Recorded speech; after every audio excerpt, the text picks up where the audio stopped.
recording. Start streaming. Okay. Whew. Getting back into it. Gonna make all the notification rounds as one does these days. Let's see if I can get the chat popped up here.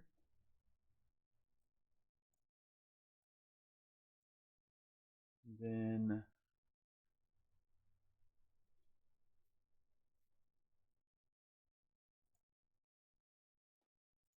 okay, chat's going.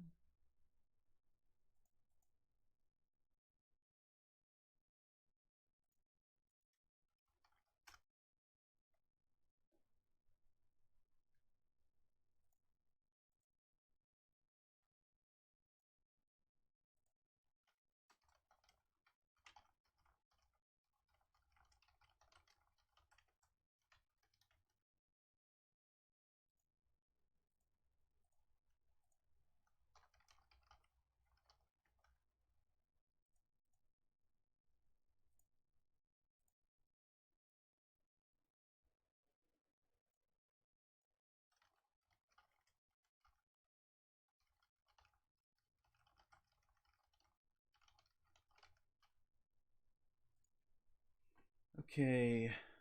Um kind of letting everybody know what's going on. Uh Welcome to the stream. Tonight we're going to be going over so when we last closed off, I was trying to get the tri-meshes to join between two vertices.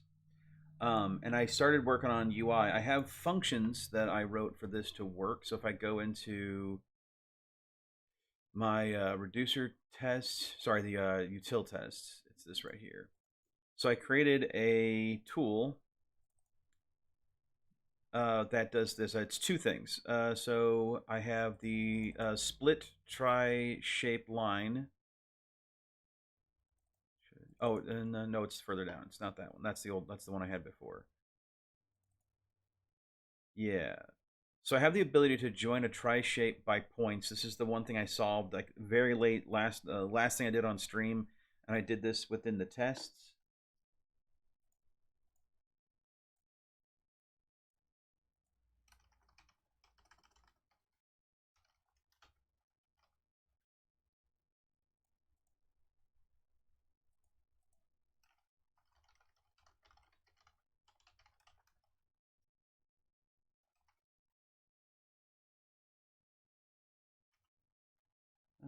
So this passes these particular tests over here, where it can filter out single triangle sides. So the idea is that it takes a triangular mesh. So that's a mesh made up of triangles, believe it or not. And it splits the triangles off into edges, and then it filters out the list of edges that are represented more than once in the list. So the idea is that I can then isolate triangles, and so I can remove all the double edges. When you remove all double edges, you remove all of the interior edges. So the only thing left are exterior edges. There are some edge cases that I know will not pass on this. At least I suspect will not pass. So I need to maybe write some edge case tests around that. And then I also added this exterior polygon, which I didn't actually finish the test for because let's see, this because I'm not entirely sure if I'm going to need it, and I wrote it because I was just curious as to if it would work or not.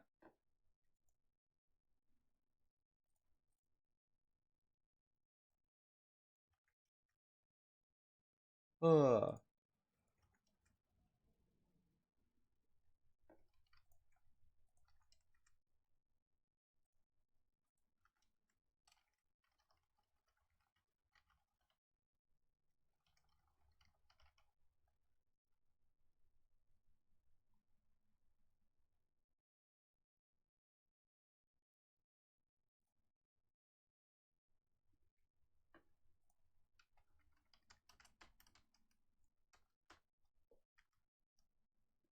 what I was working on was the UI for getting these to connect up.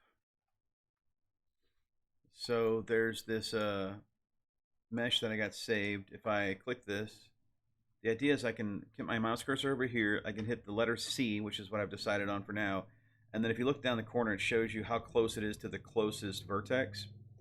And so that's what it's doing. It says I'm like 2 pixels or 2 units or 0.0, away from this vertex. So it should be selecting that vert, which it is currently not doing.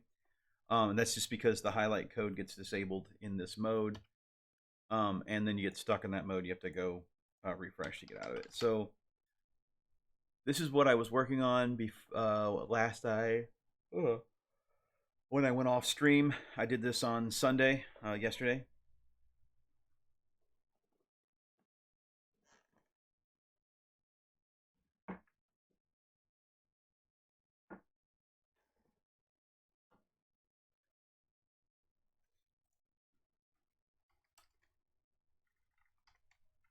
So let's see.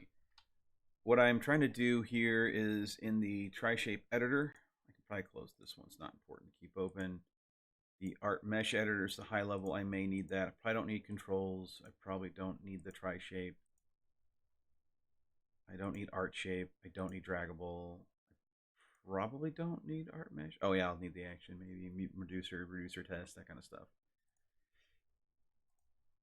So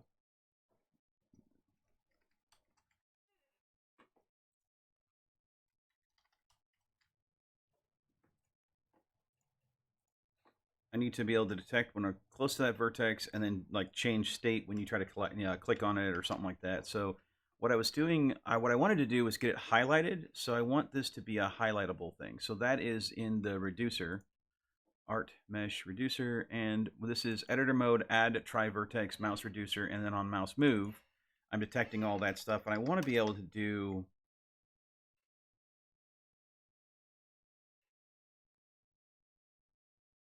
yeah, so this is the idea is I can set the second vertex. If you are within range, it should be setting the second vertex. And what I'm not getting is it's not setting the second vertex for some reason. So if I'm over here, when I get close to it, it doesn't seem to want to set the second vertex, or I'm not showing it in the actual output. But I'm going to double check that I am showing it. So there's add try vertex 2. And we go back to the reducer. Yeah, I've been yawning all day.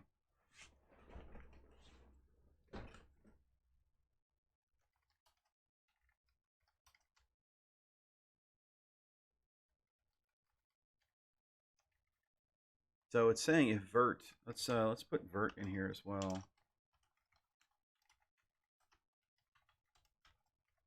So now you'll see which vertex is selected. It says 0 here.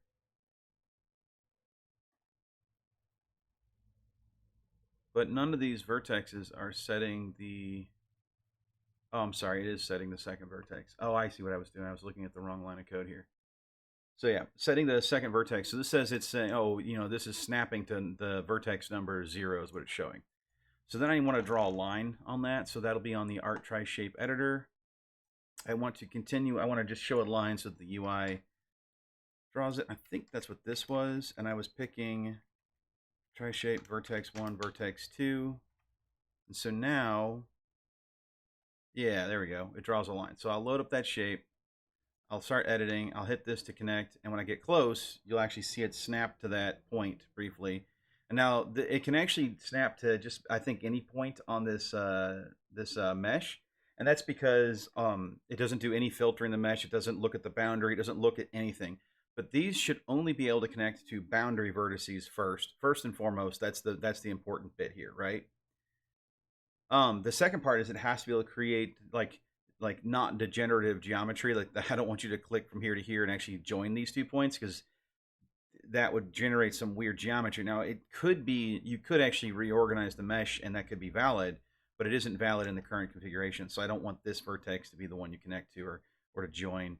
What I want to do, at least in the immediate plan, is to make it so that only adjacent lines can be joined. And so I have that tool.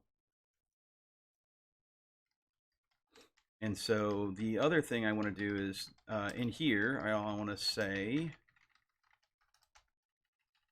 if state.add try vertex 1 is not equal to undefined, but the second one is equal to undefined, then I'll just use state.mousepause to draw the line.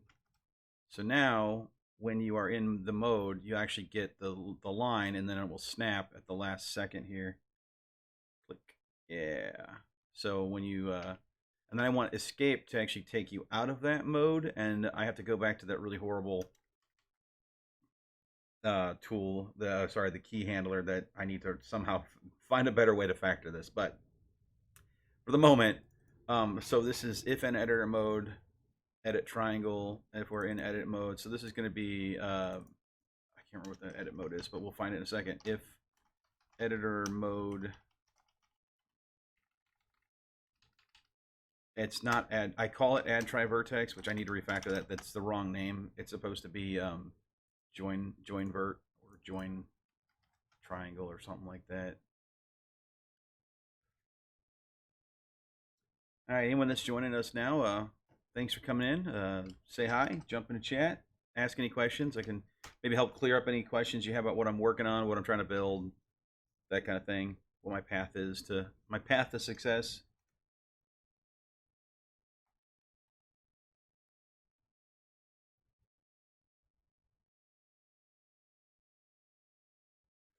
I'll leave that editor mode just to be what it is. So I want to say if action.payload.code is equal to escape.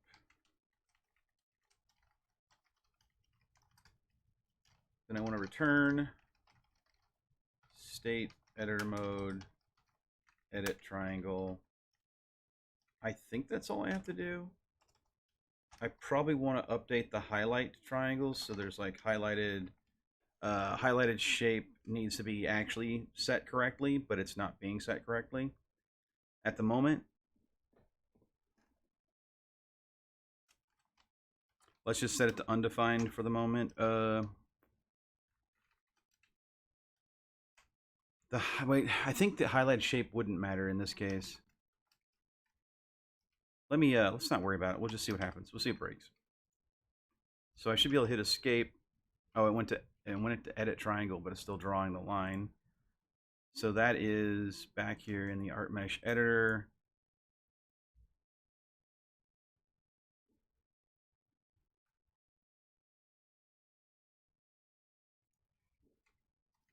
And if edit mode, try shape editor.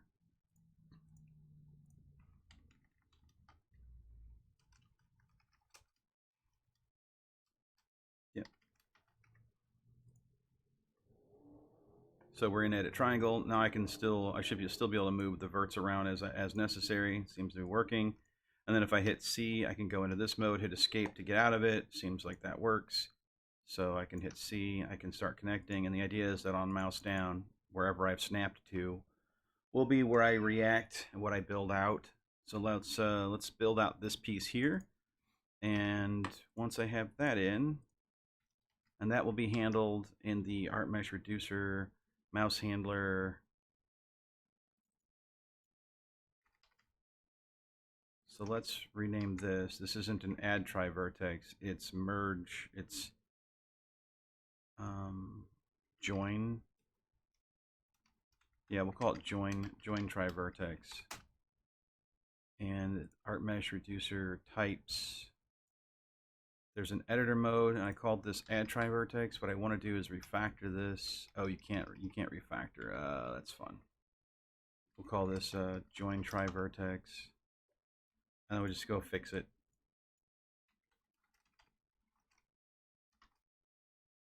Art mesh editor utils.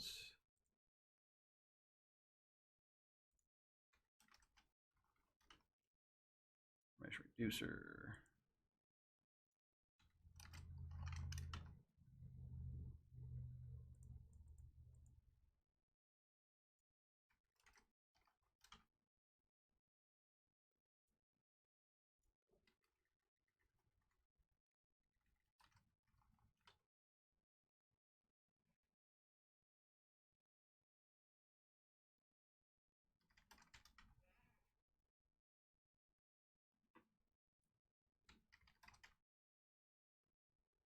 All right, so that looks like that cleaned up all that.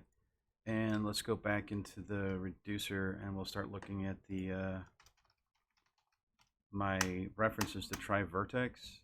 Editor mode, join try vertex mouse reducer. Do I have any others?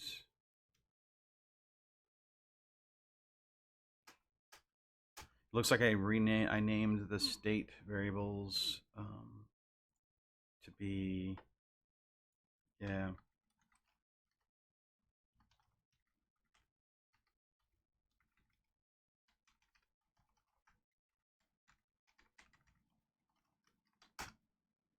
This, that's confusing. Did it not rename these?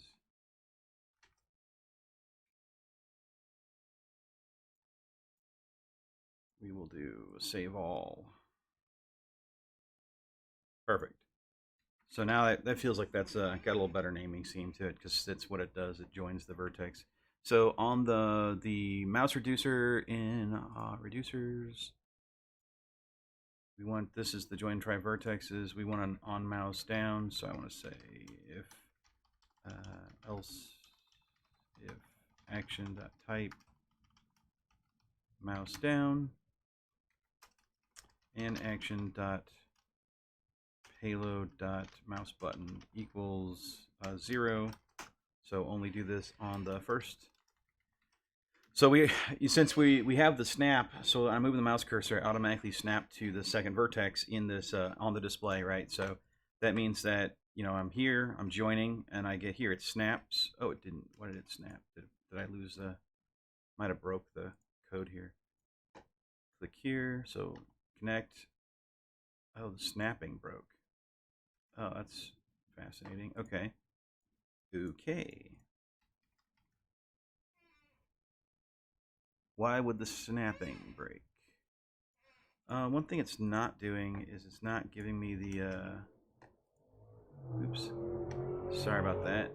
My house is a racetrack on most nights. Uh. So this is supposed to snap, but I'm also not getting my mouse events anymore. So something must have broke in the little bit of a refactor I did there. So that would say that this is. Oh, I know what's going on. It's because this isn't part of the refactor. It's because that key in this is part of a lookup. So that was what's going on. And then, yeah. Okay, so go back to this. I'll refresh. I'll load my example mesh. There's the thing. I can click that to join. And when I get there, it snaps. And I want to get the mouse down to trigger. And the mouse down will, since I already have all the information available to me,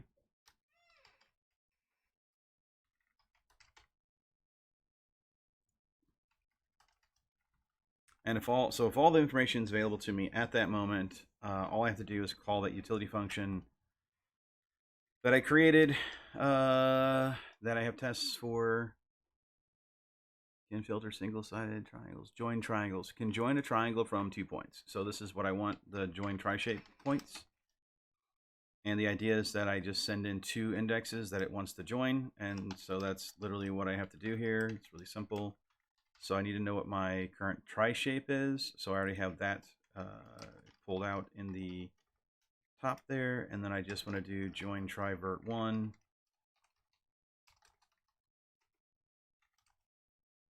Oh, state that join tri-vert 1 and state tri-vert join tri-vert 2. So this gives me my new tri-shape.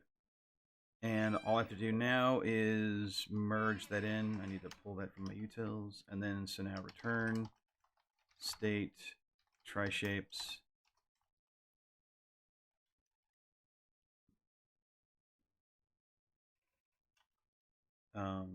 We'll just do tri-shapes like that. And then I have to pull tri-shapes. This guy, so const tri-shapes. We will duplicate this array. And then once it's duplicated, we will update the tri-shape. I don't know if the join tri-shape points, so it's mad at me.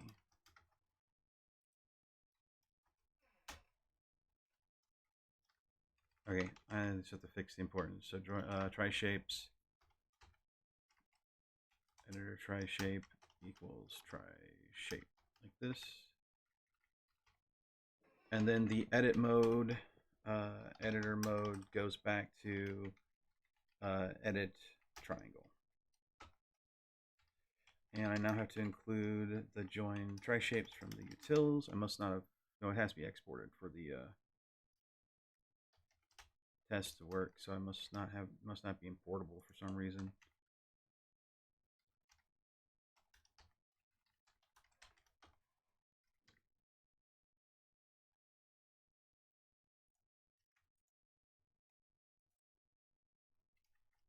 It is mad. Oh, because I const new shape like that.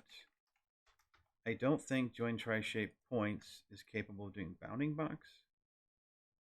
But the bounds shouldn't change actually, because we're actually only adding a loop. We're not even adding a new vertex or anything like that. So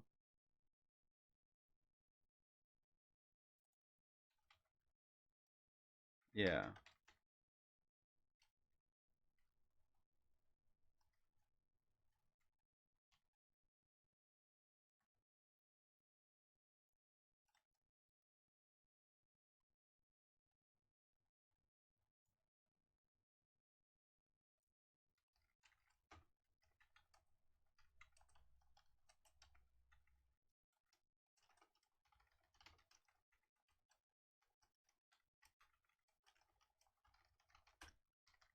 So as long as we have something selected, right? So we have both of those vertices are currently highlighted, selected in the state.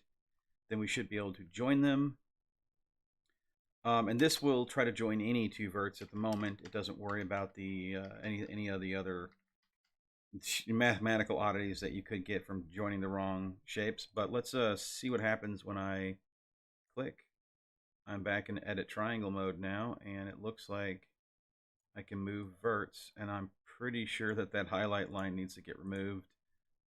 That's going to be in the art tri-shape editor. We have a down here editor mode equals join vertex right here. Same thing for this. Need to put that into, yeah, look at that. So I can now split that new line that I created. I can split some more lines. Let's say, oh, I split this, but then I want to join this line, so I connect that one to that one, and boom. The reason it glitched was because when I enter the join mesh mode, key, it's key C. When I enter it, I don't set the join trivert2 to undefined like that. That's important. So I can split this line, I can split this one, then I can say connect this one and that one, and it connects.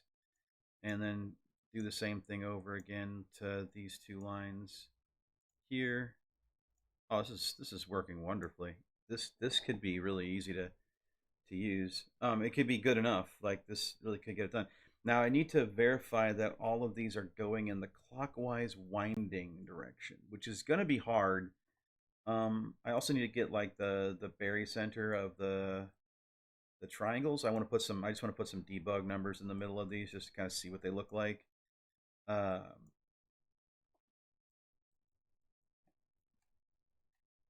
Yeah, because I want to see what the actual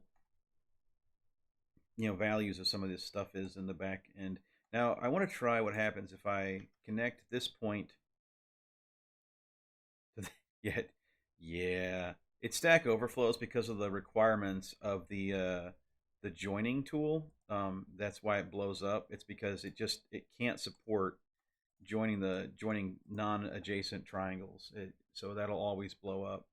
Let's just do load, and then but I should still be able to use it to correctly connect things, right?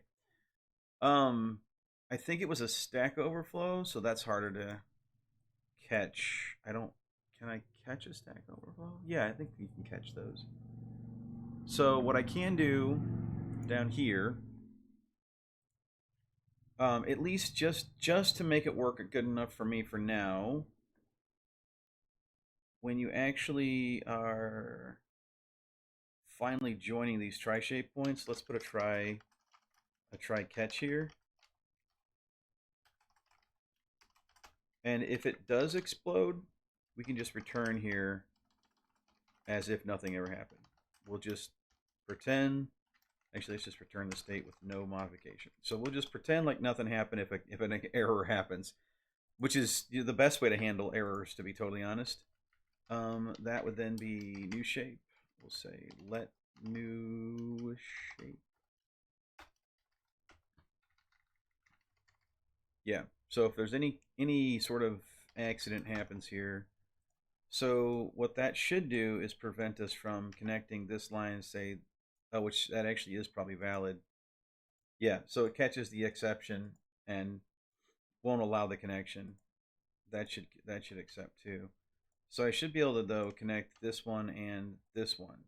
So it won't allow any, like, just catching the exception fixes the UI, even though that's like I need to write that piece of code so that it aborts more correctly at some point. So let me add that to a to do.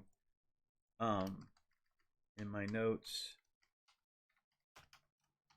cleaner exit on the join try mesh by two verts. What's the name of that function called?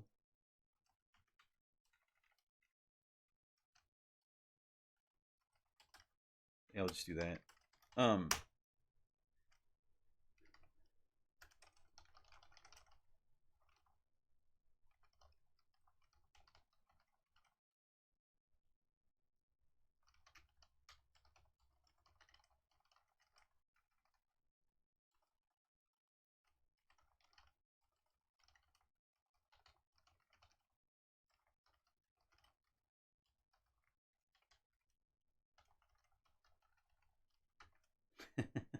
There's a good thing. So yeah, so I can now join the triangle mesh with a new triangle by connecting two lines like that, and that's working well. I want to add a new function that allows me to add a vertex. So if I hit the letter A, what is A? It puts me back in add mode. So I wanna have a mode when I'm editing that uh, I need to filter out. So some of the things I notice I need when I'm building this system is like lookup tables for a lot of stuff, or generate things once and only once, and try your best to maintain that reference list. I want to know the outside perimeter list of lines, which I have a tool for that now. And I also want to be able to, if I'm mousing around the outside edge of this thing, I just want it to automatically show me that it can add a vertex within some limit, like maybe 200 pixels or something of the line. And as long as I'm within, say, the center, it'll let me within 200 points of the center or something like that. It'll let me add a vertex, and that way I can add new triangles. Now, I don't absolutely need that sort of thing. I mean, I can still do connect like this, and I can get somewhat what I want out of it. But I think adding a triangle is just going to go a long way to making this tool usable in a yeah, in a thing in for the users. Let's see.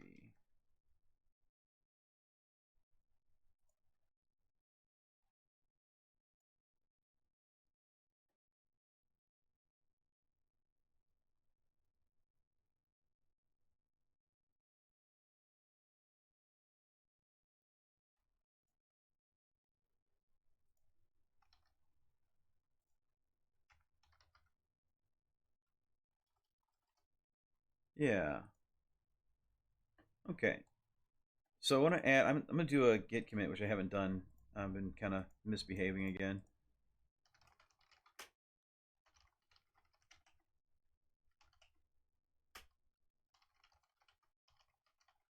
What did I do to my package JSON? Oh, right. I added a debug mode, at least for basic debugging, so that my tests can have debugging inside of the dev tools, the Chrome dev tools. So at least it's something better than nothing.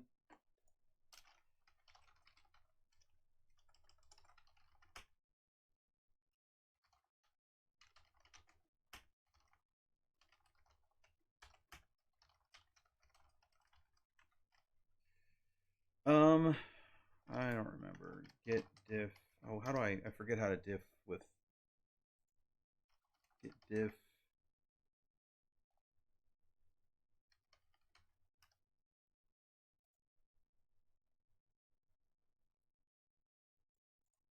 Git diff cache. That's the word I'm looking for. So what all did I do in here? I refactored poly shape to polygon shape.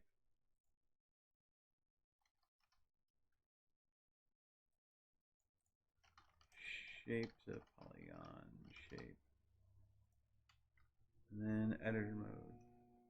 Oh, I have a fan going on my computer that decided to like make a horrible noise now.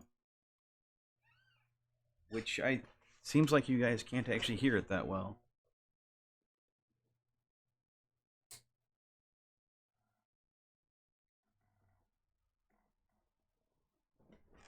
Okay.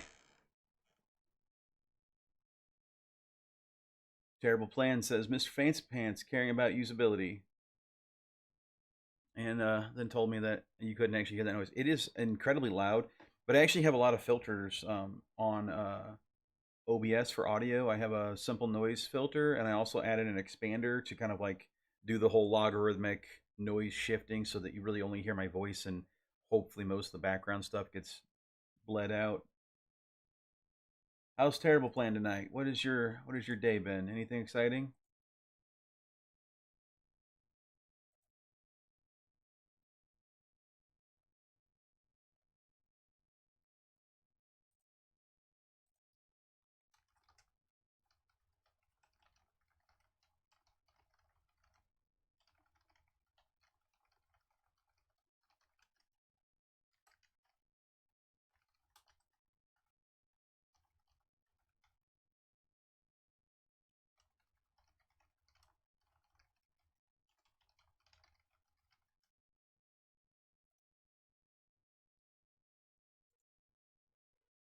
Well, yeah, we all have to work. That is life right there.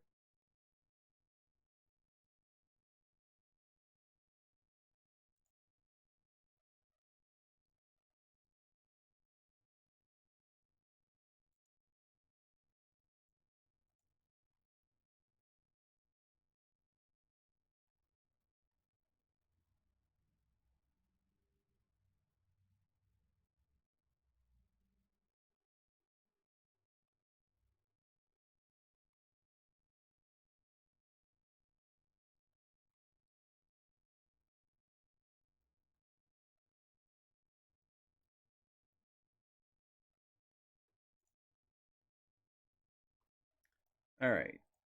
I was looking through this commit log that I'm gonna submit. What all did I do? I did a bunch of stuff. I added the join try vertex, added the tests for the shape to polygon shape, added the join vertex UI.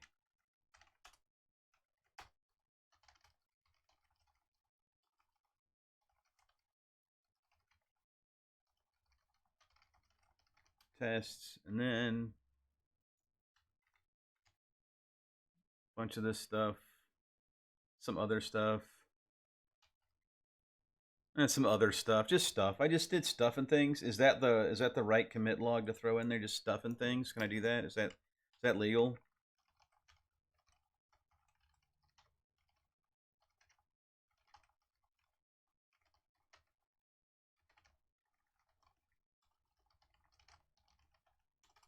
Stuff and things. That's the appropriate way to put a build a git commit log. No, go to lazy jail. Go to. Hey, you can't use go tos. That's illegal coding around here. We don't do those go tos. We like structured programming. Okay. Also, I'm not gonna lie. Coming from I actually coded a lot of unstructured programs. Back in the day, and going from like unstructured where go to was like a thing, and then going to structured code like really hurt my brain to sort of think about the way everything, all the flow of execution has to work. And then I went back to some code that was unstructured, and I realized how incredibly horrendous it was to like read it and follow it. uh, One of my favorite things I ever did that was kind of unstructured using C and original C code was I really kind of liked the way that C++ had exceptions, and I wrote my own preprocessor based exception handling amalgamation of horrible code into C. Basically, you could throw an exception inside of any function, and when you did that, it would go to an exception handler that was placed in the function using a preprocessor. You had to use a preprocessor command to put the the error label or accept label in it, and so your code would jump to that. Then it would set a few global variables, and then in the exception handler main lib, and then from that exception handler main lib, it would you had some other functions you could test to say, hey, did this function return correctly or did it throw an exception? And so you had to manually channel all of your exceptions down the tree. So unstructured versus structured programming in a modern environment. I don't know. Whew. All right, so let's get back to the vertex editor on this UV map. Let's see. I need to add. So I want to add I want to add vertexes, and the goal here would be so we can connect here, and I want to just hit another button. I think I just want to always show that you can add a vertex. I don't want to make it a key press or anything like that. I want to make it a yeah. I'm thinking it doesn't need to be a key press. It can just be always doing it. And so what that tells me most likely is that I need to refactor my and this is where I'm kind of starting to wish I had more tests around my reducers because oh yeah. But I want to do something to my tri-shape. My tri-shape needs to maintain its boundary. And a boundary, tri-shape keeps bounds, but a boundary is something different. Boundary is going to be a number array, and the boundary is actually all of the lines. You said a mod plus click would be nice. Yeah, well, like that would take you into a mode or something like that where you could like add the but I just want the vertex. I want to be able to see the vertex being added all the time. I want to see that highlight, and so it has to show the highlight when I'm in the edit triangle mode anyway. So I'm going to try it like this, and if it doesn't feel right, I don't think I can be productive with it, then I'll do something different, like maybe what you're suggesting, mod like control click maybe would be. But you're gonna be using this button a lot, right? So I want these mapped into ways that are gonna be like really quick and easy to. So control and C and the letter A and escape, those are all really close to that left-handed. Yeah. So the tri-shape needs a boundary, which is going to be something I need to maintain now. So let's go look at the test utils because I need to start defining that for all my demos. On this one, there is only one triangle, so the boundary is literally the exact same thing as the triangle, like this. This is the boundary. And then test shape 2, which seems to have no data, which I don't understand, which I don't refer to anywhere, which, okay. Test, so its boundary is this. That is an accurate boundary for that shape. So test shape 3, triangles, vertexes, and then we'll do the boundary here. So this is a 4 triangle square sharing one common point and 4 edges.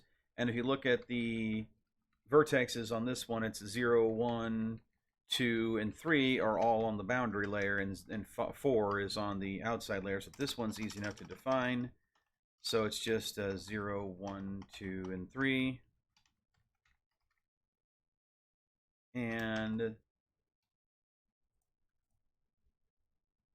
that at least gets them up and running. I think that has locked up. Let me see if I can find my debugger and kill it. Okay, so it looks like that is all sorts of messed up at the moment.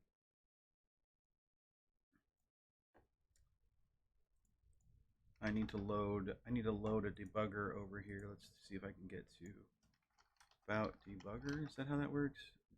Debug. I can't remember. Inspector, is it? That's what I'm looking for.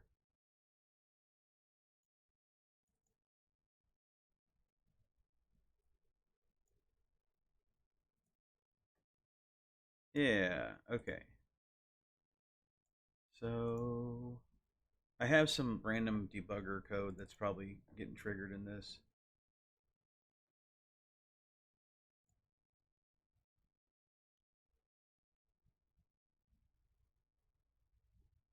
Yes. This is debugger.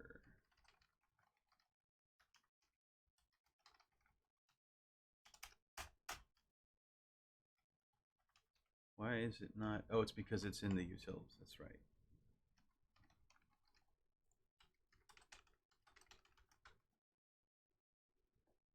All right, so run that, let it finish, and then it'll rerun. Uh-oh, snapshot failed. Well, that's right. All these tests are gonna fail because the snapshots need to be updated.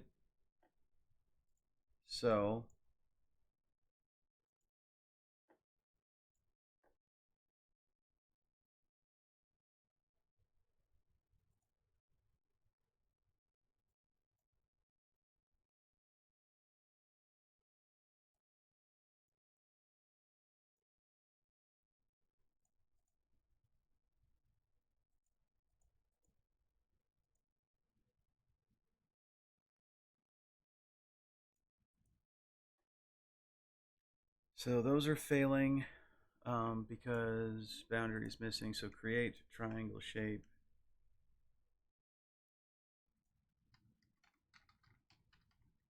This one's simple enough. The boundary is also 0, 1, 2. Oh, and a comma. Try shape. This is load data. So in the load data, I need to load the boundary layer, which I can get with this function I have down here that I think works. Get exterior polygon. And so this get exterior polygon filters the lines and puts them in a correct order as well, at least in theory. So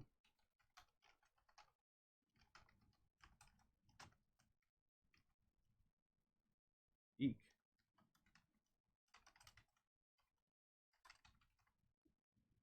Um,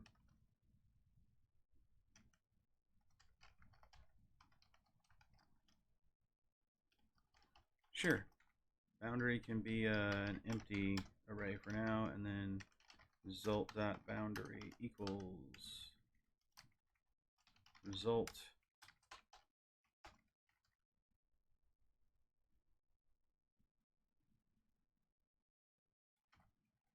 I think it's because this returns back polygon shape type. So, and that's just vertexes, which is a vector 2, which is actually not what I wanted. I need to change that actually. Oh wait, polyshape was used everywhere. Yeah.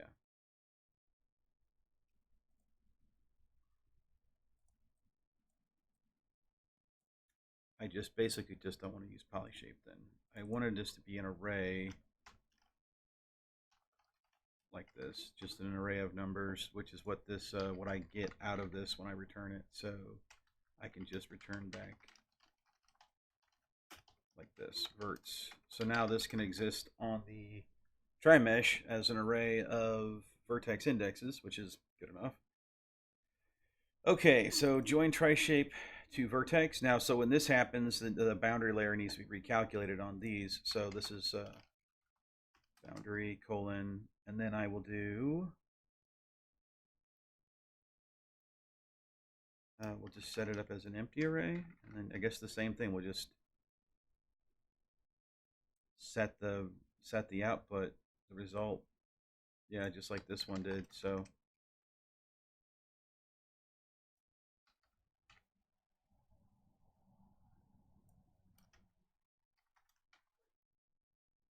and then this one is messed up because this returns back join try shape points, right? This one just needs to recalculate as well, I guess.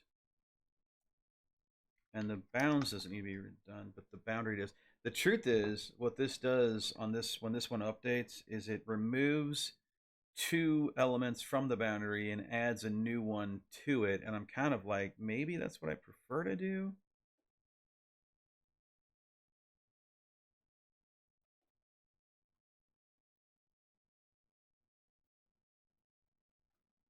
Result bounds. Oh, that's not right. That's supposed to be try.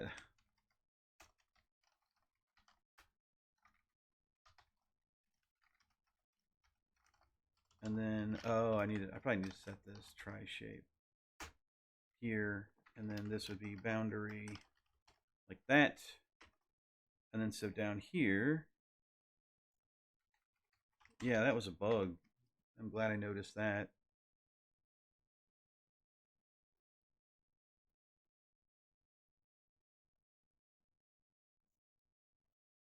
So that should produce that. Now we're going to get a lot of snapshot breakage because, well, that's just, do I use this create try shape? I do.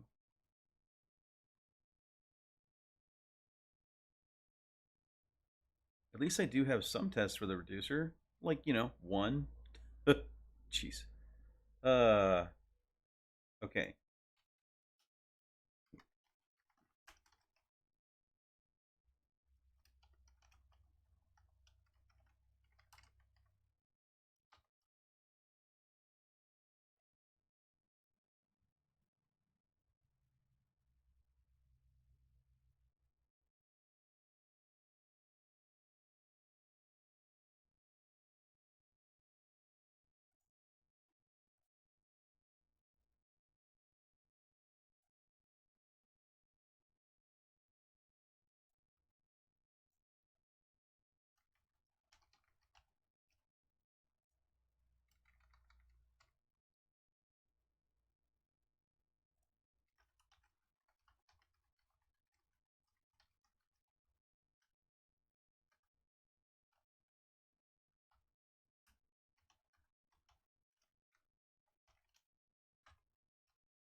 Looks like we're all passing again. I don't think this is 100% correct. Oh, it actually would be. So the boundary only ever needs to get updated when you insert a new vertex or join a new line. And we actually fixed all the functions that did that. So what I'm going to do in my art tri-shape editor, I am going to draw just the boundary layer to see if this looks correct. So shape triangles.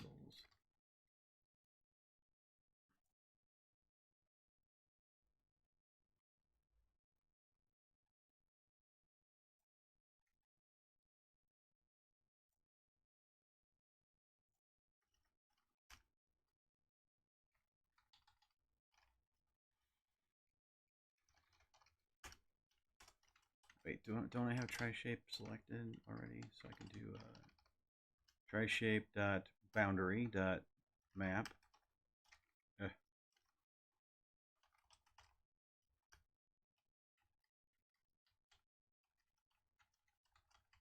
I don't think I need actually much here. I just need to say primitive line. Yeah, so primitive line, and then that's going to just be tri-shape. Or no, it's going to be, oh yeah, it would be dot vertexes. Tri-shape dot vertexes.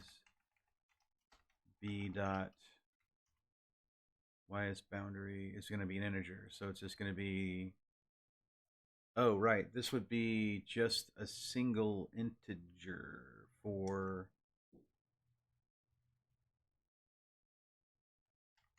okay.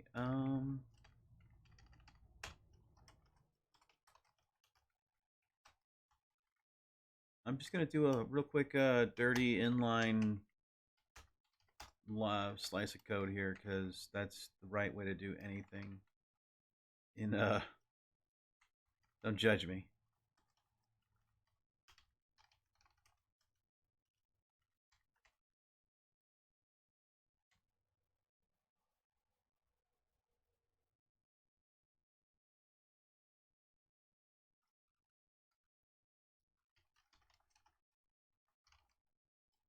let I equal 1 to I is less than try shape dot boundary dot length. That's fine.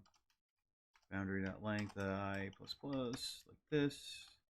It's mad at me because there's probably another J. J is a great number for a letter for an index. Yeah.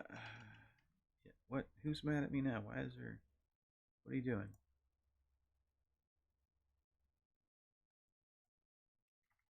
What?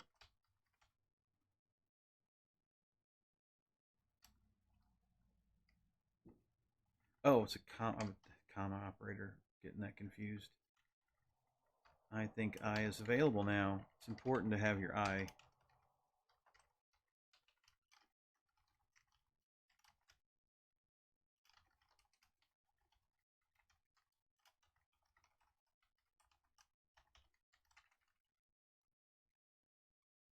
Yeah, so this will be I minus 1. No, it'll be boundary, tri-shape boundary, I minus 1. And then the vertexes for tri-shape boundary of the current I. And something's mad here because elements on assignable type never because I didn't do this. And then just return X from here. So I can just do this real quick, little inline. So this should draw the outside. Oh, it's wrong program. All right. So if I load up our stuff and I edit it, see, I should have seen that in a black outline. At least I would have anticipated that to be the case. Let's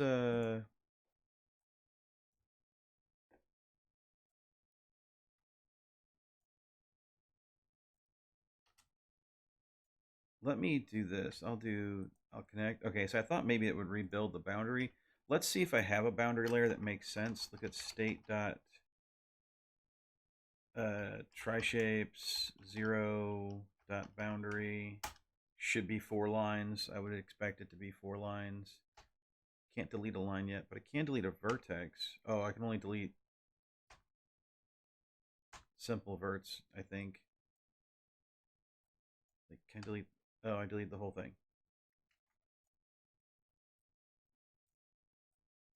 So the boundary should be 5 lines. It is not.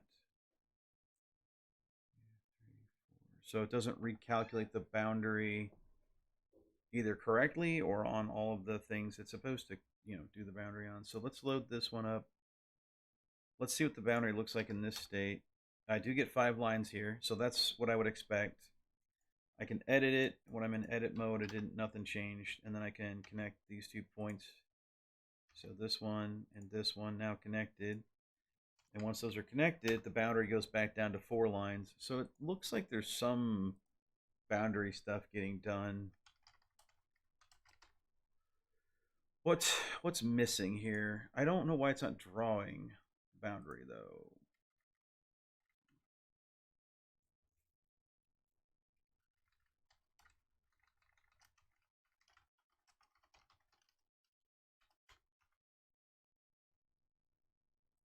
Let me be a little less of a code jerk on my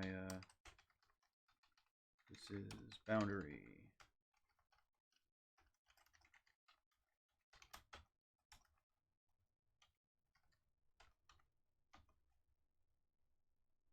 So I build up this boundary. So let I equals 1. Tri-shape boundary dot length I plus plus. And I just have a whole bunch of primitive lines here. And we load this and we click it and I get nothing. Am I on the right thing? Art tri-shape editor, I am. Am I drawing on the right layer? Maybe I got something else drawn over the top of it. As far as I know, I don't really.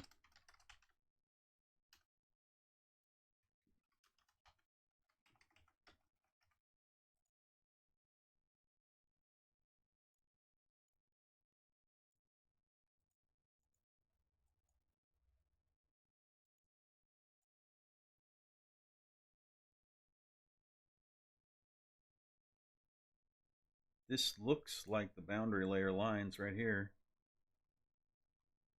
Oh, 120. I'm drawn to the same line number. Okay, I did this in my when I built up the path to draw for it. I did I-1 twice because I copy pasted. That's how that goes. Okay, so the last line isn't being drawn because I'm no, I do actually have to iterate from 0, right?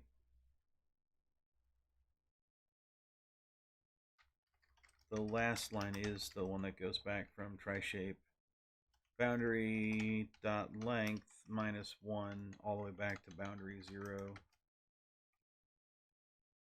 Oh, that's even more interesting.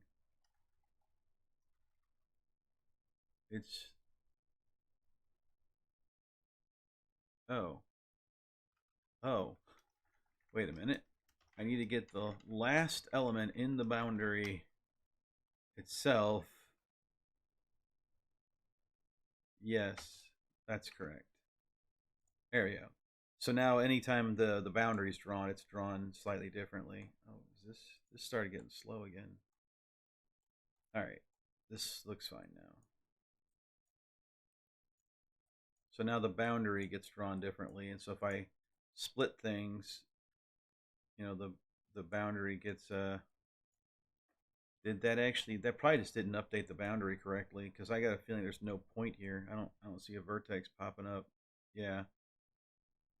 So that boundary is wrong when I split a line. So let's double check what that means. So how do I split? Split, tri-shape line. Aha. And the boundary,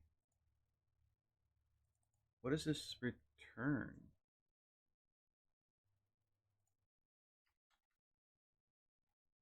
That should have been typed. That's what's going on here. That should be blowing up because there's no...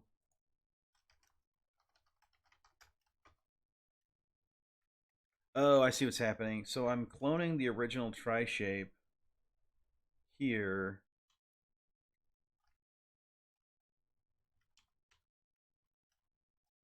Yeah. I just need to generate the boundary. I think there's a line. And that would fix that problem, I think.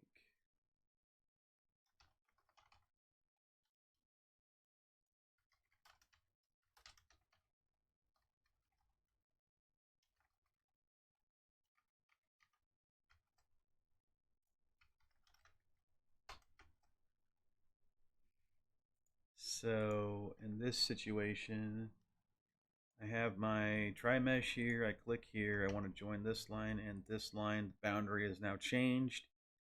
I want to split that line, and since I split it, the boundary also changes. Split this one, the boundary changes. So this looks like that's kind of more or less working. I know that there's some edge casey stuff I can get into, and I want to get I need to get delete stuff working, so I want the delete vertex to work. That would be nice.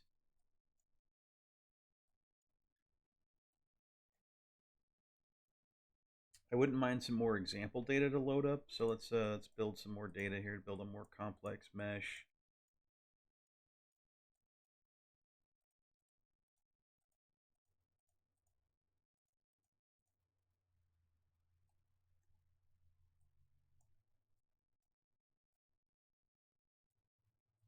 I'm kind of wondering how complex these meshes can get now because I do a lot of hokey, lookup stuff on them to get the boundary layers and to get...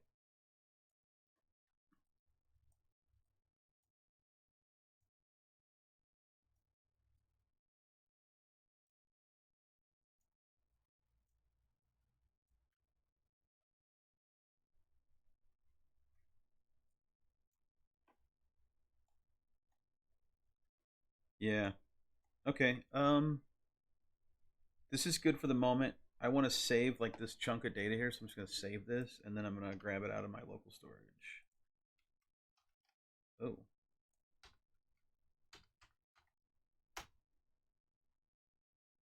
because I need some demo data.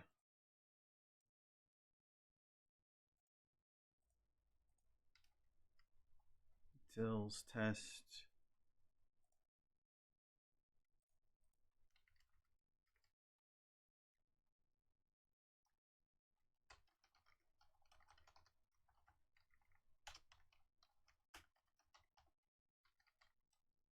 And we need test shape 4. Or, yeah. Let test shape 5 try shape.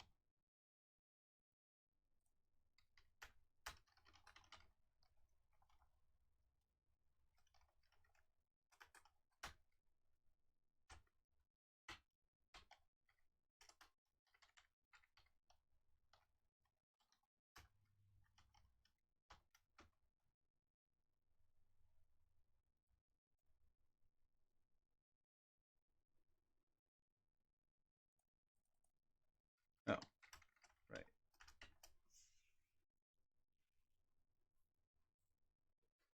So now I got this, ridiculously large mesh that I can fall back onto, and then I can also debug. Oh, something else that I noticed is going on here. If you notice all the lines fade, I gotta fix that. That's in my art mesh editor. I drew the boundary or the bounding box. The bounds get drawn. Bounds. So somewhere I draw the bounds. Where do I draw the bounds?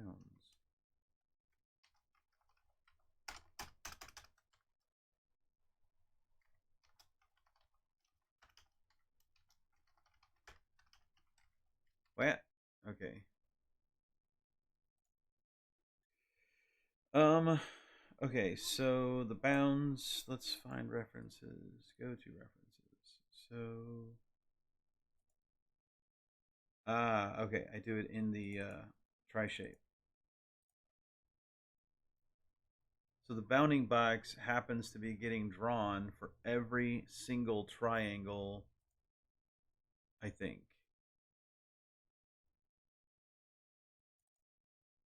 Yeah. So that's why they all fade out based on order. It's because it kept drawing the bounding box multiple times. I'd like to know why this slows down when the debugger is open, but man, is it terrible to work with when the debugger is open. And it works fairly well, when the debugger is closed. I really don't have any issue with it at all.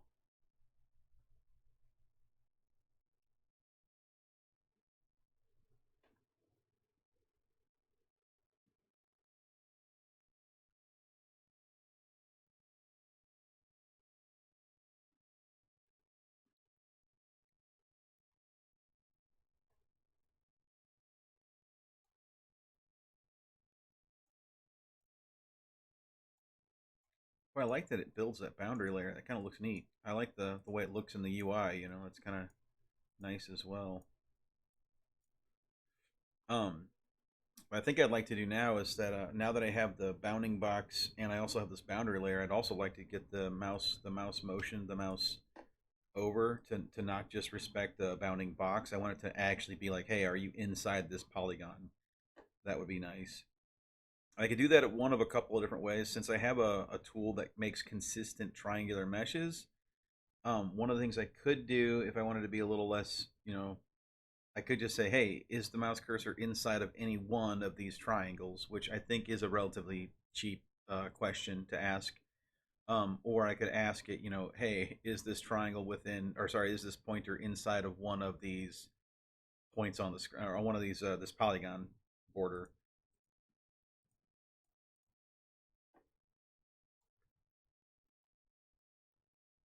All right, let me do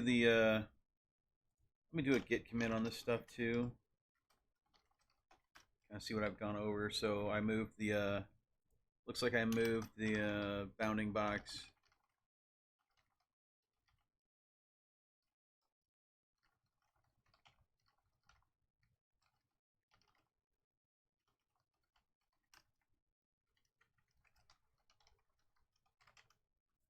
And then after I did that, I draw the boundary layer. So I now draw boundary layer.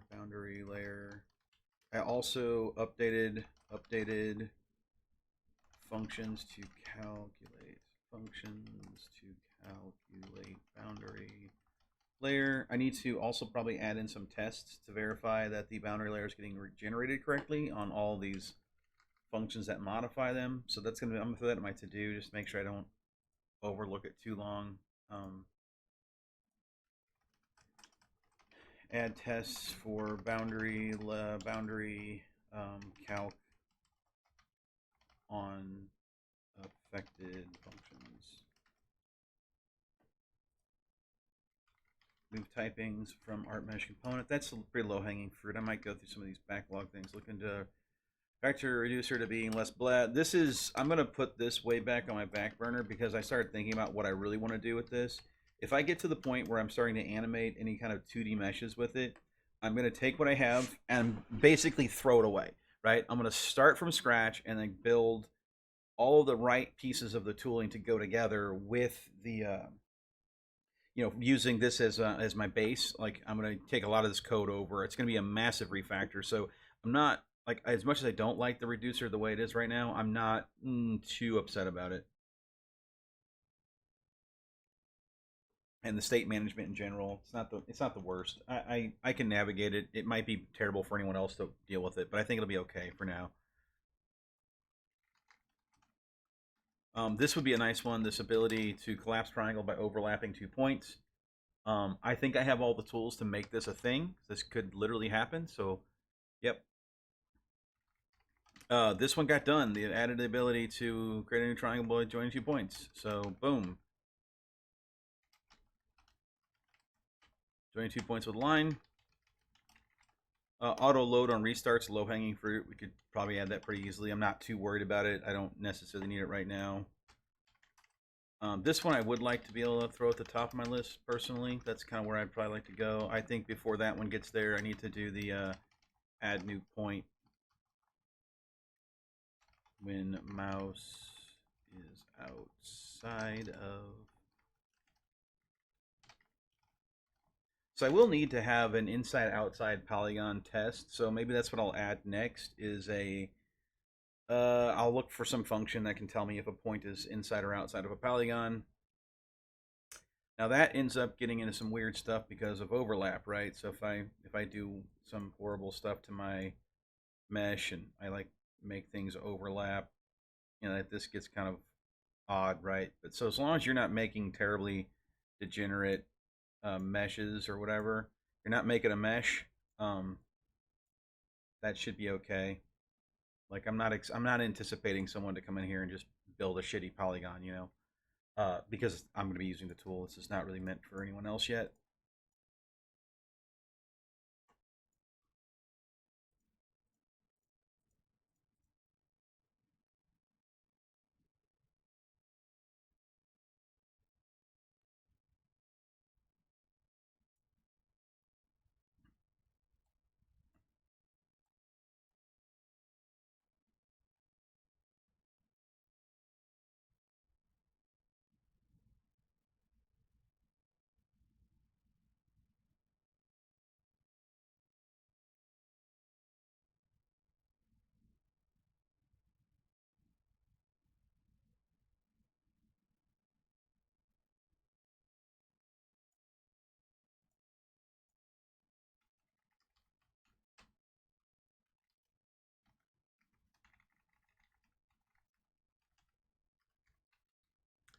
This is kind of more back burner for me. This might be on stuff I do on the full refactor.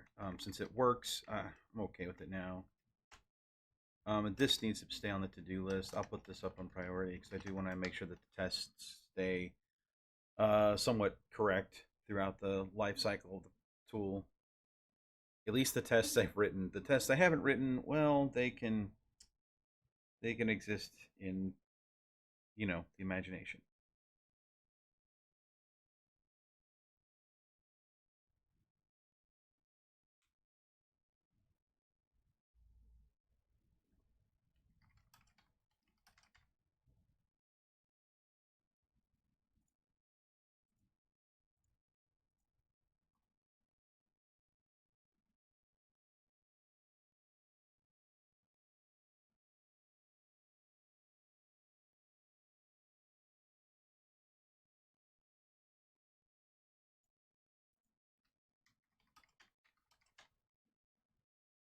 Um, so it's I need to look into what actually happens with this. Is that the right one? Yeah, this is the one. I need to have some experimental time with Delaunay triangulation.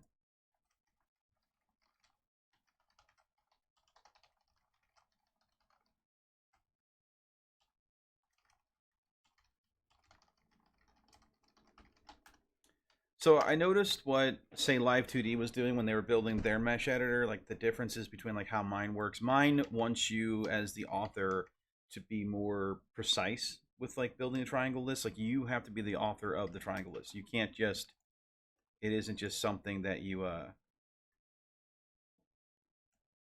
yeah, you have to generate these somewhat correctly. And that's fine because it's my tool. It's meant for me. It's not, no one else is going to touch it, right? But at some point I need to start considering like ways to validate and vet these triangles. Like I wouldn't want any triangle to overlap another triangle. If that's the case, then it should, tell the user, hey, this is degenerate, you know, uh, mesh. There are reasons you might want something like that, but I just don't see the tool ever needing that stuff. That there's other ways to create it that are more straightforward and obvious. Like as a person who understands the math behind basic triangular meshes and how that like overlapping these things you could just have two different surfaces that reference the same exact thing, right? There's nothing stopping you from having this triangular mesh wrapping, literally over the top of this other mesh when you're in the editor. We don't, and I'll never stop that. But what I will do is I'll make it so that, when you're editing this mesh, if another mesh collides with it, it'll just hide those. Or maybe I'll, as soon as I'm editing this, it just hides all the other meshes. That's a plausible thing. And then you have to hit escape to get out of mesh mode. Right now I can just kind of mouse and like I don't have to hit a whole lot of buttons to do stuff around the tool.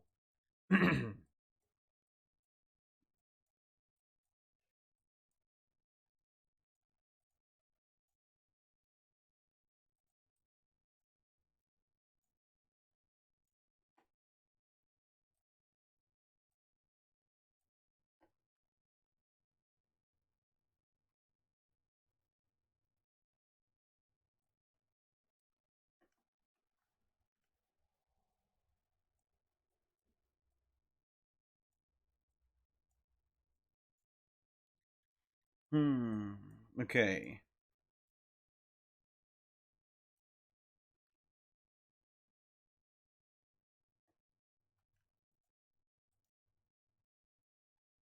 All right. What else did I do in this? Boundaries, added test shape 4.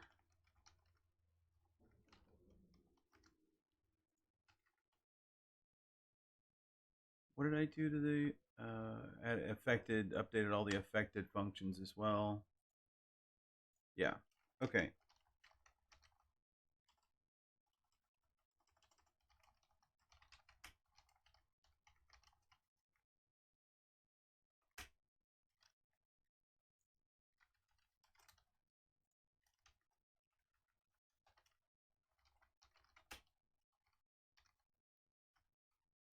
Um.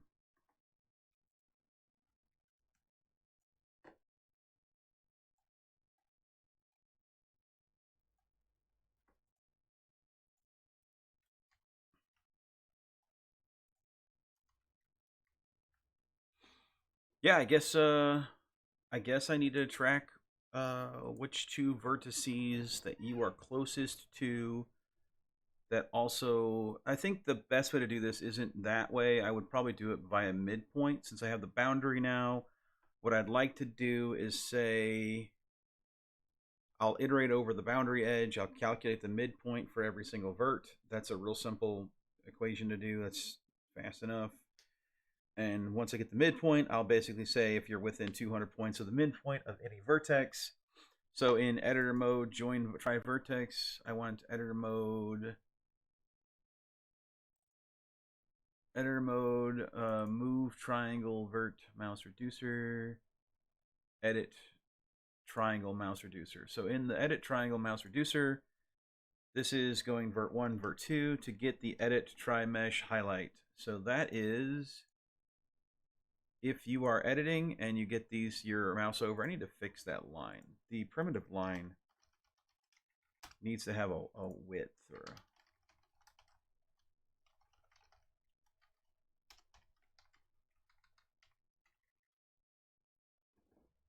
I may also want to add two functions, like one that does interior edges and exterior edges, just so I can take when I'm drawing these shapes right now, I'm actually drawing two lines for every interior edge and one line for the exterior edges, edges by the way the tooling works, since you're making discrete triangles. I think what I probably need to do is make it so that whenever you generate whenever I generate the boundary, I can also simultaneously generate the list of interior only edges. So that way I can draw strictly interior only edges and the boundary layer, and I can then do stuff to the state with just those two structures. I think those could be really useful.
Okay, much better.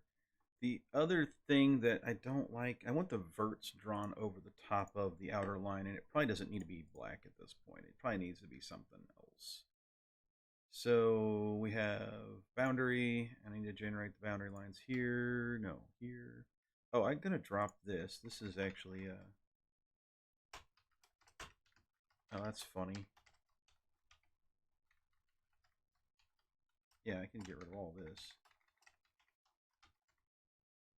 Oh, Jesus. Okay, or prettier wants it back.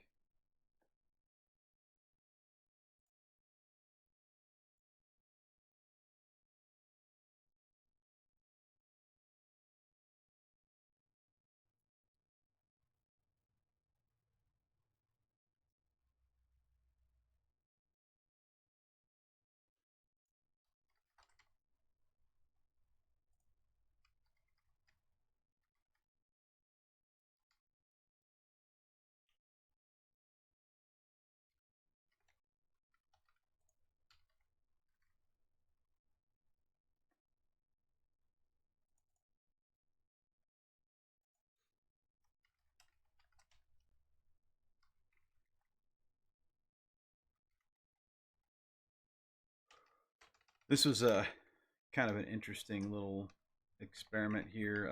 If I take this color and I set it to random colors, which seems to have gotten lost. Oh yeah, because it's up here now.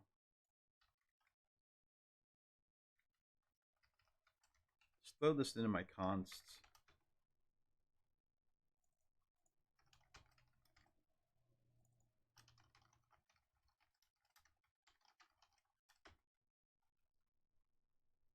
Okay, so in the editor, we have this thing here. Of course, you don't have any recommendations for what that is. And it would be mod.length. And so like now every single triangle that gets drawn when you're in editor mode, the lines, the boundary gets the color of the order of the triangle that it's drawing. That's really interesting.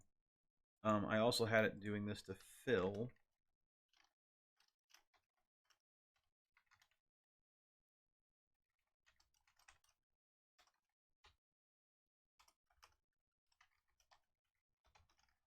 Let's do a tomato. It's a nicer, softer red, little less intense. Maybe I want to do like gray or something. I don't like how every UI just always picks, gray and black, and I just want more colors in the screen, to be honest. Oh, this looks okay. This is less obtrusive to the artwork. That's what I think is kind of important here. And I could even go like, instead of stroke width, make this 1 over zoom. So they're really thin lines now. And instead of changing the color on the circle, I wanna wrap the circles in squares. I want to do that. So I'm kind of just noodling. I'm in the back of my head. I'm thinking about what I want to do to get the add vertex tooling to work. So I'm just kind of thinking that one through while I noodle around, fixing some little cleanups in the UI, just a little low hanging fruit. And so they'll probably a little distracting, but that's kind of how I tend to write code when I'm just in this sandbox mode. I'm just trying to build things. I have this fill color, and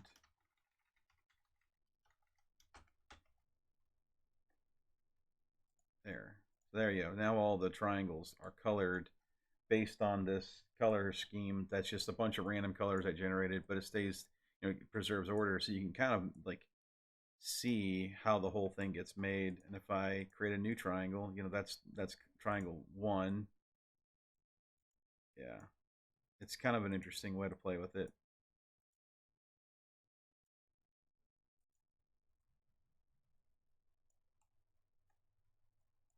I kind of like it. I don't really know what it's good for. I barely used it when it was a usable feature. All right, so I think this has to have a fill color of transparent. I think that's why I said it, because otherwise you can't. Yeah, because I'm drawing. Yeah, because I'm drawing a mesh there, or a shape. It has to have a transparent. Otherwise,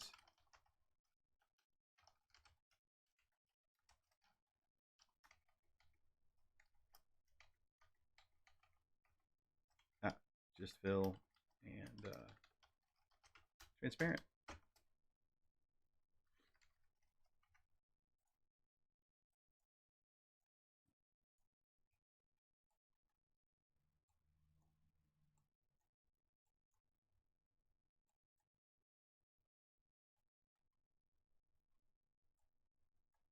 Yeah, I can't wait till I fill this thing up with a whole bunch of meshes to see how terribly performant the mesh editor tool ends up being. I'm kind of curious as to how good, bad, or indifferent it gets.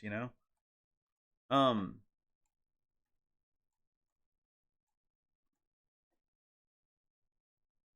kind of interested.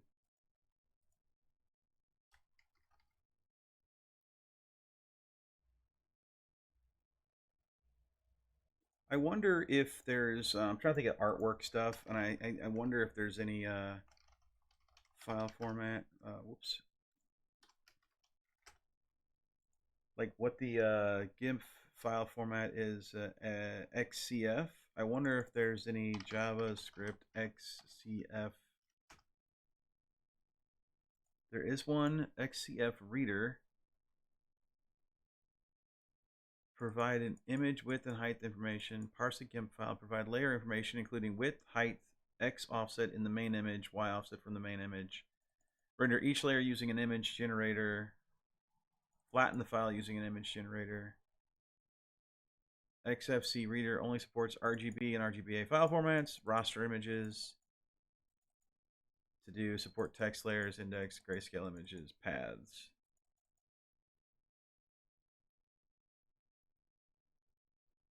So it looks like it supports a few features. Oh, Terrible just mentioned that don't use XCF for interchange. It has too much of the internals of GIMP in the format. Um, yeah, I mean I can understand that. I mean what they recommend for interchange. That's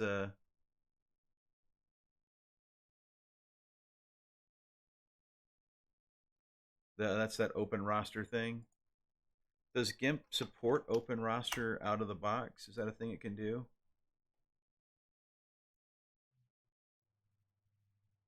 Yeah, like new. Okay, file export as.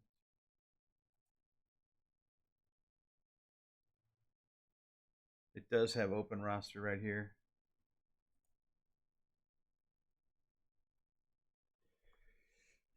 Yeah, I can look into the open roster stuff. I mean, I want to be able to support the idea that you take your artwork as is, as layered, like how you've been already developing it, just like the way, say, Live 2D does it as well. And so, like, I think eventually I'll go through, like, I'll just have like a stream where I take some, characters out of anime. Like, I kind of like Fairy Tail. That's kind of one of my favorite animes. Maybe I'll take like a character I like. I'm Guild Arts, so that's my anime persona, I guess. I like him a lot, so I might take Guild Arts and edit the artwork and layer him correctly, and then bring him out and into like from open roster into my tool. That'd be kind of a fun stream. Um, and I don't mind doing that one sooner rather than later, even if because I won't do it. Like I'll actually do it both ways. And maybe I'll just do the artwork where I. Terrible said it might be worth looking at what Photoshop can export to as well, as much as you may hate it. Well, the truth is, I don't have Photoshop, nor am I going to pay for it, nor do I know how to even get a copy of it anymore. And the best I got is maybe a pirated copy of Photoshop 7 from years ago. That's about the best I can do. Photoshop 5, like these tools are like monthly rental fees. I don't want to pay a monthly rental fee for a tool, like and the truth is I don't know if I mind the monthly rental fee. It's just that you don't buy it to rent it. You have to buy their whole DRM solution in order for them to enforce the monthly rental fee. Like that's what's really horrible to me. It's not the monthly rate that's the issue. It's the I can't just buy it and it just outright expires in 30 days, and they don't track any data on me. Like they want to know how often I use it and for how many hours and what days of the week and whether what time zone I'm in, and if it's raining out. It's like, stop gathering that much data, just let me use your product for 20 bucks and I'll go away. Like I'm fine with that model. It gives you a lot of value, but I don't want to give you more value than I'm getting back. That's an unequal exchange of value there.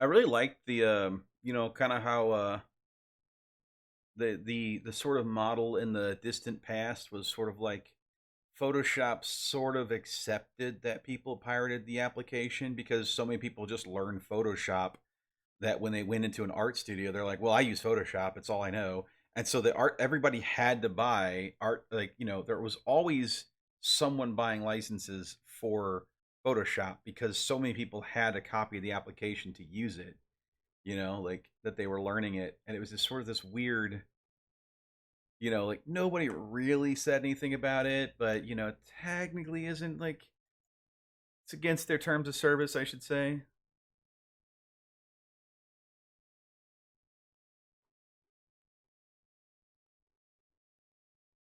I mean, that's why I stick with open source tools. I can just I don't have to pay anybody to use GIMP. I can just use it. Um, if I want to donate to the project, I can. One of these days when I'm make more money than I I got, I'll pay GIMP for the benefits they've given me, which I think I've used it for a total of like 30 hours throughout my life. So what's that worth? Is that worth $10 an hour? Is it worth $2 an hour? I don't know. It's a good question. I don't really know what the value is there, but I don't think I've used. I don't use GIMP for most of my art. It's Been a long time since I've even used the tool. I might jump in and out of it once in a while. I think I actually use my paint more than anything. I probably don't have it installed in here, but I have my because I have my paint set up. I actually like the way my paint works over the way GIMP works, just because it's simpler, but it supports my drawing tablet and my pen stuff, so I can do art with it. Yeah, but you're probably right. I probably don't want to just import XCF files directly. That's probably not a good thing. So the open roster. Let me put that in my notes so I don't forget the open roster things. That's what happened. I kind of forgot open roster.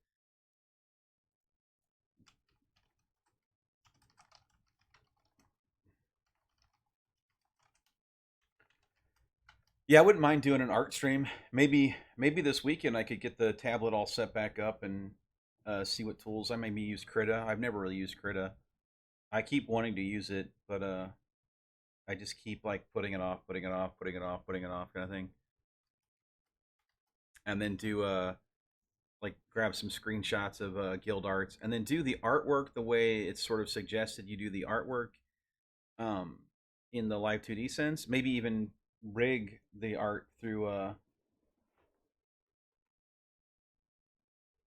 the artwork. So Terrible Plan said not to only support XCF, and I no. The truth is, I probably won't even touch it. Like I won't even experiment with it since there's this open standard that seems to be the better one to choose.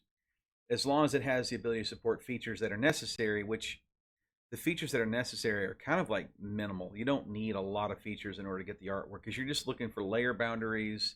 You're looking for your layers set up in the art studio. You're kind of borrowing a lot of the things that the tool brings with it, right? Like you're borrowing a lot of that good stuff that you get from, say, your art tool.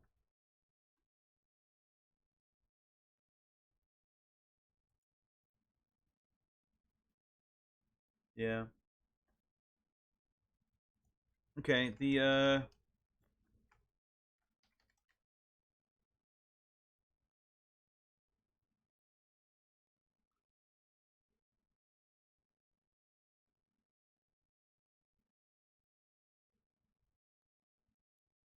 why did I call this?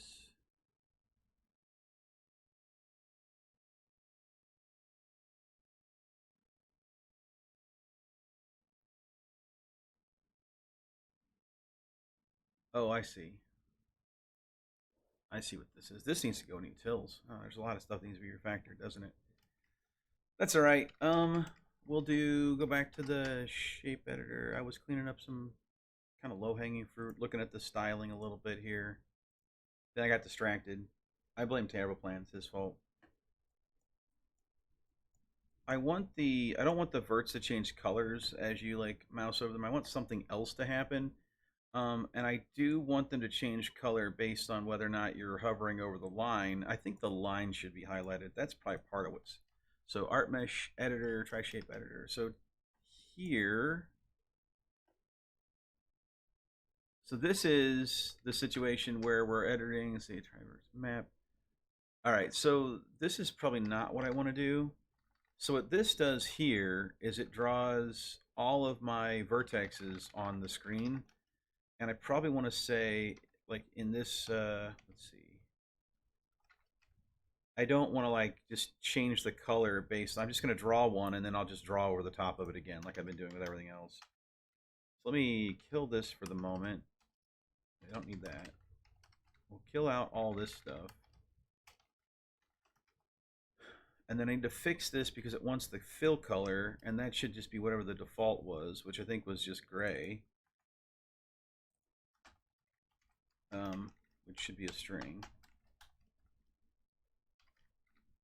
I'm going to drop this. I had this all inside of a translate group because, well, it was just easiest at the moment. It needs a cx, needs to be v.x, cy needs to be v.y.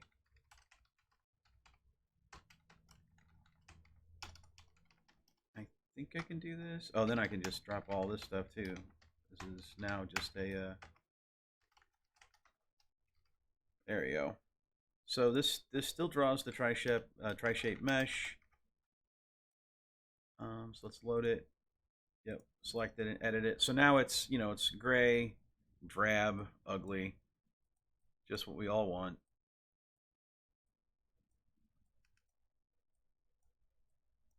Um, but I needed to draw the highlighted verts now because it doesn't do that.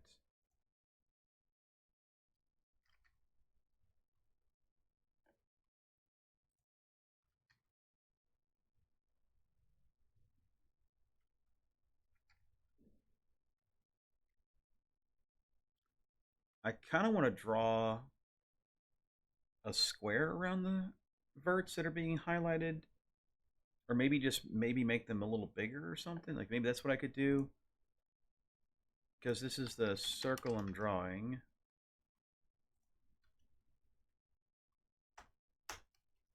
And I should say like state that not join. This is not join. It's going to be highlighted tri-shape vert.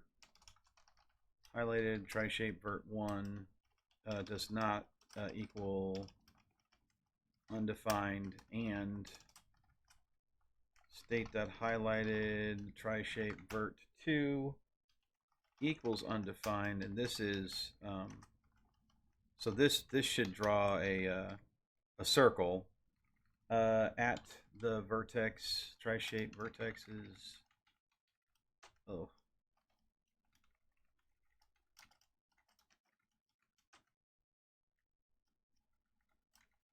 this guy here,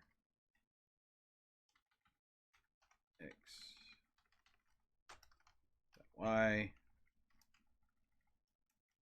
I'm gonna make it twice as big for now. Dot y. Yeah, so now as I mouse over it, they get a little bigger. You know, you can kind of see this is highlighted. It looks a lot, that's a little egregious, but whatever. It kind of gets the job done. Maybe I don't want it that big. Maybe I want it to just to be slightly larger. Like, so that would be 1.2, we'll say. Let's see what that looks like. Yeah, it's just a little hint. Maybe more like 1.4. Just a touch more. Yeah. And then I want to clean up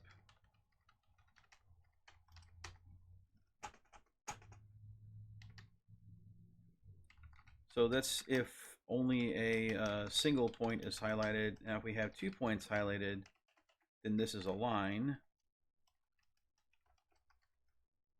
And I need to draw that line. And I can do primitive line here.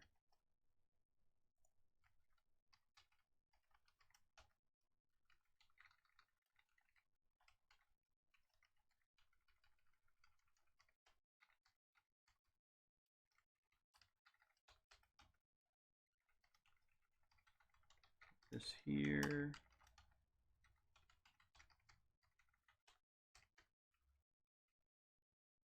And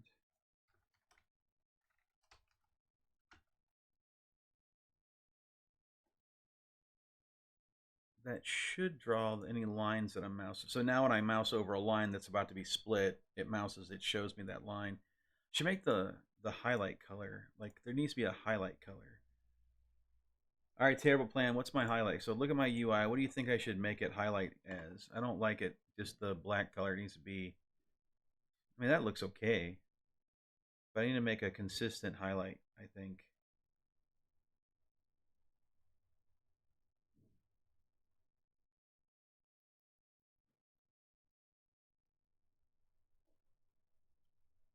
A little yellow. Let's see. Um.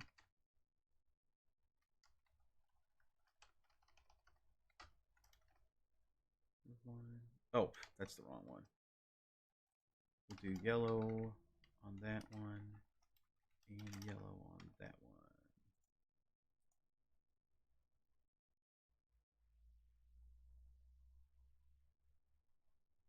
I can accept that. I don't know if I like that, to be totally honest. I'm not going to waffle over it too long. I just want to change it up a little bit. But I need the boundary line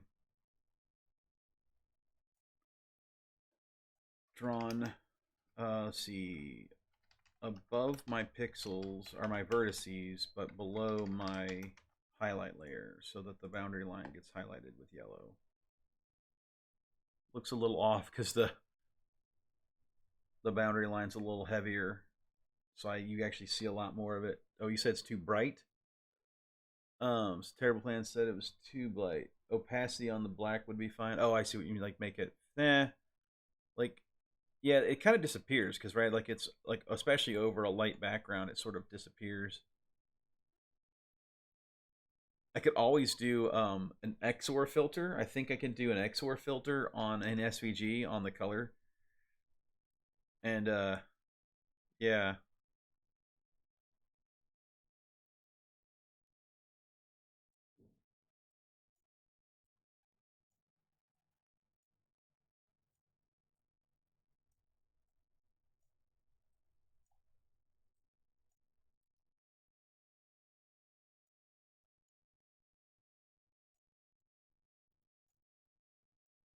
Uh, I don't know. I'm gonna live with it for a little while. I don't want to, like I said, I don't want to spend too much time screwing around here. But it looks better, I think, than it did before with all the ridiculous amounts of, like, you can see how much this looks like debug art, like, and that's fine. That's kind of what I want is debug art.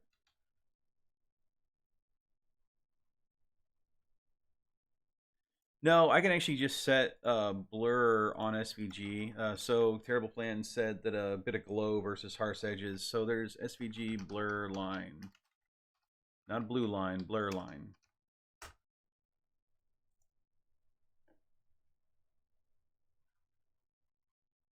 So you just build up a def like this, and then you just add that to the filter like this.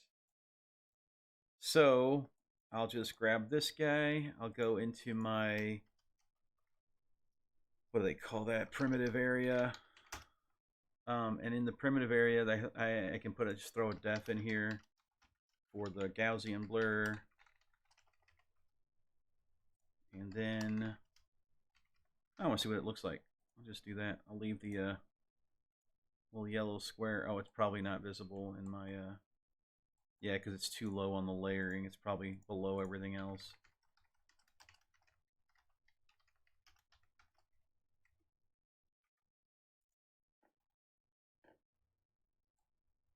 Huh.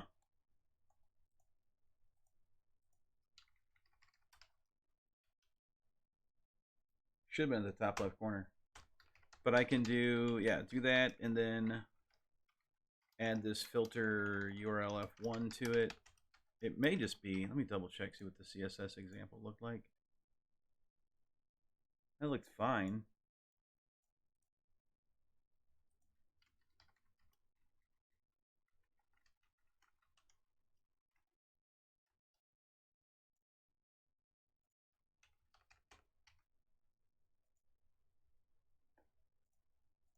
Oh, that has a stroke width.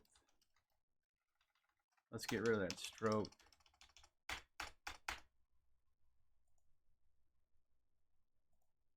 And then add this blur here. Wow, man, it is really slow. This editor is terribly slow.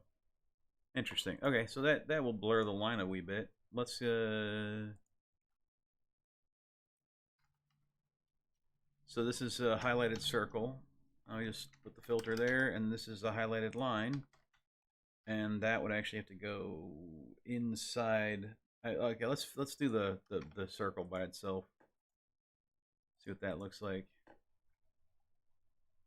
Load it up, edit it, and then if I mouse over, they're not showing up at all. Fascinating. That's not what I wanted. Huh. I don't know. I don't know. I'll leave that filter in there. I'll revisit that actually because I'm kind of curious what it looked like. It might soften up the view a little bit, But we'll leave it as is for the moment. All right. So all right, I was thinking about this while I was building all that stuff, how to get to that point. This is going to be get.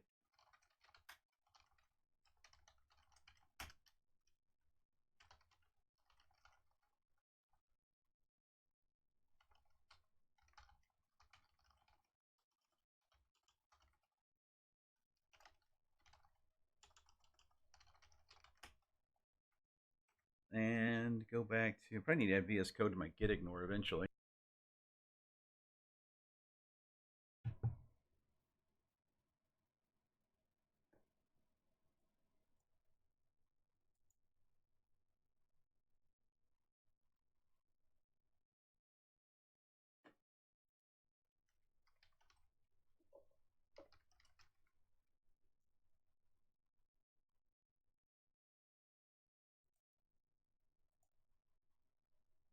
Yeah, so I want to go back to my reducer, and I want to be able to specify mouse move. No, the mouse move already, okay, so the mouse move, right, is already a thing.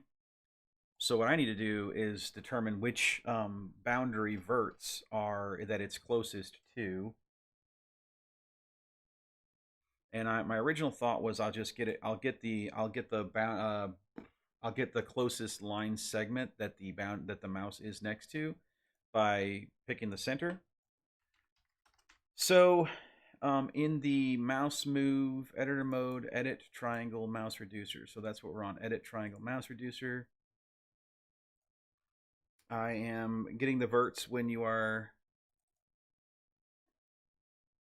here, get highlight. We'll also come and say, this is where I have to add more state, and that state just feels more and more unwieldy, but that's okay. So now it's going to be add try vertex, vertex 1 number, add try vertex 2 number.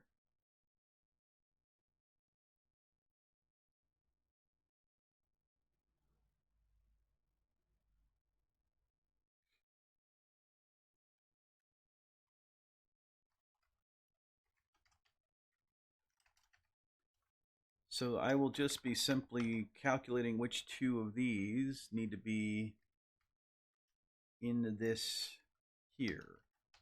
And the way I'll do that is I have this utility function, get edit try mesh highlight.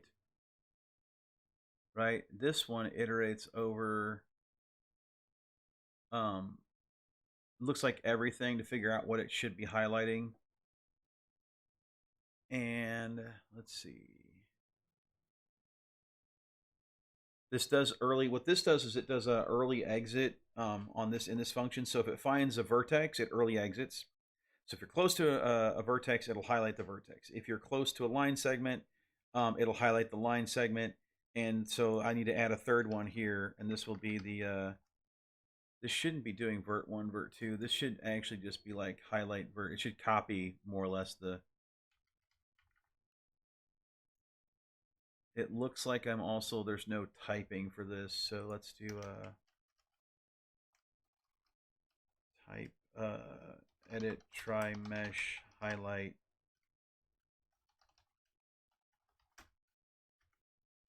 So we have two of these verts. They'll always have to be, no, they can be, yeah. And we do highlight try shape vert 1.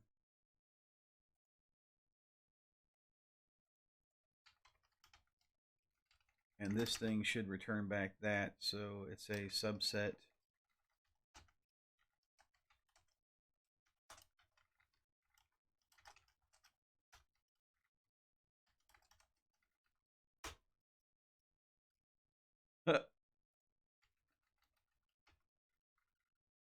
Why is it mad at me here? Oh, right, because this could just be. Yeah, that's perfectly fine. Just return an empty object here. And then in this one, we have highlight try shape vert 1 and highlight try shape vert 2.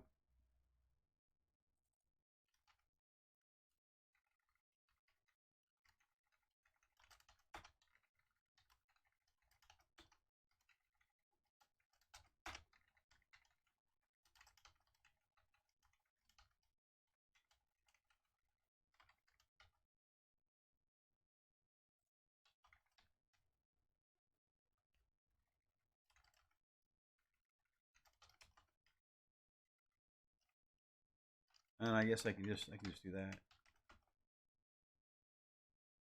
Oh, no. And here, wait a minute. All right, so this is if it finds nothing, it just returns back empty. That makes sense.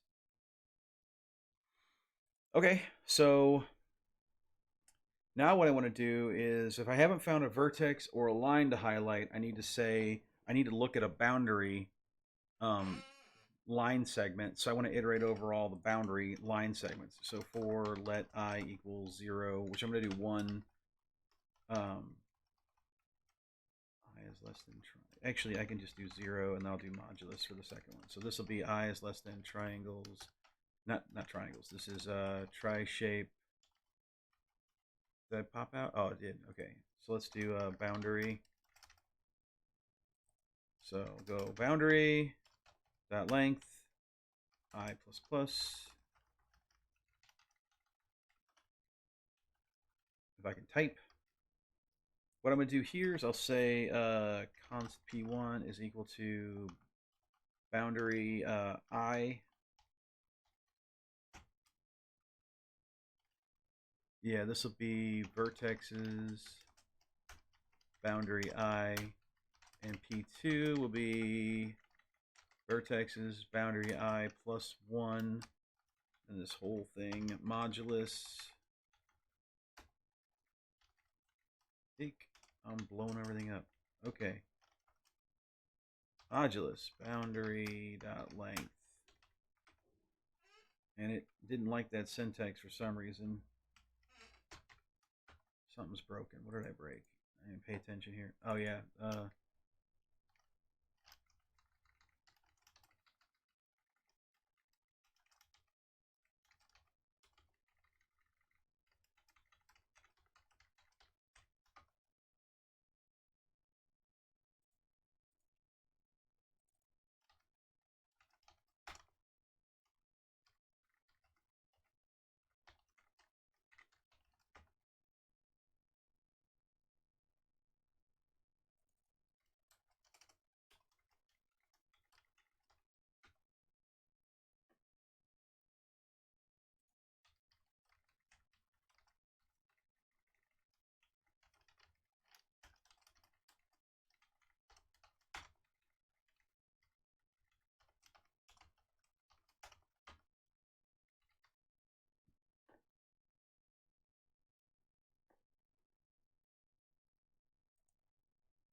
All right.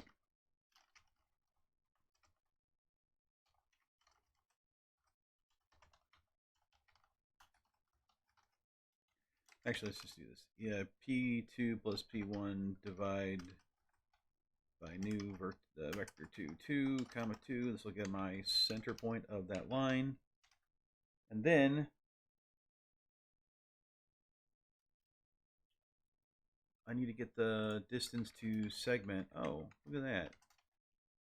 I wonder what distance to segment does. Is that centroid?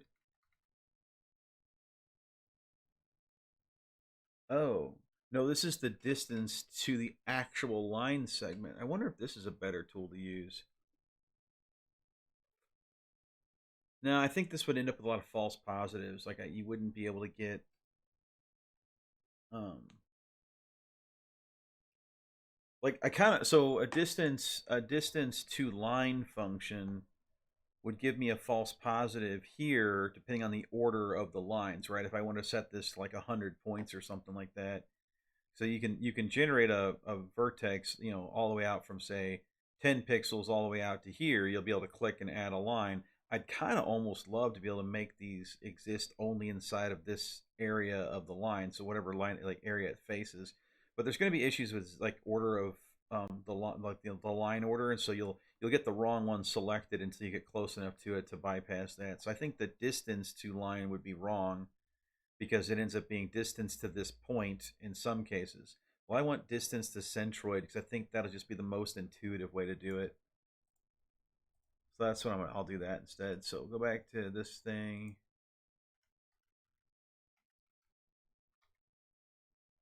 And I'll just use distance to point. And we'll say now dot subtract mouse pause.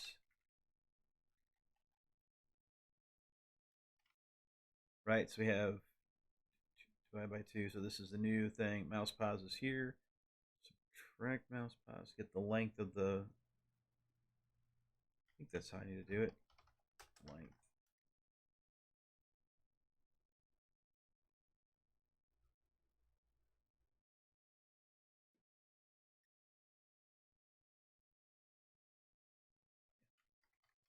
And if C is less than, for now, we'll just say 100 or 100 units. Then we return back and we say, yep, we're good to go.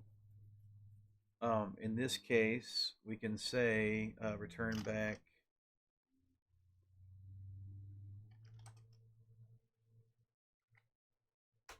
highlight. No, it's going to be add try vertex 1, add try vertex 2, and this is going to be I comma I plus 1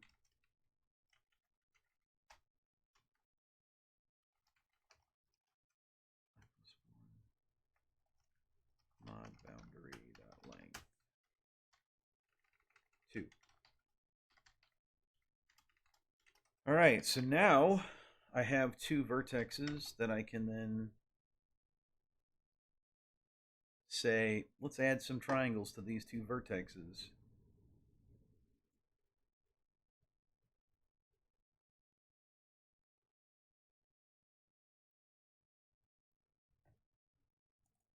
I need to show these in the in my app over here in my debug panel. Oh, that's Art Mesh Editor. There's that little debug panel. I need to kind of throw that in here somewhere. This is triverts. That's join triverts. I don't want that. There's editor mode.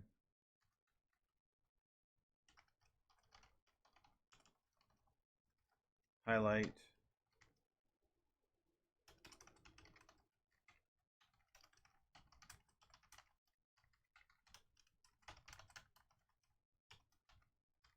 This is now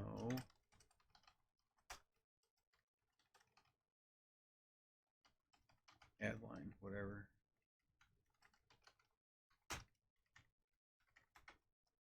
So now, if I did it right, yeah, add line 0, 1, add line, it gets a little wonky. I get closer to this, I get 0, 1. I get close to this one, I get 0, 1 as well. So this is 0, 1. This is probably 1, 2. And when I get closer, it's already getting a Z fighting. So I kind of want to just get the one that's in the quadrant of the line. Like it needs to be offset by the norm, or it needs to chase the normal. I'm not exactly sure how to do that. I mean, like you would want to rotate the space of this. And I think you could do that with a vector math, where it wasn't actually a rotation.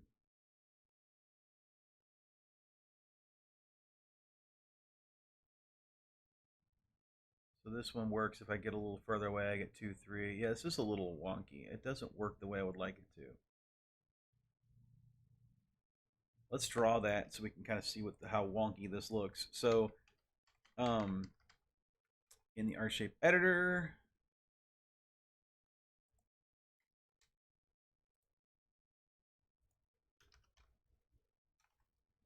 let's see, state dot add try vertex 1 does not equal undefined, and state dot add try vertex 2 does not equal undefined. And we have this thing. We can draw the 2 lines and a circle.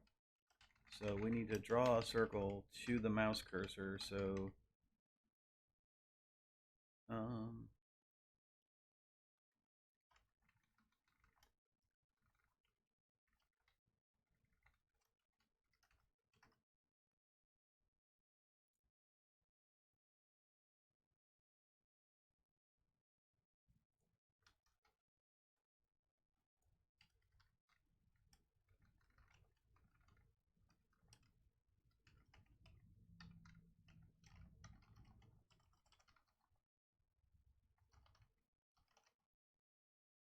highlight, add triangle.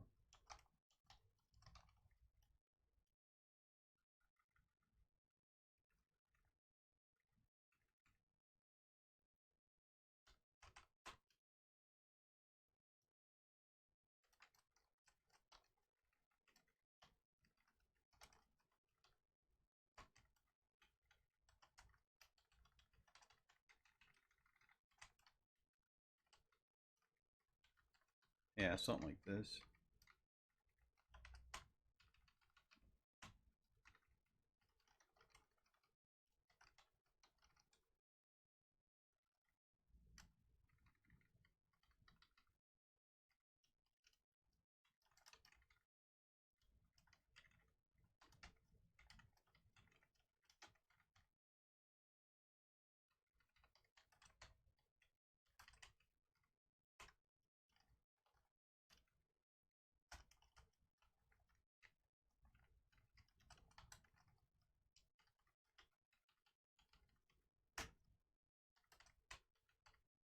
And then I need to get the P1, P2 vertex.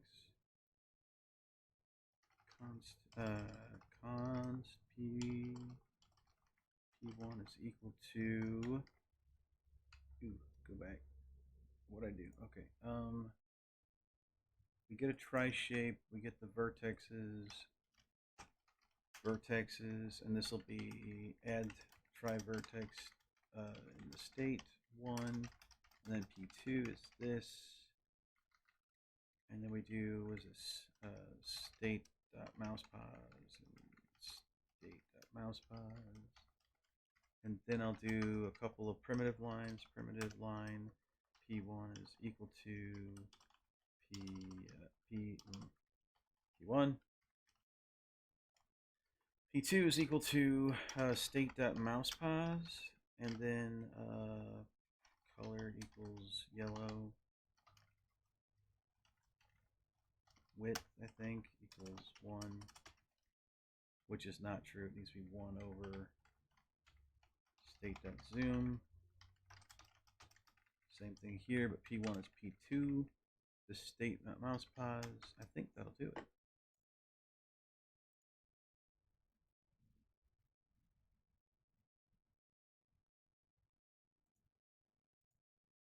That didn't do it. Oh, right, because I didn't render this stupid thing down here. After the boundary, we add this right here.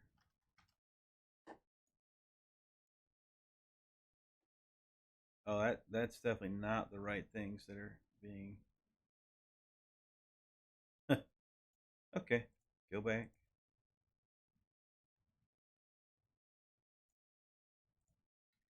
First of all, that needs to be there. So I'm saying add tri-vertex 1, add tri-vertex 2.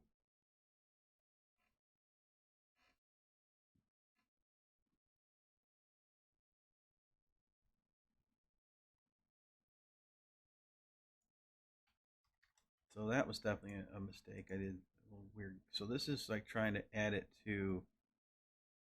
What the hell?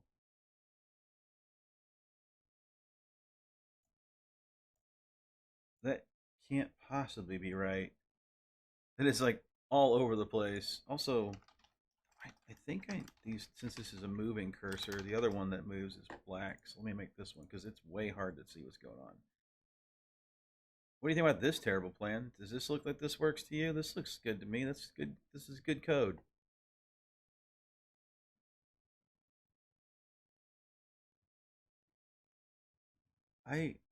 This is not doing anything close to what I would have expected it to do.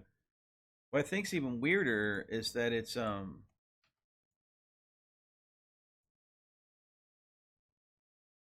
like I'm pretty sure I know that this is like this looks correct. Okay, the simple triangle seems correct. This, however, seems a little less than correct, i.e., wrong. Why would it even pick verts? I must be using the wrong indexes or something. So, yes, I know what's going on. In this reducer, when I'm doing this here, the vertex is boundary I. It's not, I'm returning I. It's supposed to be boundary I. And this is supposed to be boundary I plus 1 length. Yep. All right, there we go. That's a little more rational. And then we get, when it gets close enough that you're, you're selecting this line you want to split, so you can split that line. And if you want to draw, a new triangle, you can draw a new triangle if you want. So there it is. And this works kind of how I would expect it to work. It's not the greatest. It's a little derp because I know that the order of the triangle in the mesh is going to be a big part of the issue here. Oh man, this is going to work so well. Like this may just end up being, with a few tweaks here and there, this may actually be a slightly easier to use mesh tool than what is in the other thing, and it forces you to generate, as long as you're at the moment, it somewhat forces you to create you cannot tie this in a knot. So if you follow knot theorems, you shouldn't be able to generate any triangles that are out of order or loop backwards on themselves or anything like that. These should all be clockwise triangles. I should come up with a way to prove that these are all clockwise triangles before I assert that. I need to find a tool that does it, and then just a way to verify that they're all clockwise.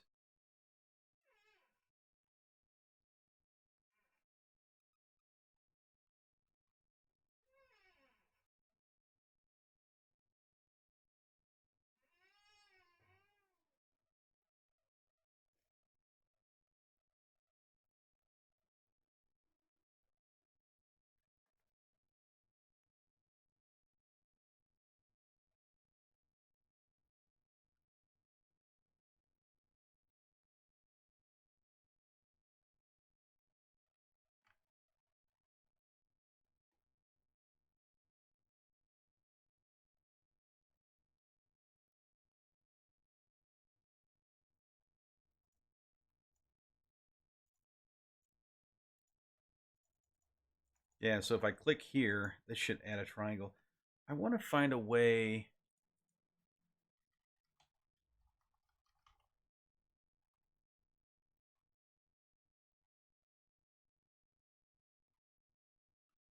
I don't really want to test what I'm testing. I want like point in quad. I want a point in polygon function, so maybe I can just generalize this to a point in polygon.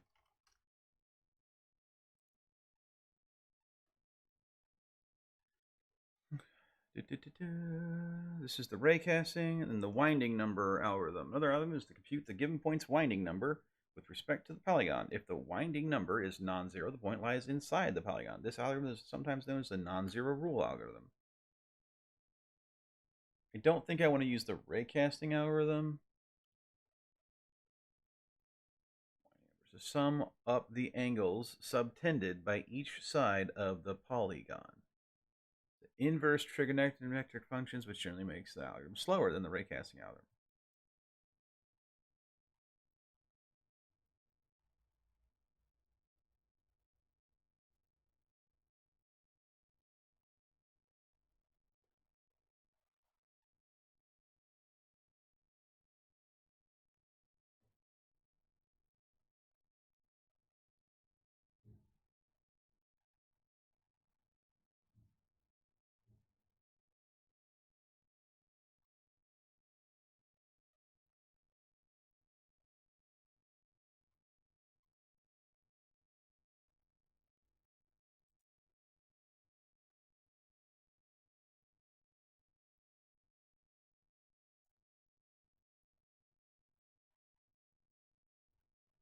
All right, so determine the inclusion of point in PD2D pluralized geometric problem that results in interesting algorithms.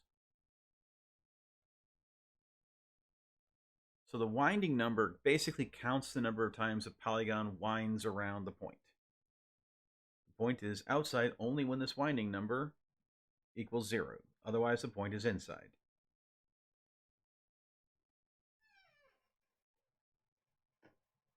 One, two, three, four, 5, 6, 7, 8. That's an interesting question, right? If you look at this example here that says that the um, counting the number of lines would say that this is outside the polygon, but I would almost say that it's inside the polygon, right? Even though these areas overlap.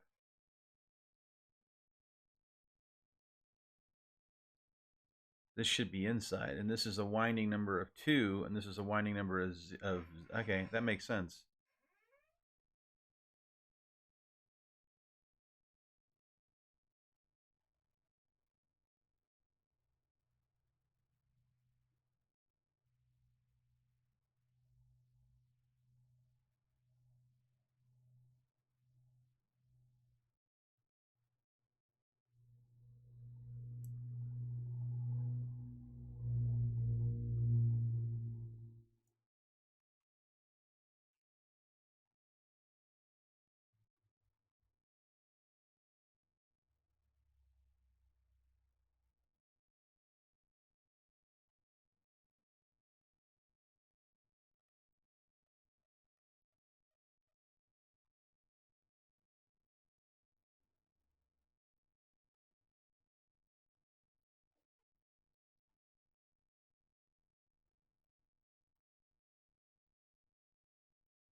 Um, okay, so what we want to see is, oh, I wanted that Wikipedia article. Go back to the Wikipedia article.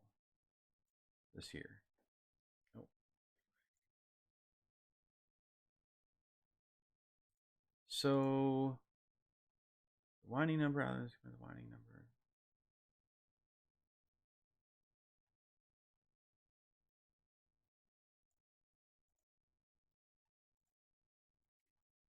Is there just a simple like npm polygon point in polygon npm? Look at that.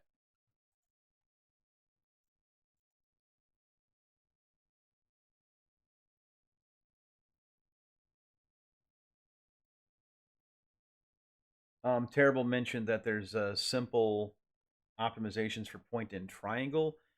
That's a plausible one, but what I really want to do is my search space. Is this. I really want this. So see the line here? I want to project a box that's 100 pixels tall, and I only want the mouse inside this box that is basically following the normal of this line. So that's the gist that I want to do. Um, and since these lines all have they're all in clockwise order already, so if I take, this is the 0th element, this is 1. If I take 0 and take its angle, subtract 90 degrees, and then project that into space, I'll get a line that emits this direction. If I take this line, and go negative 90 degrees, I'll get a line out into space that follows its the normal, and it'll actually generate, since these are already ordered lines, it should generate a bounding box that I can check for. I guess in that case, that's just two triangles. So maybe that's what I do.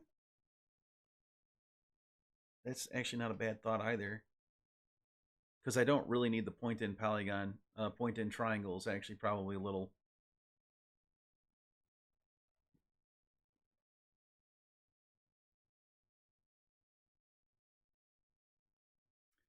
All right, you got me. You got me curious. I need to draw. I need to figure out how to draw um, the boundary edge. So in this the tri-shape art editor gizmo, I want to kind of see what this looks like when I project those lines off.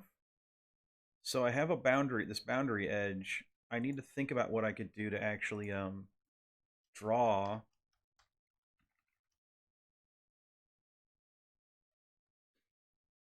It's not going to be.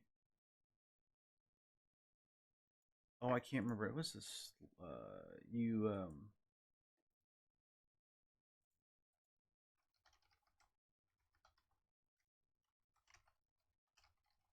There's a simple form to getting the slope reversed by 90 degrees.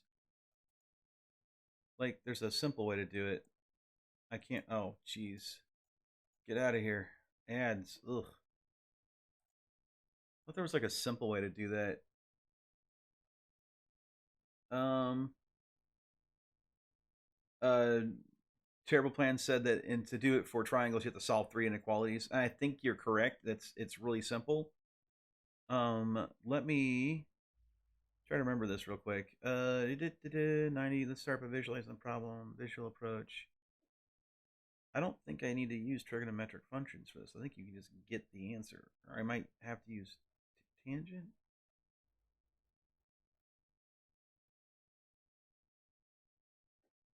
Oh yeah, okay. So x, y, negative x. Okay, that's okay, that makes sense.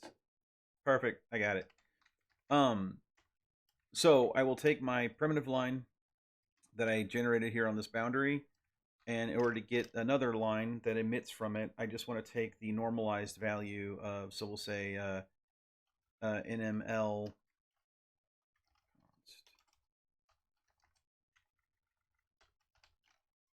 is equal to P2 minus P1, or subtract. Boy, I can't wait till the JavaScript gets operator overloading. Terrible Plan said something about you can heuristic and see if it's in the max square bounds to check if you want to do that even. Um, so yes, But I don't. That's more of a speed up than that's like a premature like optimization than what the other. I'm just gonna do like the terrible thing first. Huh? Huh? You should like that. All right, let's get the P1, P2 cracked out of here. Okay, force me to use the mouse.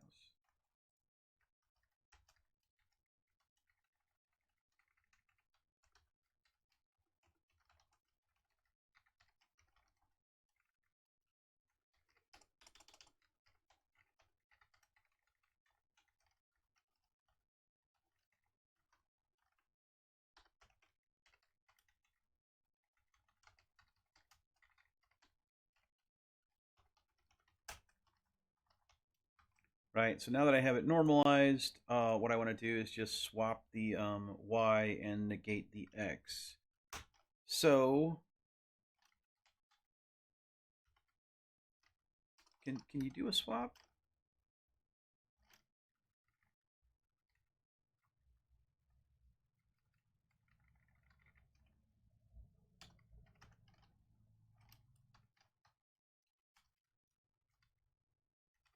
Call the normalized vector there is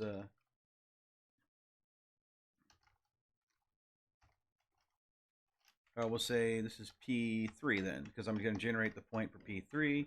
P3 is simply going to be P1, right?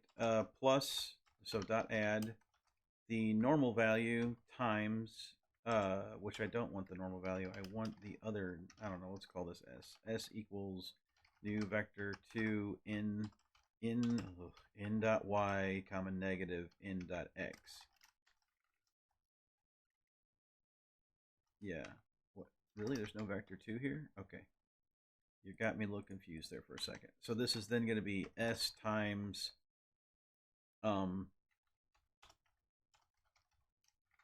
by floats, and that's be 100 by 100. So that'll give me my P3, and I want to boundary dot push primitive line P1 to P3. Why is it mad at me?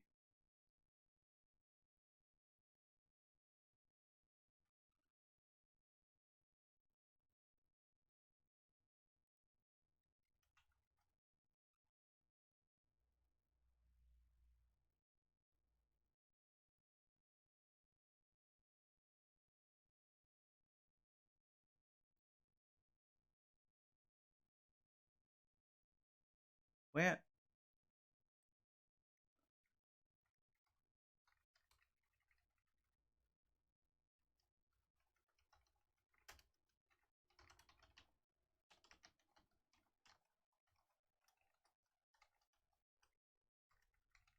What? P1 dot add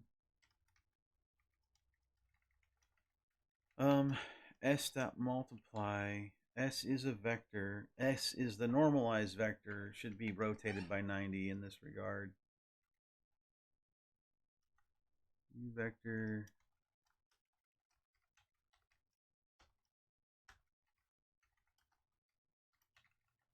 Oh.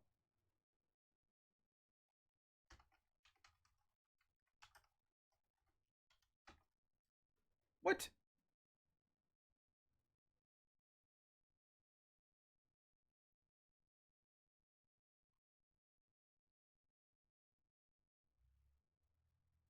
It literally wants a deep immutable vector. This has never happened before. I've done this multiple times.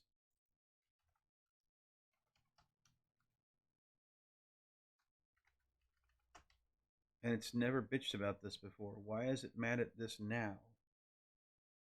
I don't grasp why this would ever be important in any way, shape, or form, because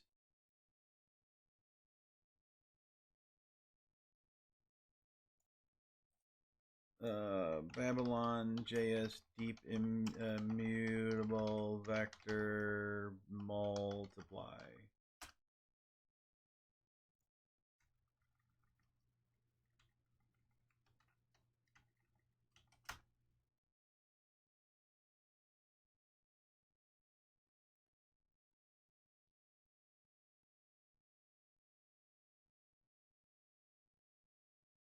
I'm damned certain that this literally just returns back a new vector. It shouldn't matter if it's deeply immutable or not. That doesn't make any sense.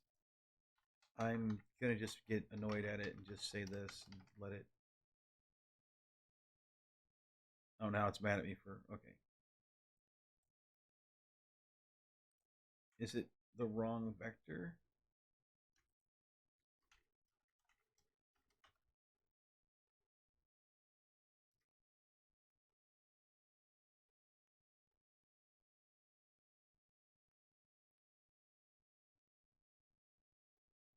I have literally done a shitload of these multiplies and have never ran across this. Why is this doing this now? Like, I never understand why this stuff happens in these.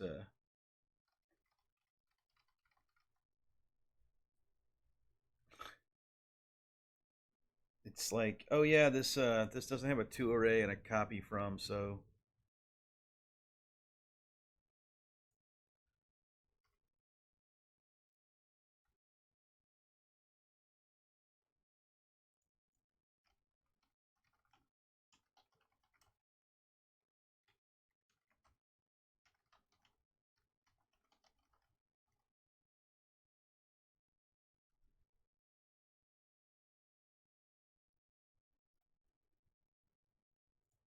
I think I can do a single number here too, can't I?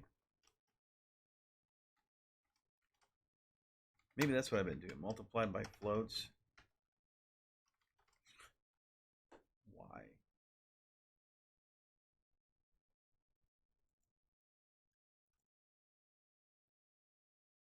Oh no, the wait. What?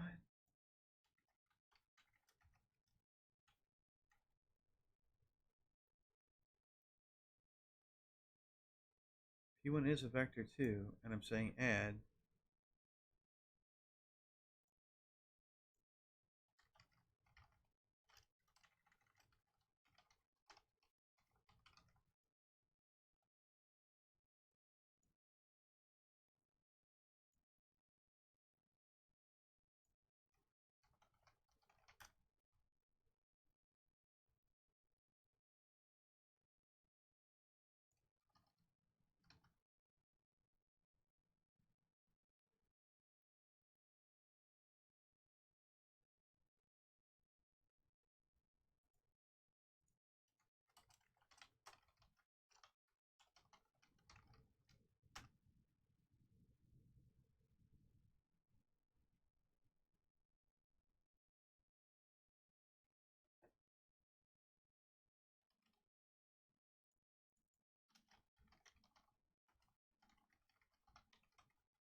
Okay, it looks like there's some thing that I need to do in Babylon JS because there's a decoupling of the vector libraries that I may need to just import the vector libraries like this.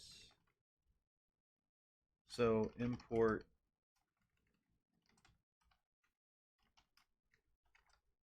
and then there's some maybe something from here instead of importing it directly from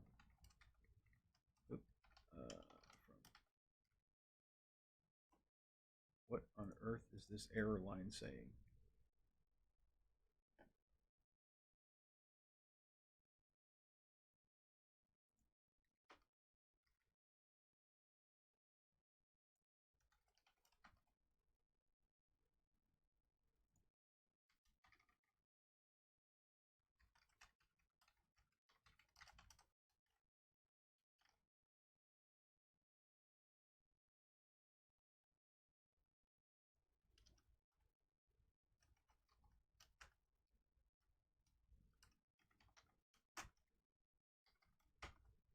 That don't make any sense.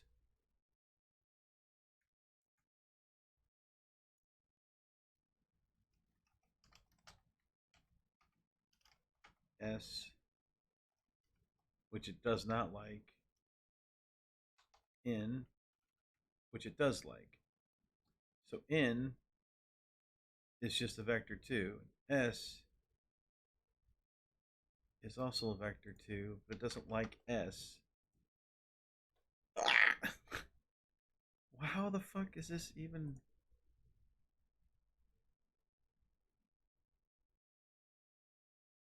I don't think you can actually create a deep immutable. I think it just basically masks out arguments and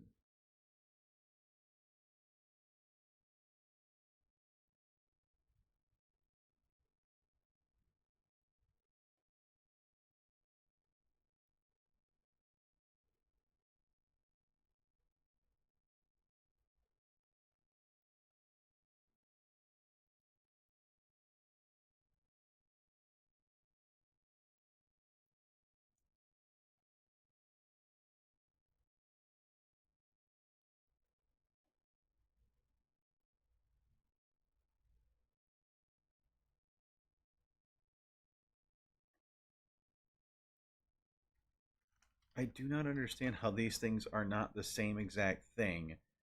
They literally are the exact same thing. Oh, okay. So I suspect what's happening is that I need to go.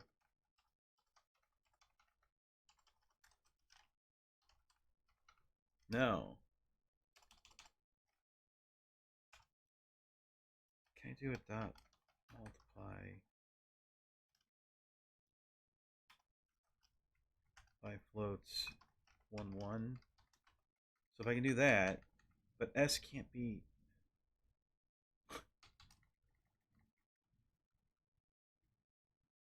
Okay, whatever. Dot multiply by floats 100, 100, and then I'll just do dot add P1 here. And this will just be P3 now, and I don't care. Oh, now it's pissing about. Jesus. What the hell is wrong with this stupid vector library? I am going to completely abandon Babylon JS. So help me.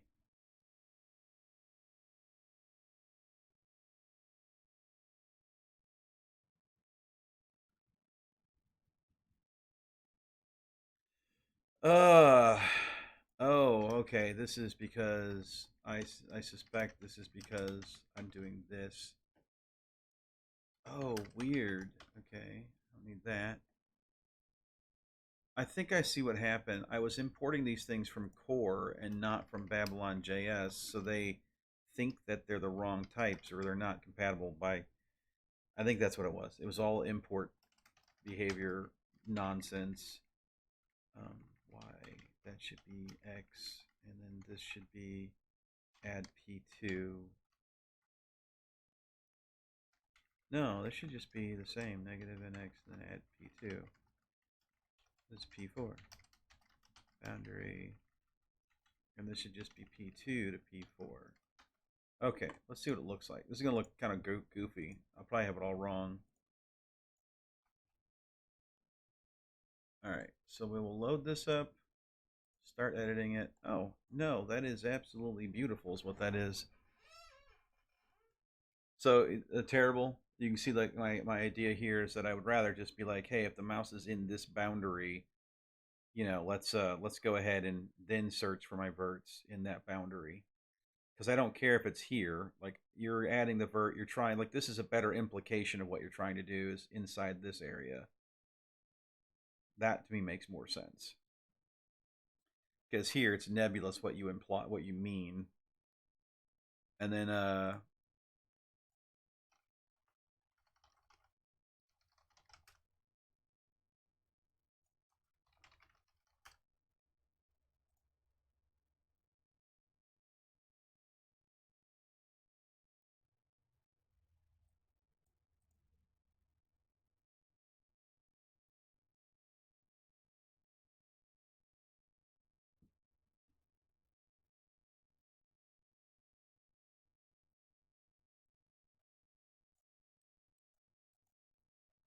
and we can do in my utilities, art mesh editor utils. We'll just, just make it up as we go along. Point in triangle.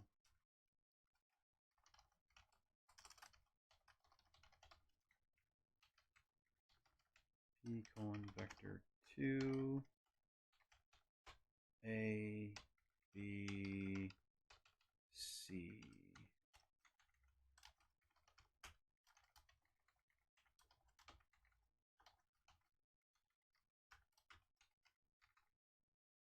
And this would just be simply C minus A, so C dot subtract A. This is B minus A, so B dot subtract A. Yes. And this is P minus A, so P dot subtract A. And these are a bunch of dot products of, this needs to be P, which I don't think I care. I think these vertexes, they do actually have the 0 and 1s are actually. Terrible Plan said, I feel like you could cast a ray from equally dividing the external angle rather than 90 degrees. Yeah, but this seems like way easier, right? Because also have fun with internal curvature. Right, like I know that there'll be concave shapes, right? There'll still be some weirdness, but you'll just have to like again, I just want this tool to work good enough for me to make the thing I'm currently doing be, work, right? I want to get past this mesh editor and go back to the animation library stuff. So I actually have tools I can use. And I don't have a need for concave shapes. So that's just yeah. Yep, and they'll always be weird, most likely. So what I could probably do is what I would probably just make that so that in the future I would have to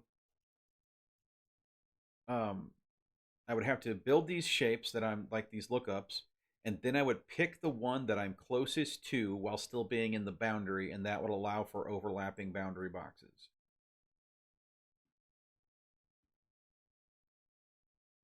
I think that would be exactly with what I would want.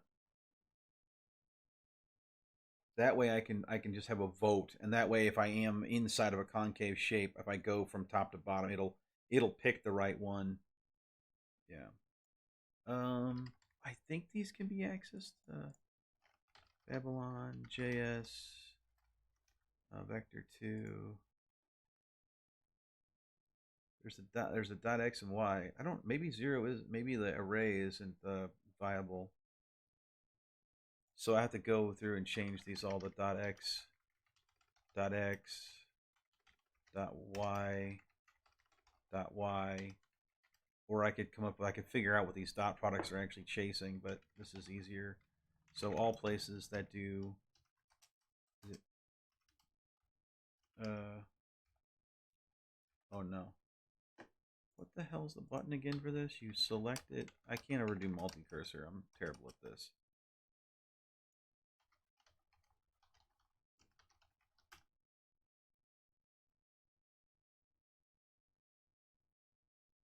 Control Shift L.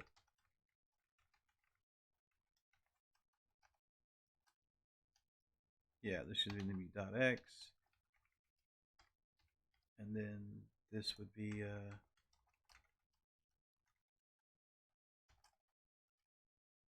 oh no. No, no, no. I don't want to do that. I want to you just like do one at a time because I selected the entire uh files. Yeah.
Okay, never mind. I'll just copy paste it. I can't remember how to figure it out. I don't want to read through documentation while coding. These are just dot products, and there is a vector2 dot product tool. I feel like I'm.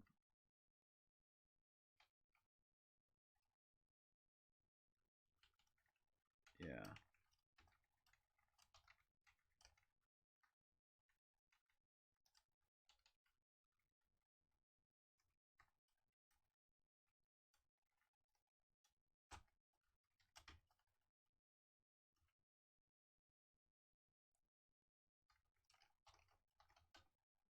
Oh wait. This returns a boolean, doesn't it?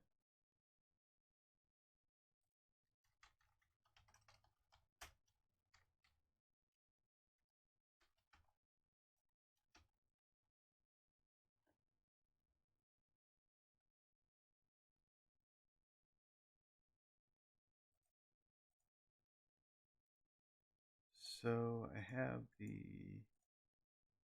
boundary thing being calculated like that. So if I have that and I want to just verify, I want to test for these areas, then I need to turn this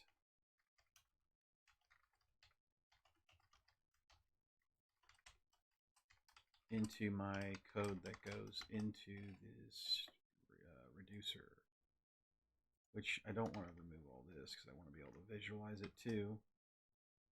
Art mesh reducer, and so now here's this, and then we create that.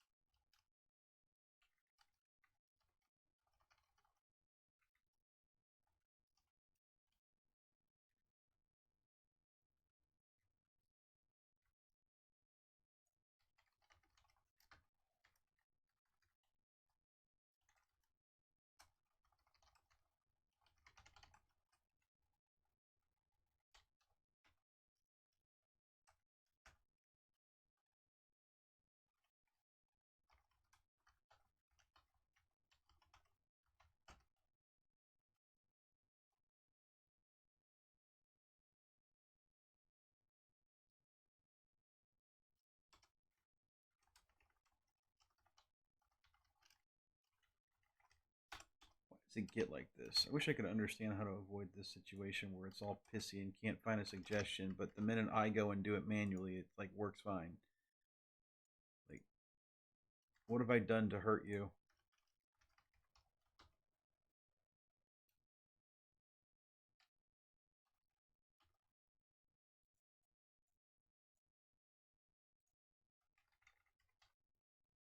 Right. So now it's doing P1, P2. That's the two lines. Probably needs to go more like P3, P3 to P2 to P1. That's a clockwise orientation. And then I would say or point in triangle for mouse pause, and then it would be P3 to P4 to P2, P4 to P2.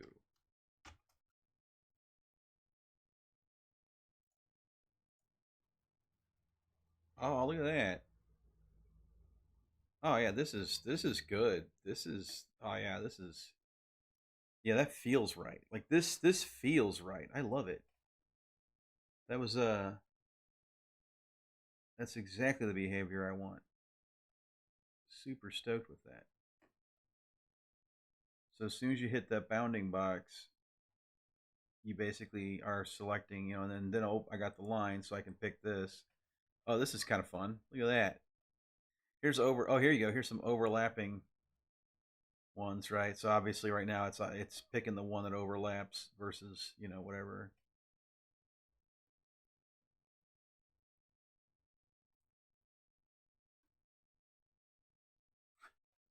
Looks kind of cool. Oh, I like that. I like that a lot. Oh, I like it. Okay. Um, so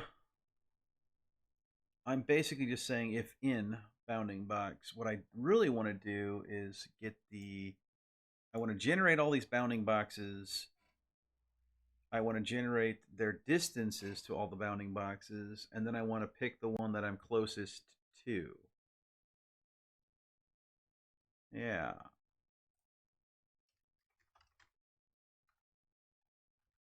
So I kind of want to generate a structure for this boundary box wizardry. You know what? I'm gonna skip it. I was thinking about doing what you talking about the overlapping. I was thinking about tackling that right away, but I'd rather just get the add vertex thing working now. Now that I've got a decent little UI around it, that feels about right. Let me kill the debug drawing, although it does look neat. Oh,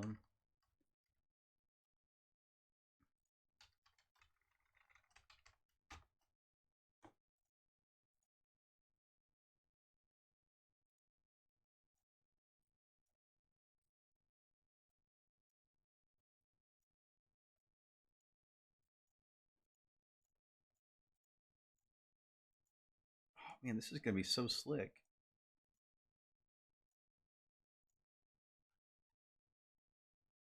Okay, I'm not gonna lie. I'm actually really digging this. If I get this working, I might just hang out and do a few of these meshes, just draw them, like draw the outlines and boundaries and get them to look right. I would still like to be able to do things like delete interior vertices or whatever, delete lines and stuff like that. But I can't really, you know, there's a limit to how much I can get done easily. Because if I delete this vertex, it literally will delete any and every line. Because I have to delete whole triangles. Uh, yeah, deleting whole triangles is hard for me. To keep the consistency that this mesh editor has kept.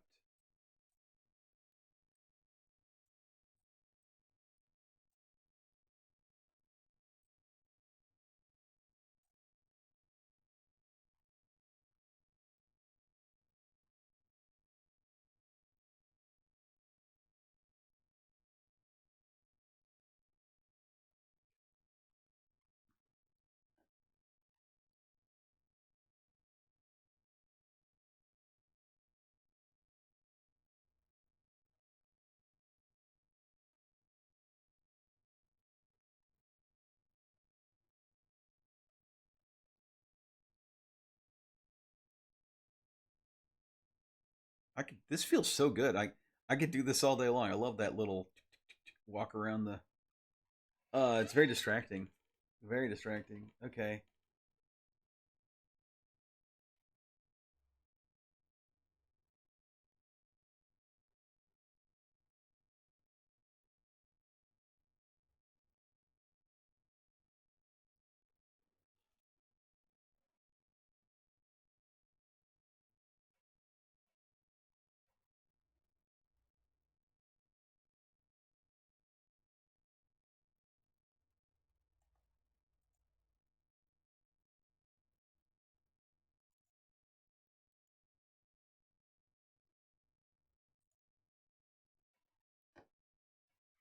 All right. So on mouse down, I just need to create a new triangle, and so I already know the two boundary verts that I want.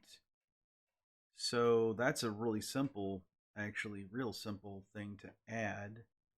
Um, I already know if I come back over here, right? I already know that this is like 0 to point 0.2. So this is 0.1 to 0.2, right? So that means to get a clockwise loop out of this, all I have to do is add 0.1, my new point, 0.2, and then back to 0.1, and that's a clockwise loop. So it should be the right, it should generate the right loop, I think, in all cases, right? So we go from 0.1 to new point to 0.2 to 0.1. So 0.1 to new point. Oh, that's actually not clockwise. Uh-oh. No, that would be because point one is down here on this bottom. It's this lower, yeah, point one new point to point two. That's clockwise. Hmm, like it. Okay.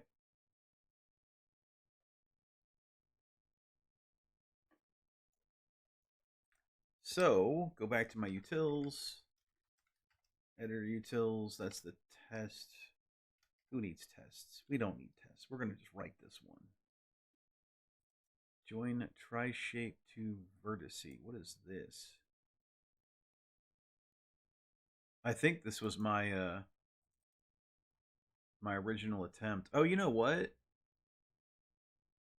Yeah, this actually could work. I could send in the yeah, I have to send in the vertex position too because I want to be able to plop it down in a location. So it's not just, so this actually makes sense. This isn't used anywhere anyway.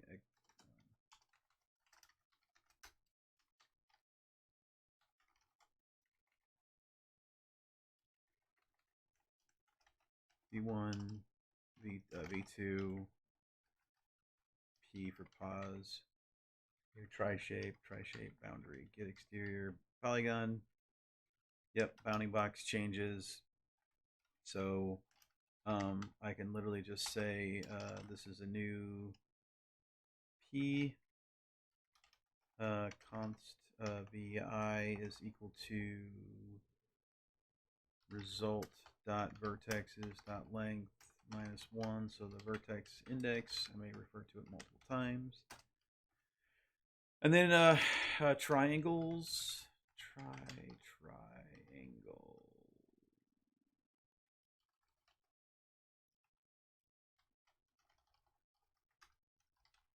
Push.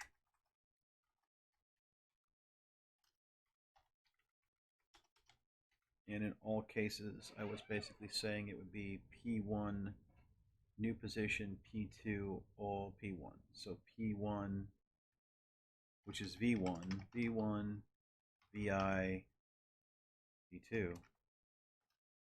Yeah, that should, let me double check my brain here. One new, that's clockwise. And then is that it?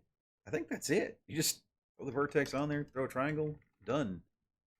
Piece of cake. So let me go back into the art mesh reducer.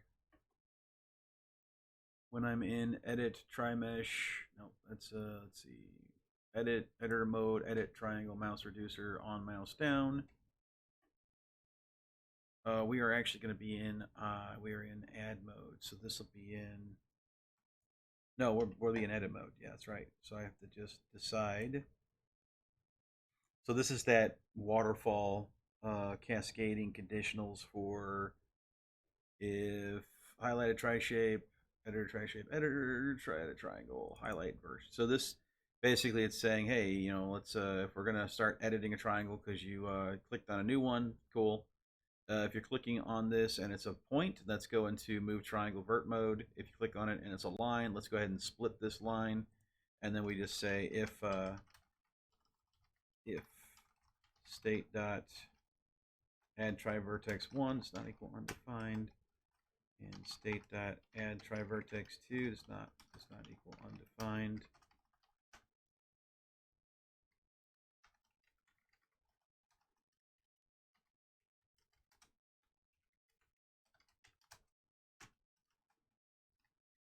We'll get the, oh yeah, undo buffers. Yep, gotta do undo.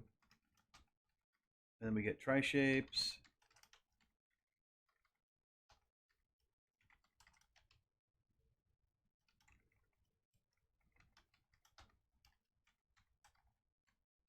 And this is simply going to be same thing. Tri shape, and then the V1, V2, and P, which is mouse pause. So that's just the same thing as this, actually, more or less. So it's going to be state.add tri vertex 1, state.add tri vertex 2, comma, state.mouse pause. All right, and then we just return all this stuff. Return, composing the state, the undo buffers, the tri shapes, and then we set the yeah, we'll set the add tri vertex 1 to undefined, add tri vertex 2 to undefined, because we don't want to leave those highlighted because you could end up clicking this multiple times and really get things weird. Okay, so yeah, I should be able to, oh, look at that. Am I not the coolest person ever? Although we got some weird degeneracy all of a sudden. Like I was able because the normal that line vector was.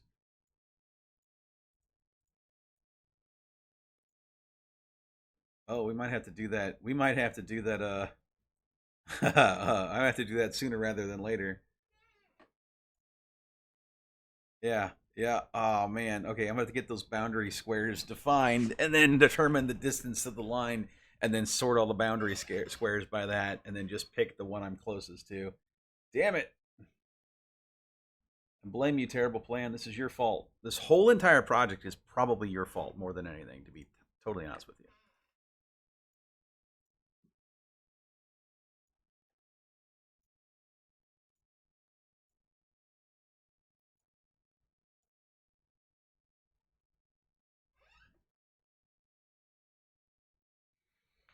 What do you think of it so far? Has it had? Do you think it's had good velocity? Do you think it's been what's your review of the progress thus far?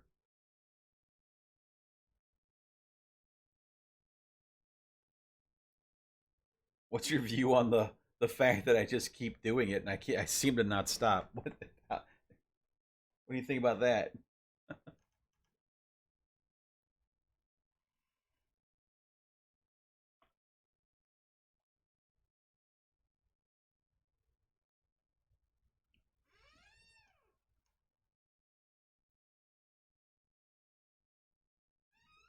Yes, it is definitely a massive problem space because the UI is complicated just to get that portion going, and there's more to the UI than what I'm like. This right here is probably not that important. Like there might be better ways to do it. Yeah, and Terrible said I was chipping away at it surprisingly quickly. Yeah, I keep finding myself somewhat impressed with some of the, but this is what I will say is that it's one of those like it took me 20 years to do this in 10 minutes kind of things because this is not the first UI I've developed like this. So I've been writing like little dinky little UIs for Doom editors since I was like a teen, like mid 90s with a 486, and sitting down there writing code in DOS, Pascal. Uh yeah, Pascal. Those were the days. Those were the days that we shall never repeat. Although I was quite fond of Pascal. Very nostalgic for it, I would say even.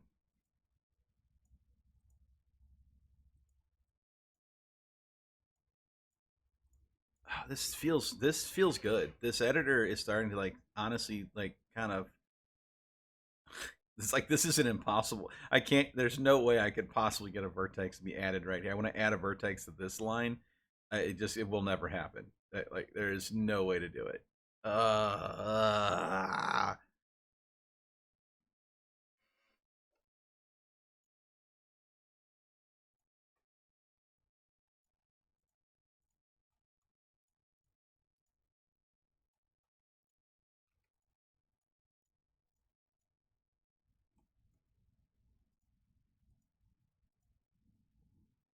Oh, this is kind of a bummer right here, right? I can't actually see what the hell's going on with my like that color gray is just not the right color for this tool.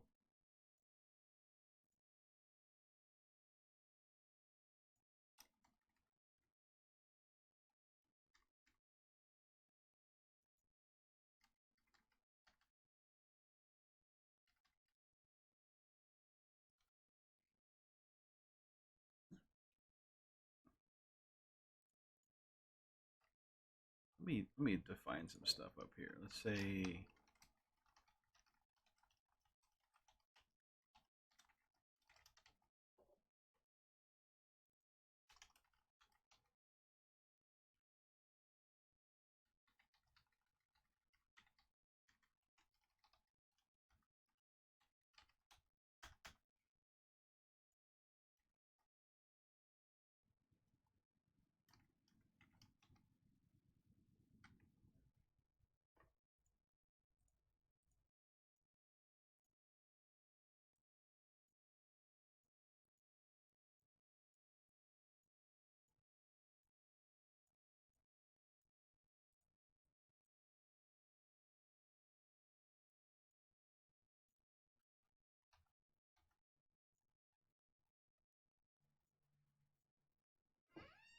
You know what? There's actually enough because like we were talking about that degenerate overlap, and I like kind of forgot my tool actually has more. You know, there's more to it.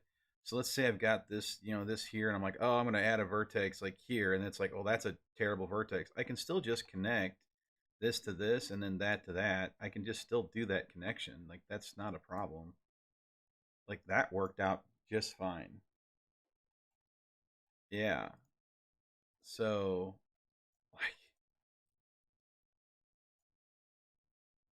like, this is just now a connection to there to there. I don't know. This actually might be enough. I'm gonna commit this code.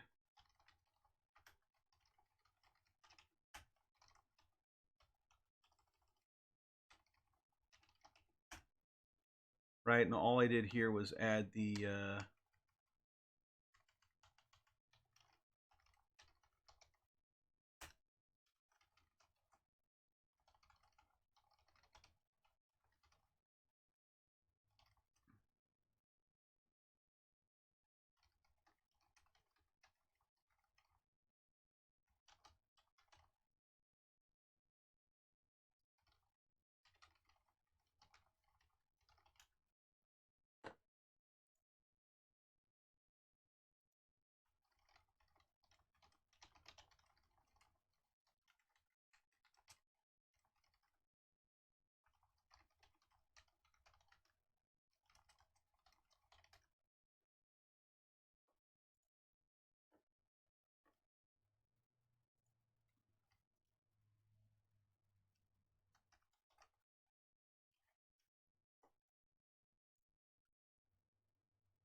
so there's the vert mesh.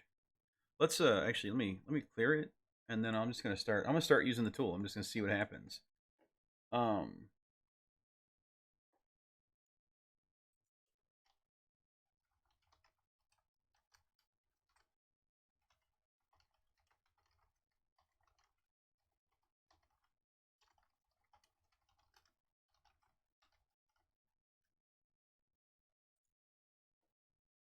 Trying to get somebody to jump in here and join my stream. Terrible. You need to go make everyone else join my stream.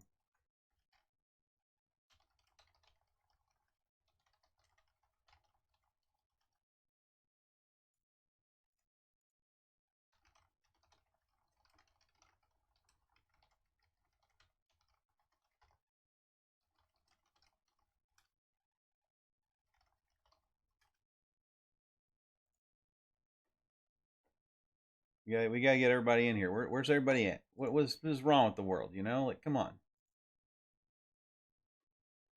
this is good stuff.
All right, do it, you cowards. Yeah, cowards. That's right, stranger. Thanks for showing up, stranger. All right, so I have the vert mesh editor. This idea of being able to add triangles. So the idea is I can add a triangle. Now that I've added this triangle, I can actually add a point. Let's say here. Let's do a point here and point here, and then maybe this and this, and then I'll join these two lines here. Split that. So now I've started to generalize this the structure I want to keep working with.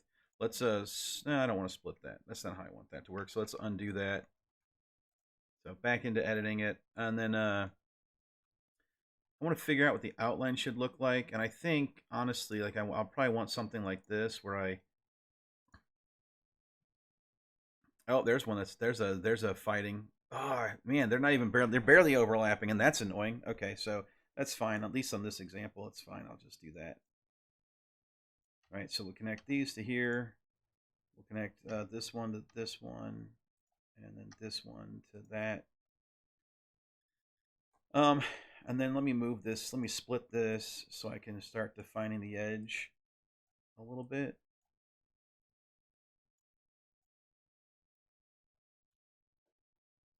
That, that. Yeah, I want a little bit more detail closer to the edge, I think. Like, keep these triangles a little more balanced.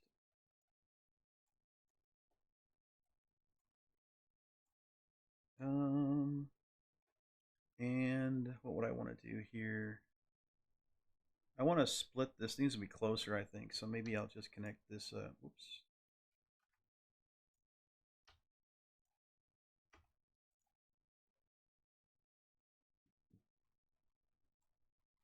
And split this line.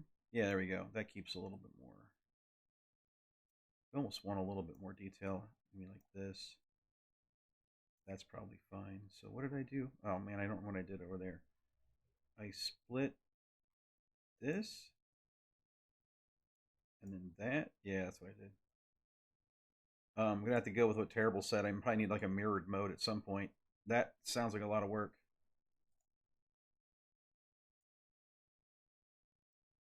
Okay. So let's keep going up the face with balanced ads.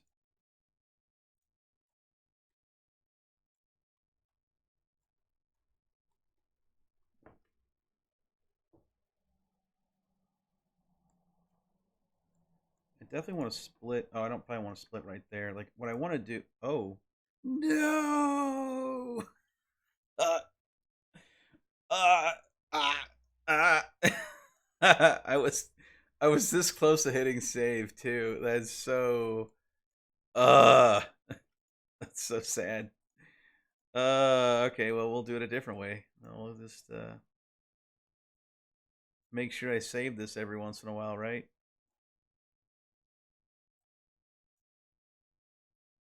Defeated. Hoisted on my own petard. I was so in the belief that this was going to be a very successful edit that I wasn't even worried about, the ultimate little sacrifice there. But that's okay. Let's save that again.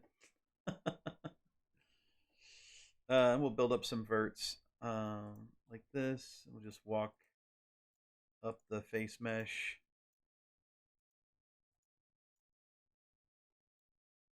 Yeah. Yeah, I actually like doing it that way. That's actually kind of nice.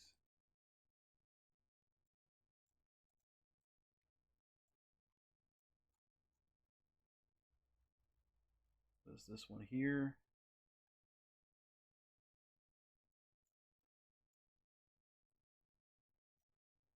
We'll bring this one down here. We'll do the same here, here.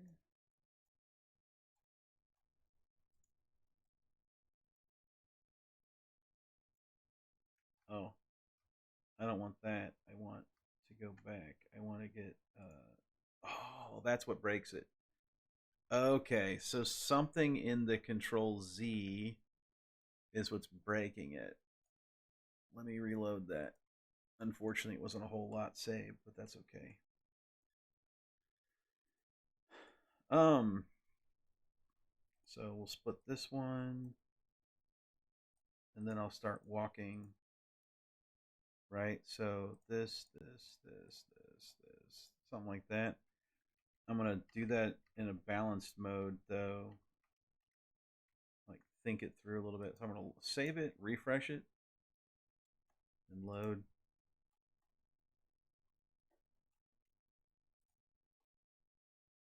here, here, here, here. 2, 3, 3.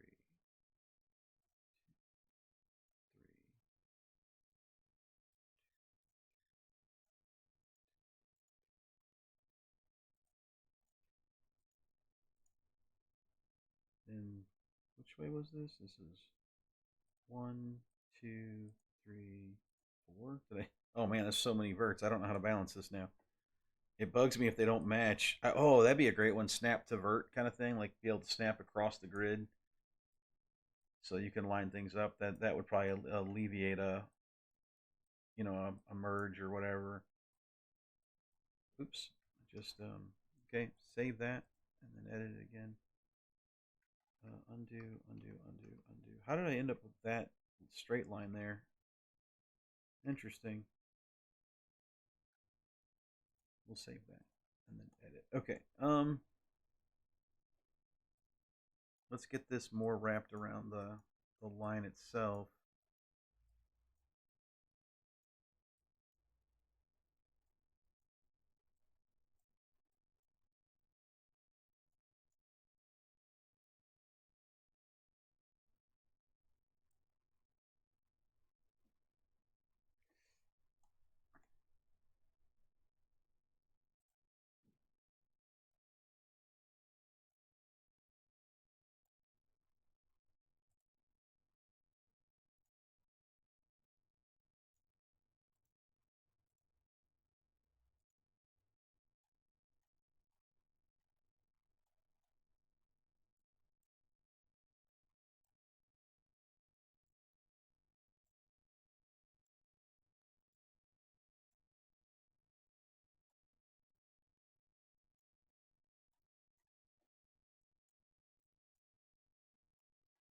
Probably doesn't need to be even remotely as detailed as I'm making, and I'm just kind of really just playing with the tool, to be totally honest.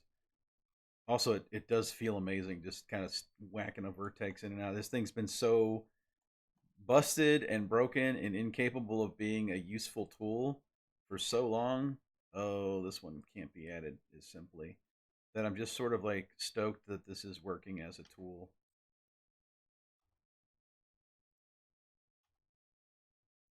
Yeah, I mean that was awesome. Just what I did right there was just like by itself was cool. We'll save this.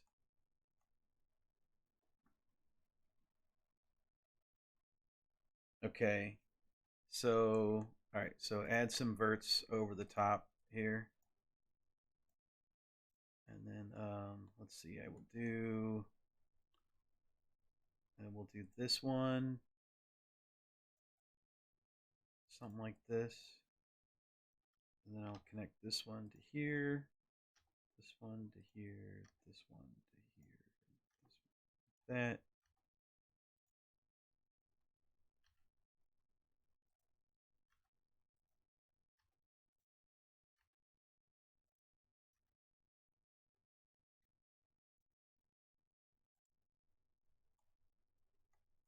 Yeah, this is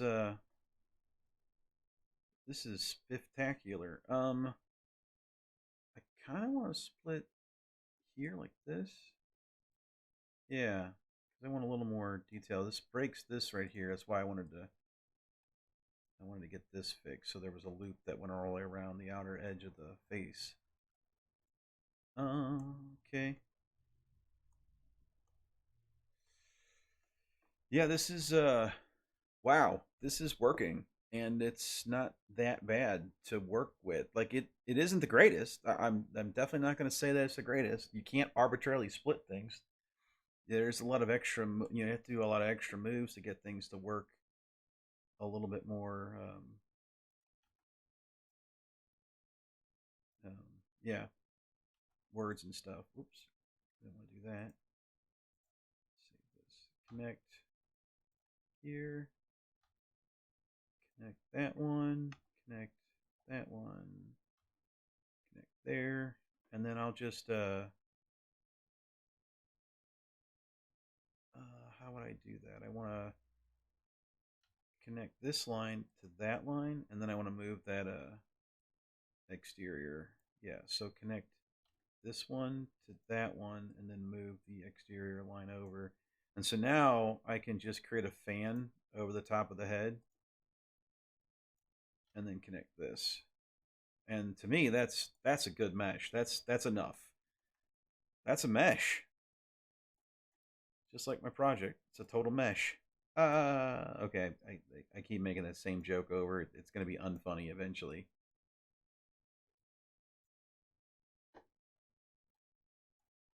Yeah, I'm digging this. This is working out way better than I expected. Okay. Let's do more. So let me look at how these were kind of made in the other. Do I even have it loaded? I do have it loaded. Okay. Um,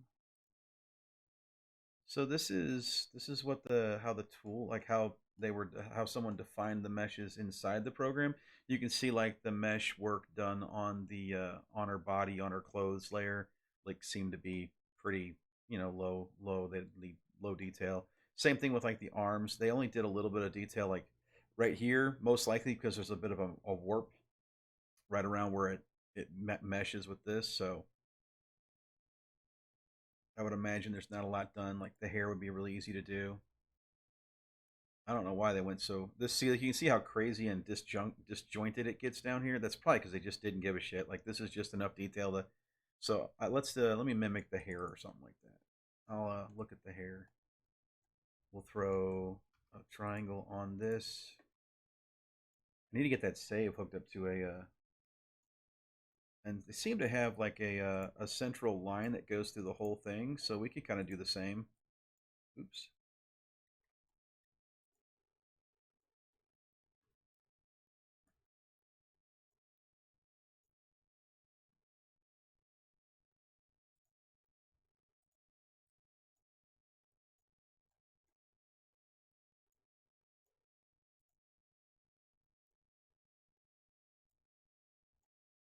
It looks like they try to balance the triangles, and then probably make them a little bigger than what I'm making them. So connect this to that,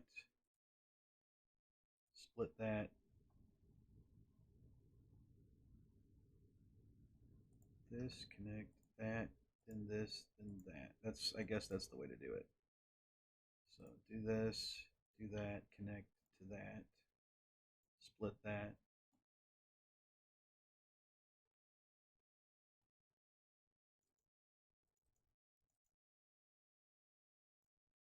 Um,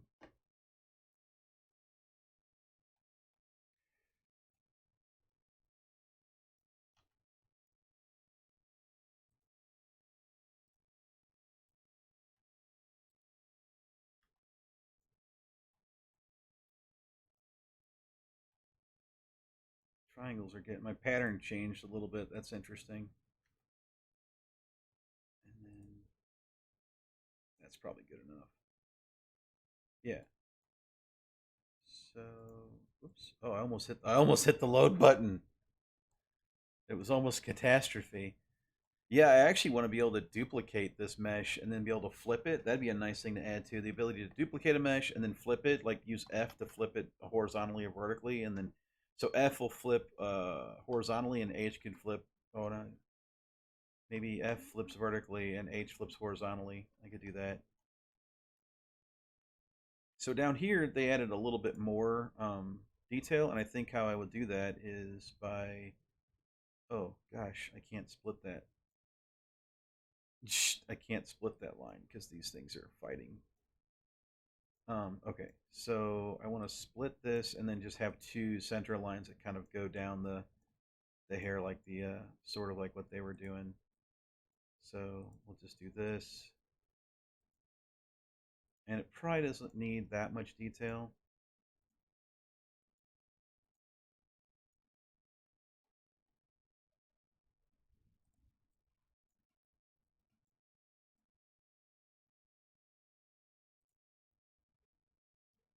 Um,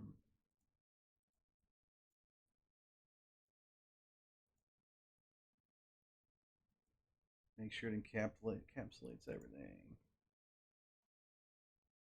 Oh, weird. You know what? I really didn't want to do another 5 hour stream tonight, but be damned if I don't try to get this thing rendered in a in a 2D mesh on in Pixie.js before the night's out. I really want to try it. It just feels like I'm right there. And then like I'm right there with these meshes. And then since I've got the meshes and I've got the warp ability, like it's so close. It's so close to being like a proper tool. Let's see how I'm gonna bind these. We'll connect here to here. I'll connect here to here, here to here, there, there, connect there, and then oh, this is where I need to be able to delete vertices. Ah, I need to be able to delete vertices. I don't have that. I don't have the ability yet because I don't know how to delete a vertice and still keep a triangular mesh. Like it's not. It's yeah. That's you can't just delete this vertex and expect things to be consistent, right? It would annihilate entire trees of triangles off the side of your mesh. Um, yeah,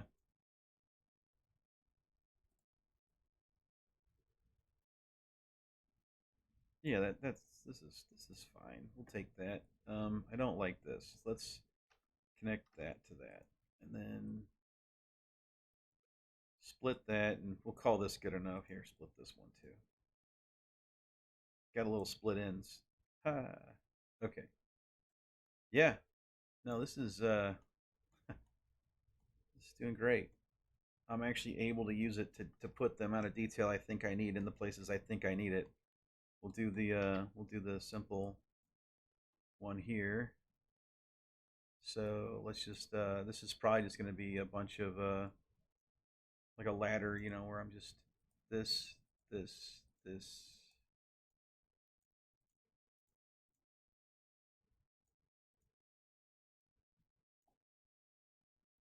and it doesn't even need to be that detailed. I can probably spread these apart a little bit more.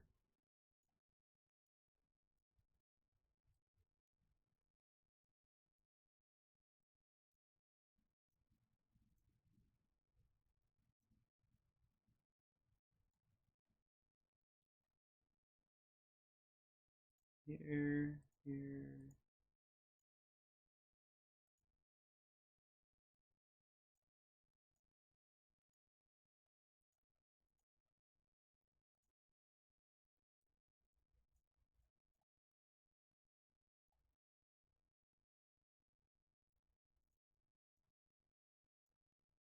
Yeah, that looks good. That's good enough.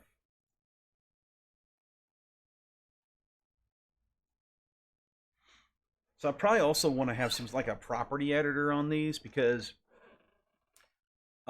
so this collection of like pictures on on this art layer, these are not let me try how to express this. You place these here from your source artwork on a 10 by 1024 by 1024 grid so you can create the texture for your character. And this is because a lot of this stuff gets imported into like a game tool or whatever. So I don't believe that this is where you would be literally defining your pieces of the puzzle for your actual like um, right? Your actual like instance. So like this head shape would come from your art, and this head shape alone might be like 1200 pixels by 1200 pixels. God only knows, right? And so you would actually put this onto the texture layer. You drop it here, and then you'd scale it and size it to whatever depth of detail that you want to have. I need to go ahead and add. I'm going to add a few more meshes.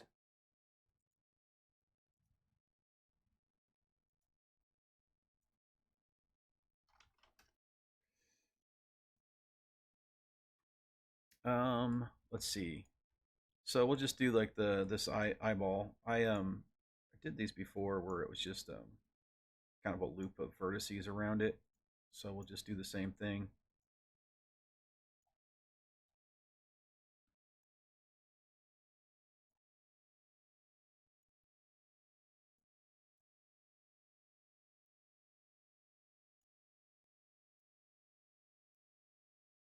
Okay, I'm not gonna lie. This is working really well. This is ridiculously well. Like I didn't realize that composing these, like I kind of knew what tools I thought I would want, and this is pretty much right on the button for the composability you would like to get out of something like this. But again, like I was saying earlier, it's like this is probably not the ultimate way that you would want to use the tool. There's probably more to this. Quiet Stranger said the joys of putting lines on screens. Yes, yes, it is. Yeah, well, considering that this was basically the culmination of like a week's worth of work, yes, it is very enjoyable. Shit. Okay.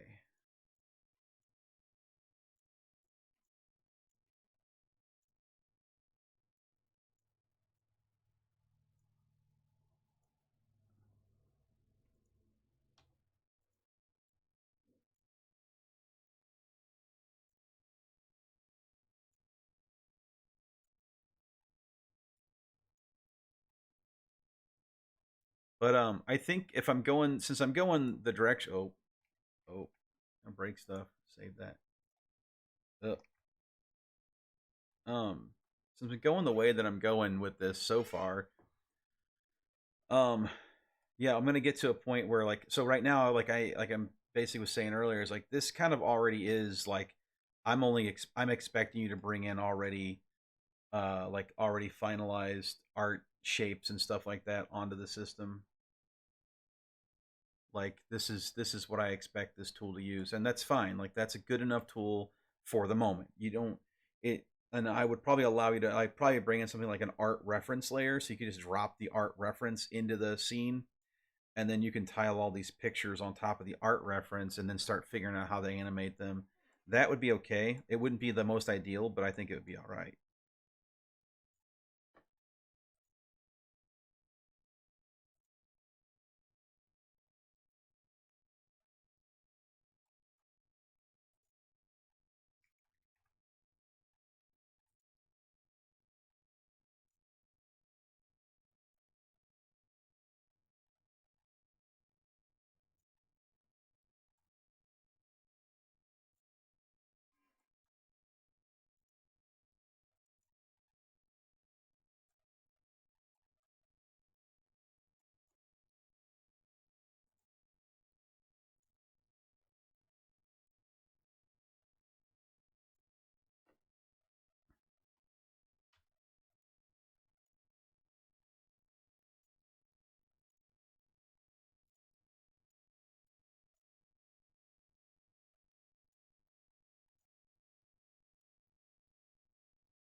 Oh, did I break it? Oh, I broke it because I turned that triangle inside out. That was interesting. Yeah, I have to figure out how to make it so I can't turn triangles inside out. I just want to be able to get, at the very least, just throw an error so I don't.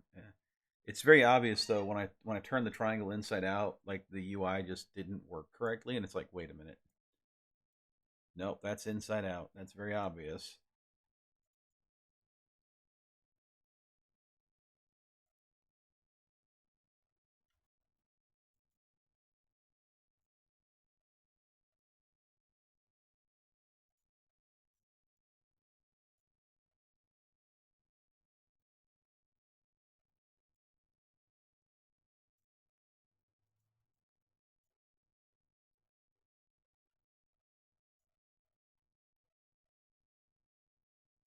I'm doing this one slow because I'm trying to mimic what was actually on the original artwork mesh, just to see if it how hard it is to sort of do the same sort of shapes and whatnot. But it looks more or less straightforward.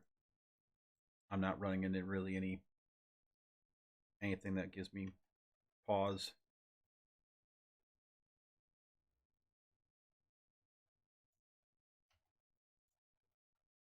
Yeah. So I would love to be able to copy this, to clone it, and then to be able to flip it, and also be able to drag it because you can't actually drag a mesh right now because that's not a thing. Who needs to drag meshes? You can drag the individual vertices. Why do you need to drag the whole entire mesh? You know, it's like, I mean, seriously, like, so demanding.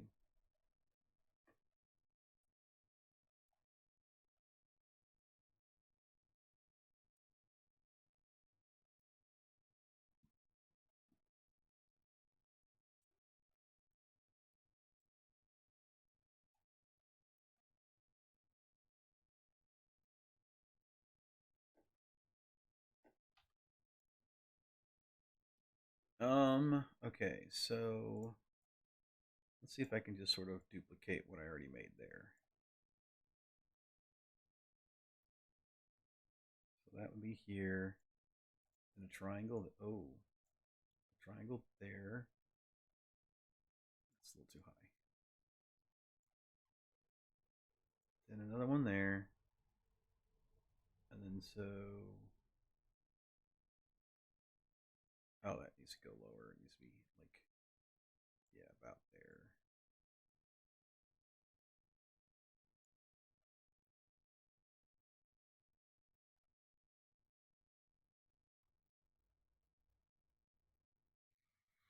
Oh, my brain can't flip this around. I keep trying to, like, I want to add a triangle, but it's like that doesn't feel like that's the right kind of triangle. Oh, I'm so glad I hit save, or maybe not. Okay, I don't quite know what the issue is when it errors out like that.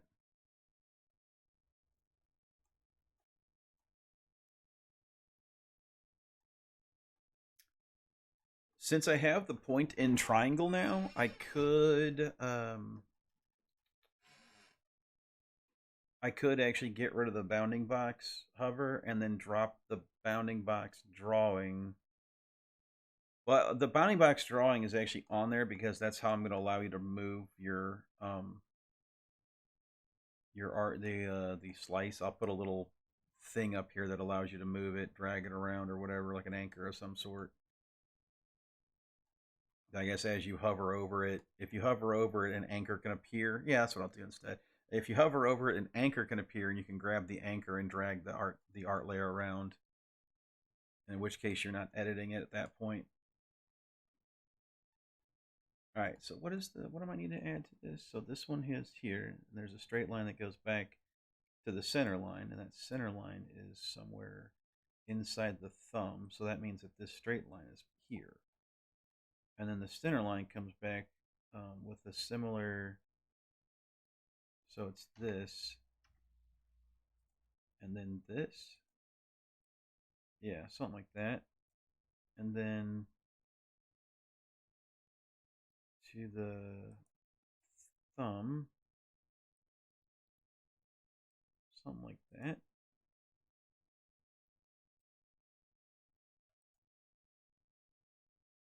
And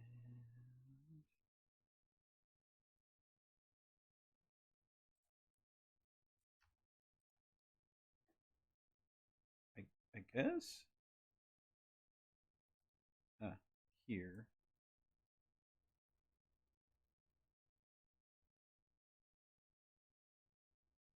that maybe. That looks about right. It don't need to be the same. I'm just being pedantic and strange.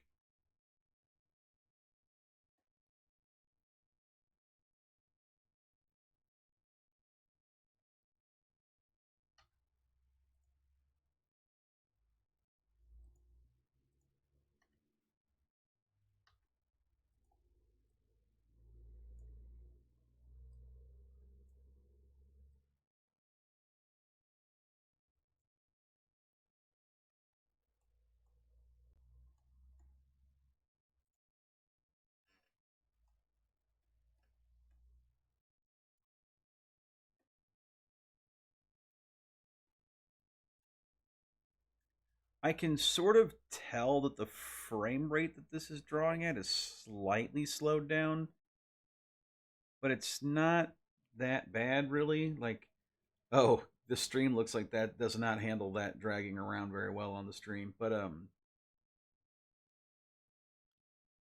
yeah, it does look like it works for the most part. I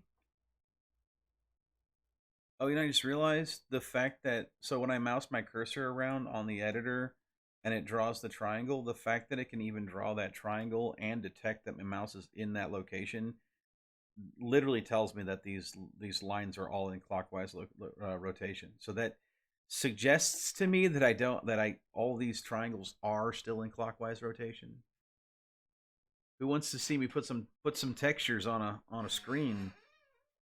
Anybody want to see some textures being drawn with these texture UV map editor? Any takers? Do it. You won't. All right, stranger. Okay, this is gonna take a minute. This is the one where it starts to break down. Where I'm like, yeah, I can do.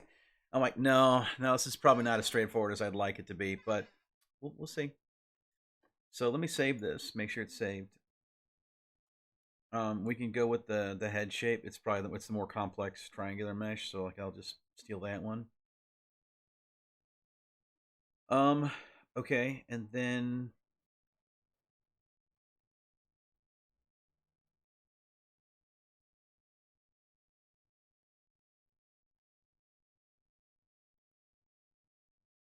let me go to my to-dos real quick and let me see if I got add a new point when mouse is outside a polygon. Hey, guess what? I can take that off my to-do point, my to-do list, and move that to the added.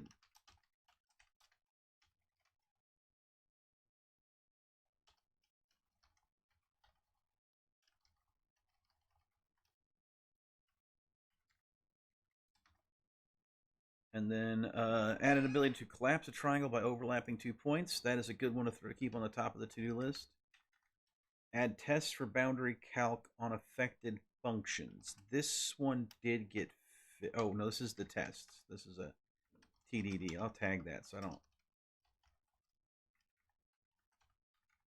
don't. This is probably a little more longer winded than something I can deal with quickly. Move typing. That's fine. Load on restart. Nah, that's fine. Well, actually, I might want the load on restart just because now the editor feels somewhat useful and stable, except for that one part where it's not.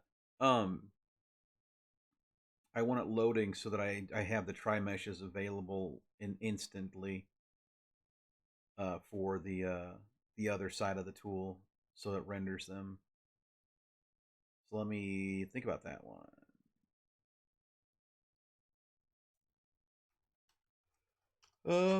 Okay. Uh. So load on restart. Let's do load on restart. I think that's a good thing to tackle. So all that is real simple.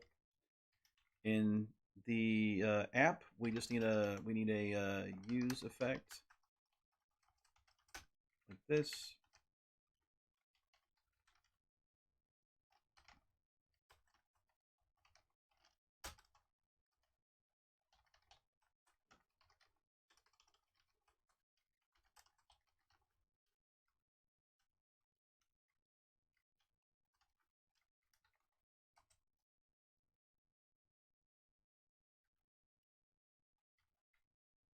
Do I not have? I don't have actions, do I? Need to move the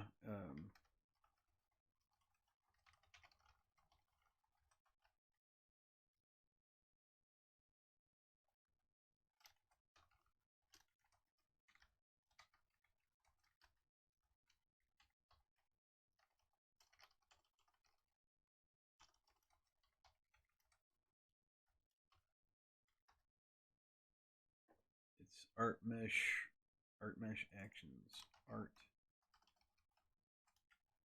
The hell? Components, art mesh editor, art mesh, art mesh actions, and then this is actions.load data. Local storage, get item, data. This should work. So if I just refresh, it'll automatically load the meshes up. Look at that. Already there. Terrible Plan says that he likes polygons. Now you've polygon and done it. Oh, you hang out here, it's more like you're going to get terrible puns instead of terrible plans.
All right.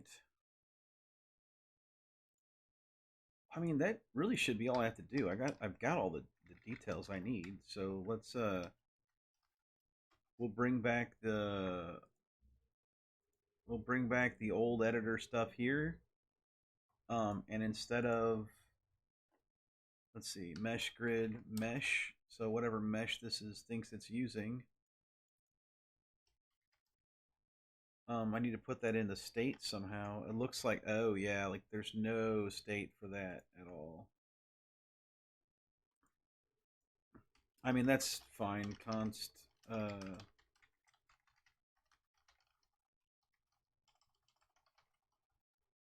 So what is a warp mesh? I don't have a warp mesh. I have a regular mesh. What is the? That's the warp mesh. What do I? How do I load my art mesh? I guess that's what this is. Normalized.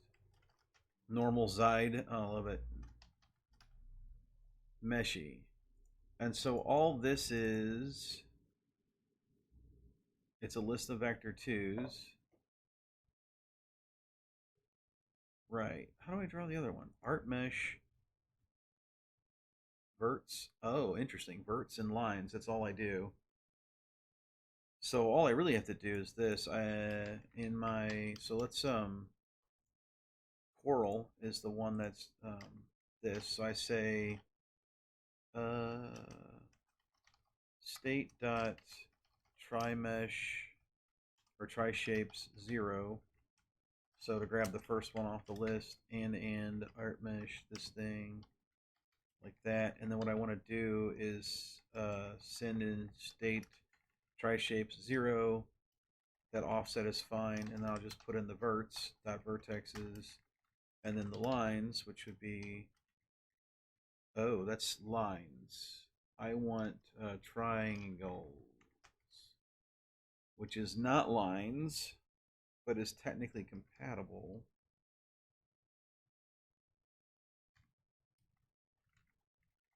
So an art mesh is not compatible. I want an art tri shape then. Art tri shape. And I want it to support the idea of a line color override and the ability to support an offset. So let's do that. It probably already supported line color. It did not. So tri shape, shape I, really? I don't need the shape I. I just need tri shape and then highlighted, which can be questioned. Yeah, and then I can do, I really need to close a bunch of stuff. There's so many things open right now. Needs a, I want an offset on it, so let's get offset in here. Vector 2. This as a question, not a requirement. Art Mesh Editor, however, is mad at me for removing something. Now it says Art Try Shape.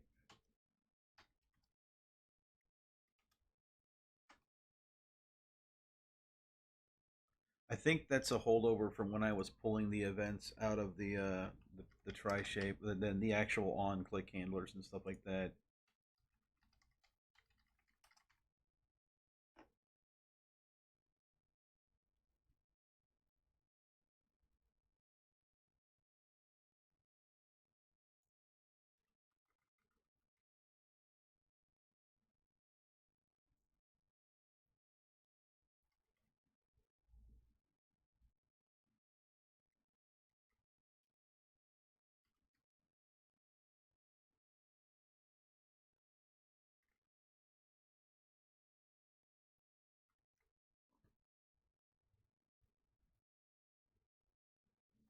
Yeah. Okay, and then so I have the stroke set to pink. Do I literally not use the try shape anywhere to draw, or is it? Oh, and then there's the bounding box. Oh, that's the okay. That's the bounding box. Okay, I got it.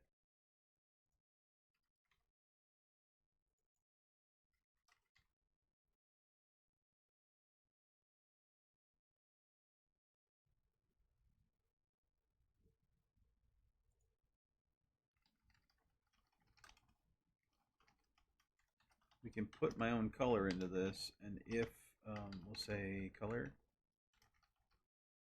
we'll just if color. Oh, call this highlight. If highlight or if color, then highlight equals color, and then these will just be highlight. Then I think that's good enough. Let me see if this all still.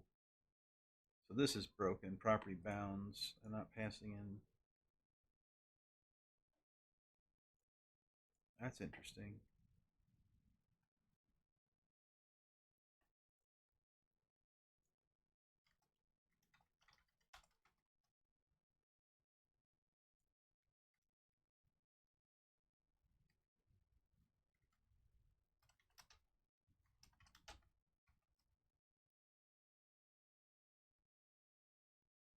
Okay, I think I see what's partly going on here, and I'm just going to go into my my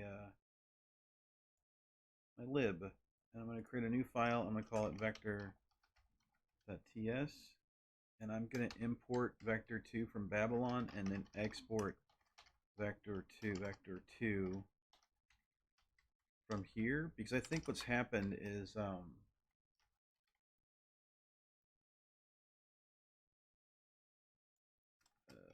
is it you can't I export that?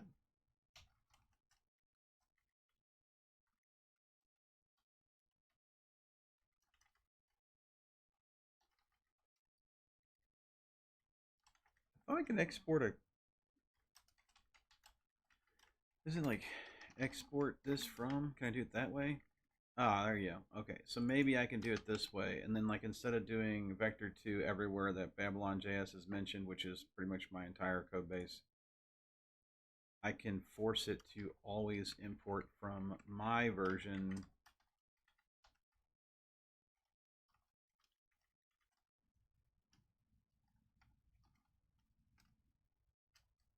Oh, geez. Is that literally going from... Ugh.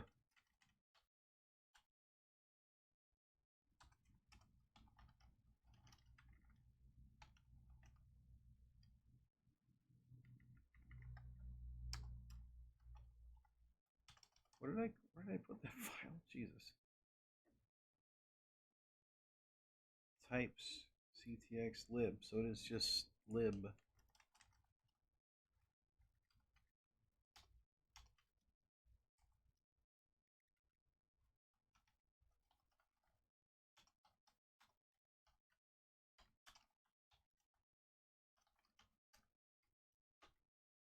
do that? Is that a thing? Can I find module or it's right? Well, this is depressing.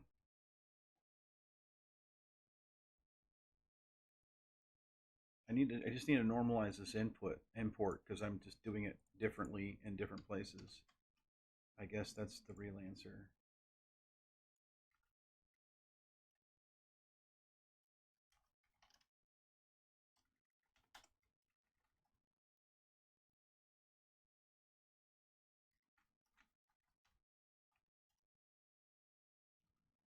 So it should be on the same level as app. Controls, art mesh components, types, CTX, lib. Oh, I see. It's app lib. My bad. That's what I'm doing wrong. App lib, vector 2. Right? Oh, it's lowercase app.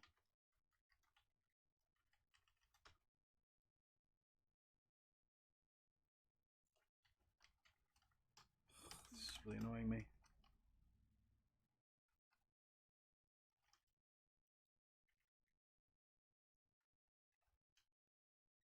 There it is. Oh, man.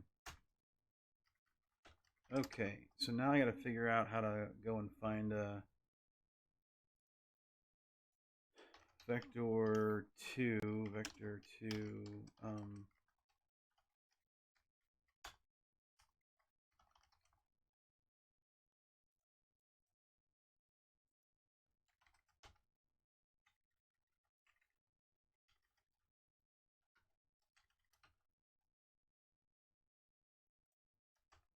I'm going to close all these files as I go through everything too.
Yeah, I know that's broken, so that's fine.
I think it'll be about time to replace my vector 2 library from Babylon.js since I don't think I'm going to continue working going forward with Babylon.js. I mean, I still may, so I don't know. We'll have to find out. But I do like the idea of getting the Babylon.js vector library out of my out of my hair a little bit. That wouldn't be bad. Get something that's a little bit easier to use. Now, the thing that's nice about the Babylon JS's vector library is that it's made to be immutable, and it's made to also, I think they have like pooling for it, so that because it's all meant for like a graphics library, it has some good primitives. It kind of looks nice, kind of thing. It has the ability to be better accelerated. I think is the right way to phrase that. Looking for the right words here.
Okay, let's fix this right here. So this is me trying to use art tri-shape offset. Then I have something called verts, which is not a thing. It needs to be tri-shape, and that's tri-shapes. And then we have a color, which I can set to coral. And so if it builds correctly, there we go. There's my art shape. Let me commit all that mess that I just made myself. Git status git commit -a.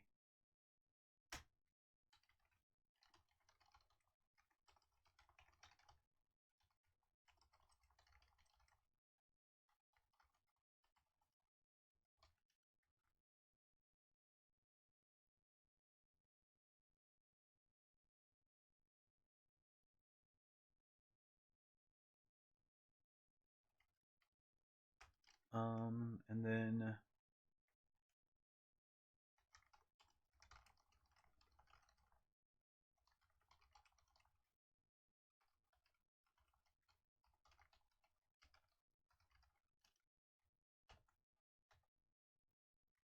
yeah.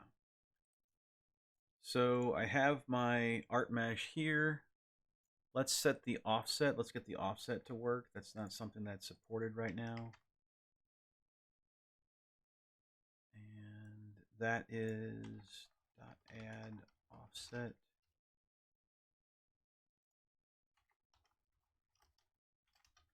I wonder, oh, it refuses to work if the offset is. That's bummer. I guess I just need to say offset equals offset or new vector 2 0 0, which kind of bummed because I don't like. Okay, now what's the problem? Or undefined. It should actually always be defined.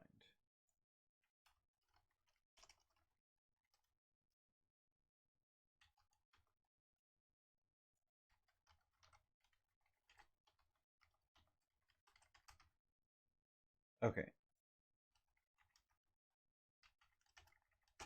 So all the triangles now get offset. Now I get the bounding box. Bounding box min.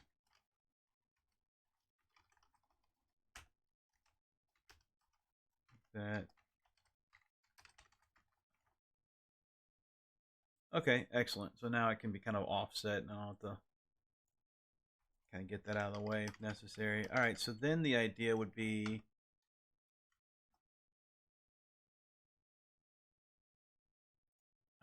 I really just want to close like everything. There's just so much shit that's just open right now. Okay, art app.tsx needs to be open because that's where I'm kind of mainly working. Okay, so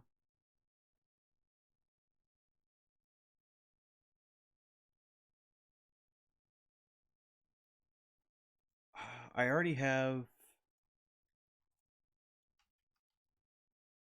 the background color is black on this because it's,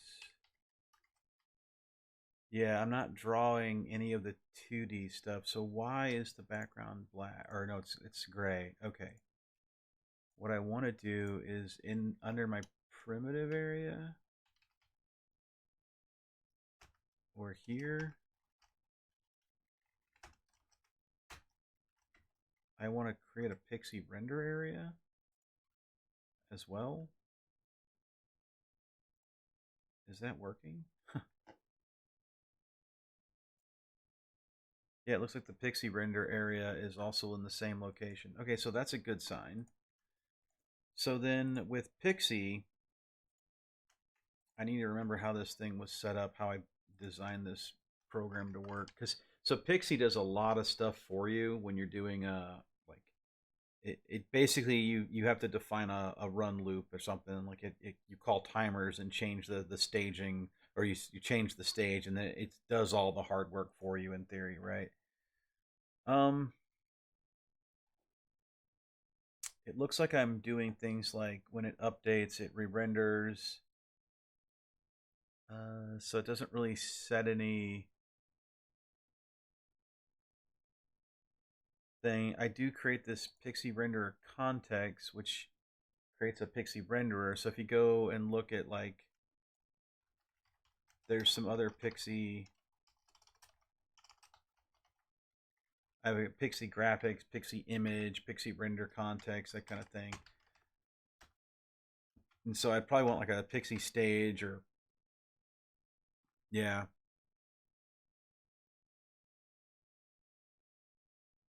More really just, I probably want the pixie renderer context here. So I probably just want to create a new pixie.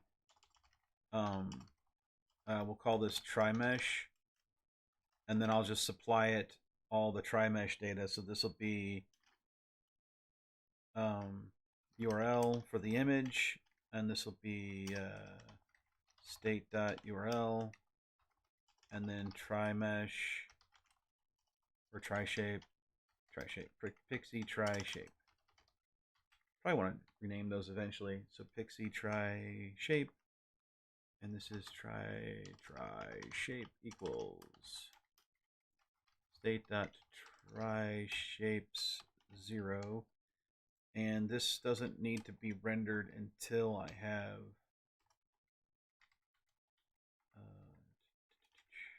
tri-shapes. So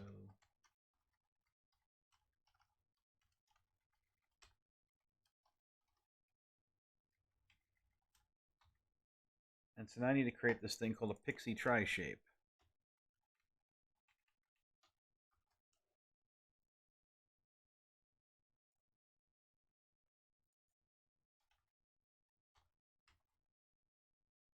Under app components, pixie render, pixie tri-shape, tsx, export class. I think I'm going to make this one class because of the way the pixie render and the context and all that other stuff works. I think just makes more sense.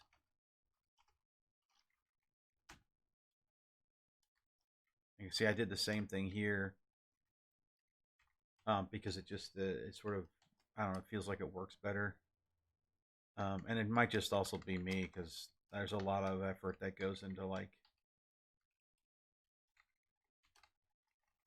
some of the functional component design. Is sometimes it gets a little unwieldy. Yeah, so we need to do an extends. Okay, extends react.component pixie tri-shape props export type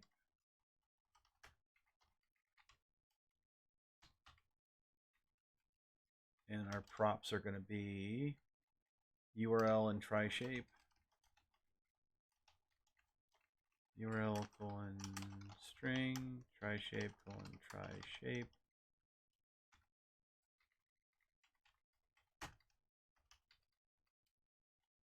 And I probably need to do stuff similar to what Pixie image did.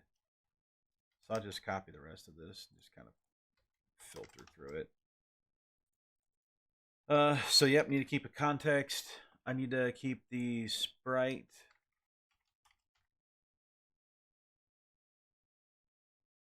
Do I need a sprite? Okay, so now I need to figure out how to load a mesh. So Pixie.js mesh example.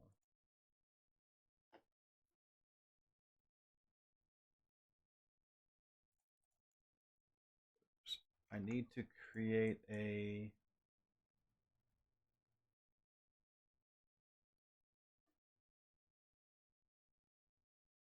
this is not a mesh example, but I will need this. So component Pixie render agent no.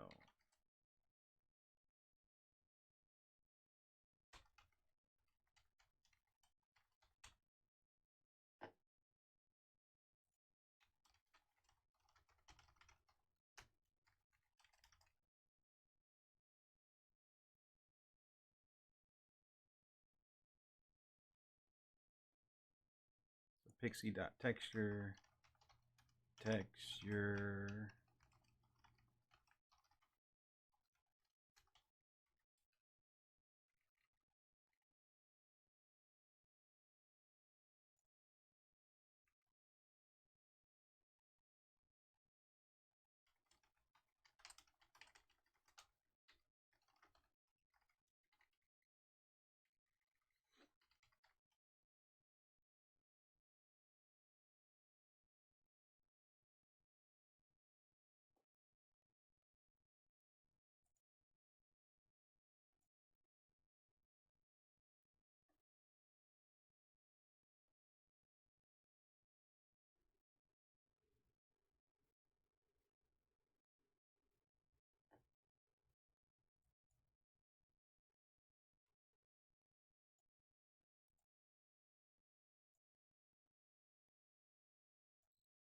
Oh yeah, there's a really good example of Pixie textured meshes. So this is a good sign. They seem to be wiggling things around with some sort of warping.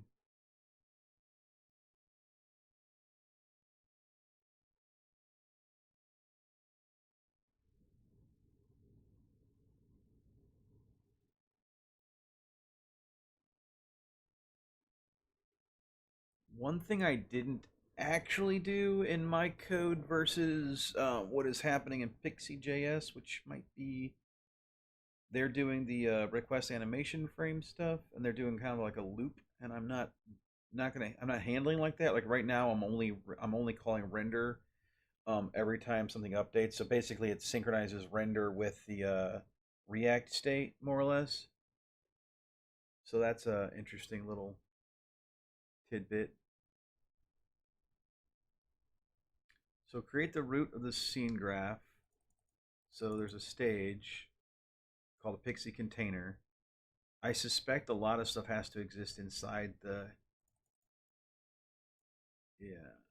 Oh, and they're just creating a rope mesh. They're not creating any other huh.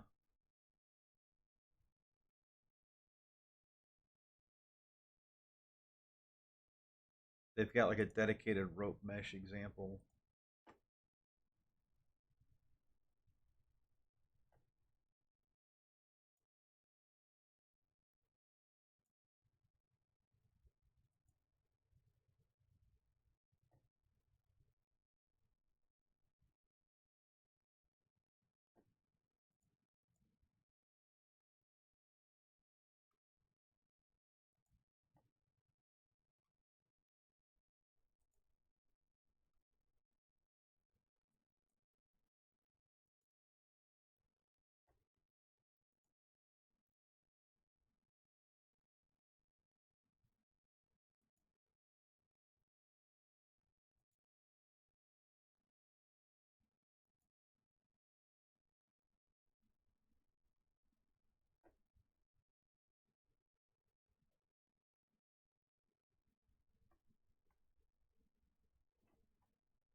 I can't see how to build your own texture vertexes. That's not a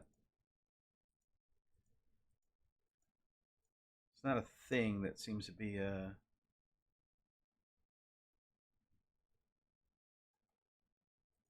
look at their direct pixie mesh. So let's do this. So say mesh is pixie.mesh.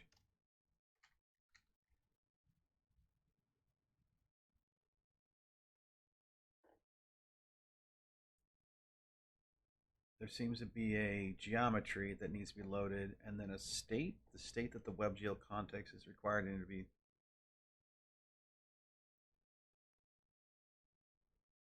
So if no state is that, so the state must be something to do with shader arguments, uniforms being passed off to the shader. So I'll bring the documentation over there. Let's see. Let's do this. The documentation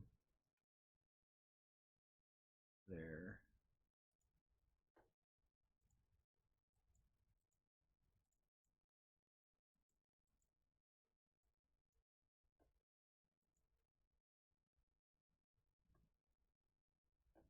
So yeah, it looks like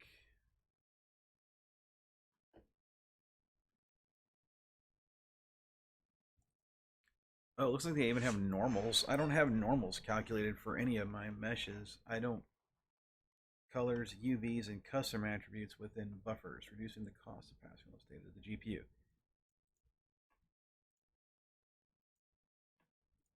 So the way I was thinking about handling this was that this tri-shape would be an instance, and then like you would so you'd have the pixie tri-shape would be inside the pixie renderer, like this. Why is it pissy?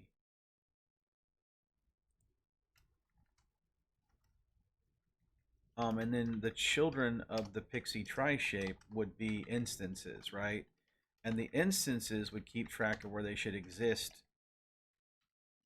in the art layer.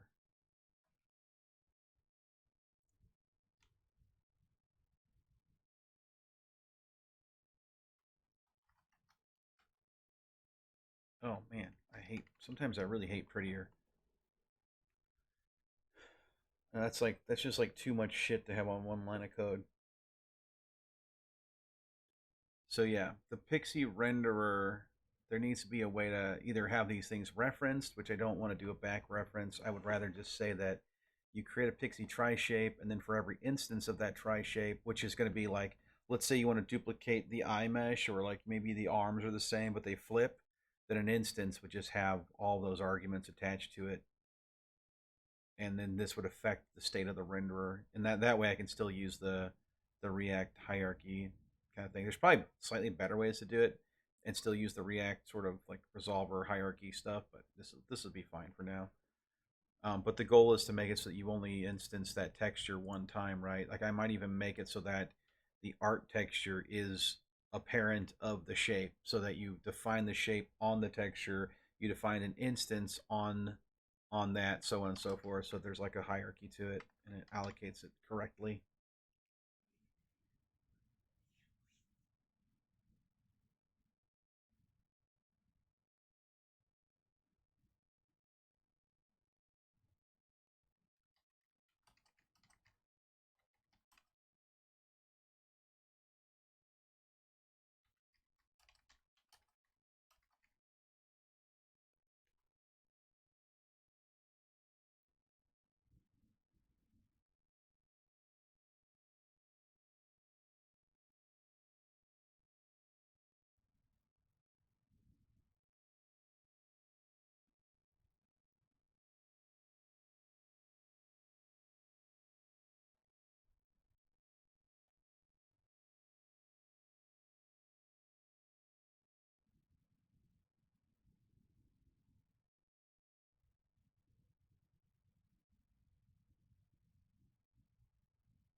I don't think I understand a damn thing about how Pixie.js loads this stuff. I'm just gonna fake it till I make it, I guess. So let's do that. So I need a mesh. So let's do Pixie Pixie dot mesh Pixie dot mesh dot from, right? No, can't do that.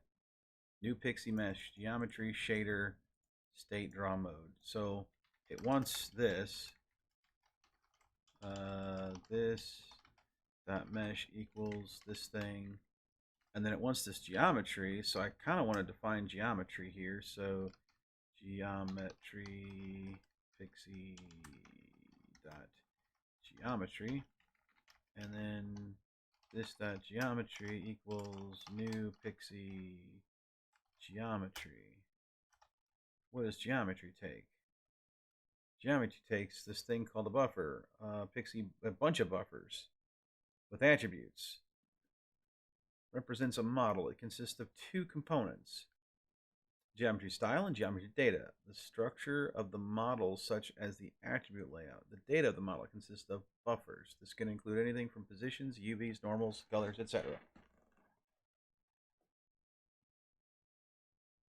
Geometry can be defined without passing in a style or data if required. So I can create new geometry, and then I can add attribute positions and add attribute UVs. And I don't know what index is. Positions. Oh, positions are XYZ values. You can see there are XY values. So you can see that it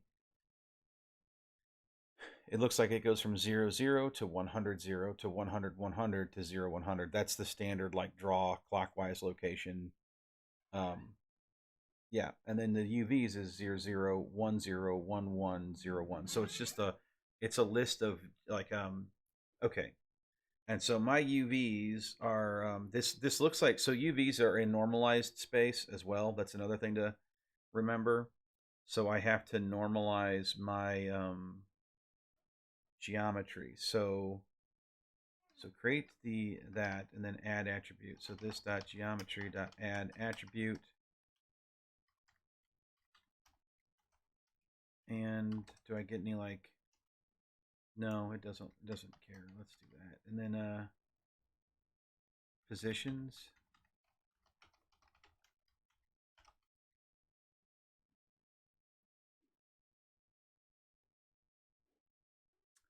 I probably want,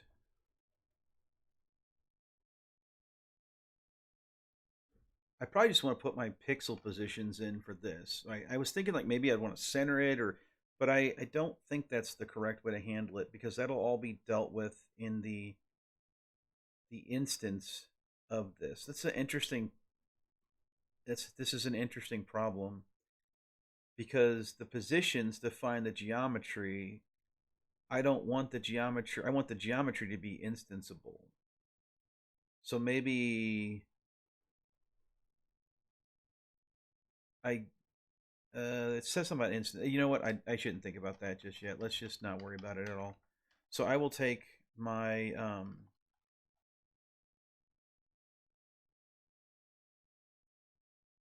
yeah, I will just add in all of the vertexes x and y coordinates.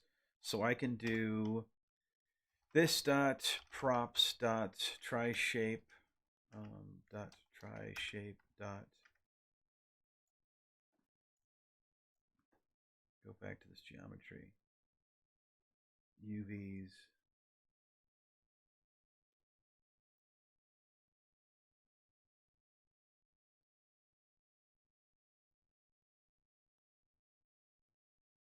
If positions are, and then UVs are set, and that's the stride, I bet that's the stride width. That's what 2 is all about here. Then what is exactly is this add index, right? Because that is basically specifying which vertex, but it also, if I'm not mistaken, specifies which UV to use.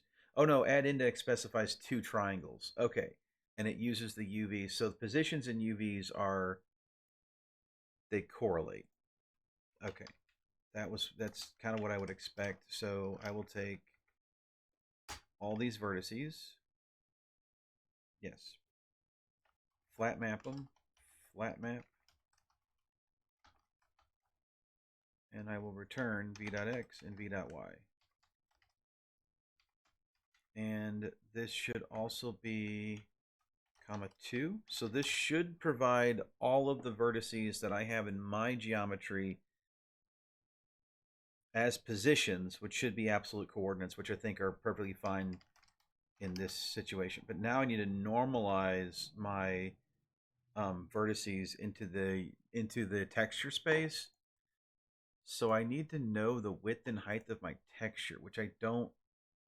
I have no tool that does that right now. I have no like all I know I can. So the only way to do that at the moment is to just define it as a constant.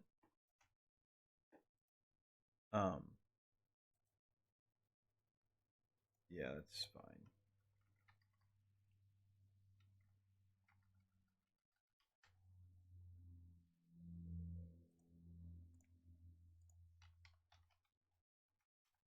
Oh, I don't know what that's called. What's the URL?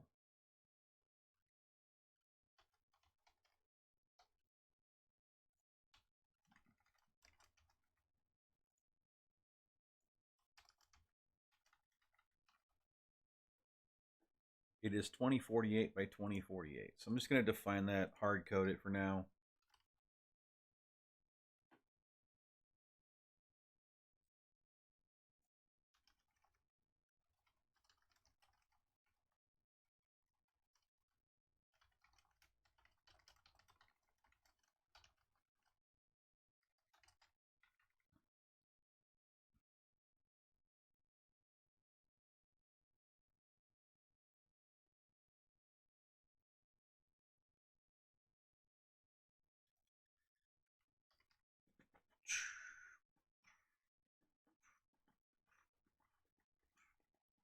Okay, so then I would just do width and then over HEIGHT. And so that should give me my UVs. I think I just set UVs like this. Right, UVs. And then I need to add all the indexes for the triangles, which is really all it's like just this dot geometry dot indexes or add attribute. I don't know what they called it. Can't remember this thing. Oh, add index. And that looks like that's just flat map. So add index attribute geometry add index. Yeah, that's just every. So it's all the triangles flattened. So this dot props dot try shape dot triangles dot flatten dot flat.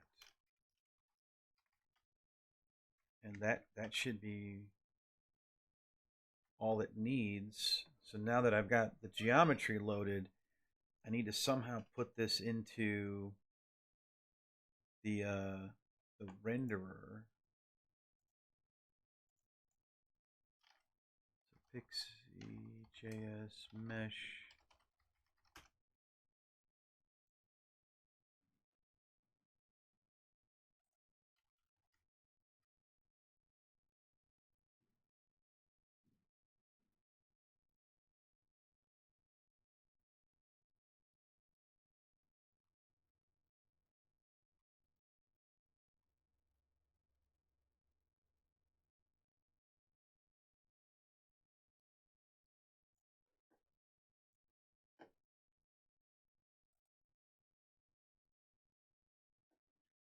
I'll go back over this thing. So I think this pixie mesh rope, this is like a factory that creates its own texture or creates the geometry, I should say. So there's a strip dot position x and position y. That might be. That's probably not important right now because I don't center my polygon, nor do I move it. Okay. It looks like strip can be added straight to the stage, so that means a mesh can be added directly to the stage. And stage in here is a container.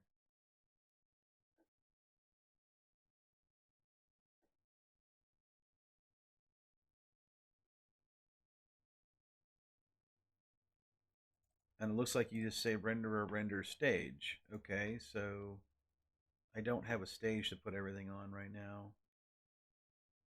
So let's see, what did I do? I just did this.context, that stage, add this. So I will on add child this.geometry. Oh, it does not like that. It's not a display object. So it says a strip is added to this stage. It is directly. A rope must be some sort of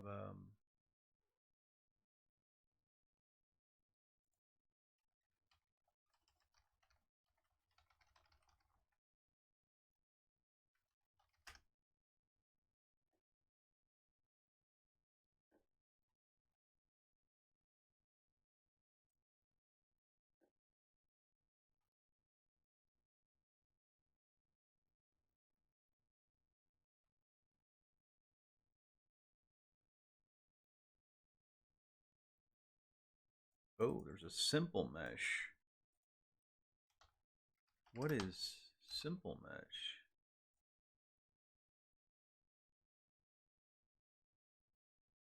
Oh, look at you, beautiful thing.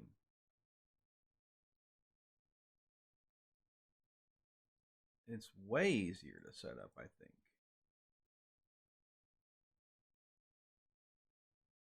So where's my draw modes? There's blend modes and draw modes.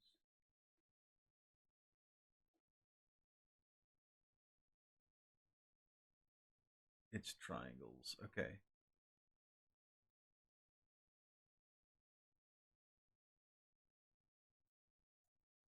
Triangles. So, okay, go back. I'm closer. Instead of doing a geometry like this, simple mesh, this dot texture, vertices, UVs, indices, draw modes, pixie.draw modes dot triangles, because it's just a raw list of triangles and I'm not giving anything spectacular here. It's mad at me because never is not assignable to float 32 array.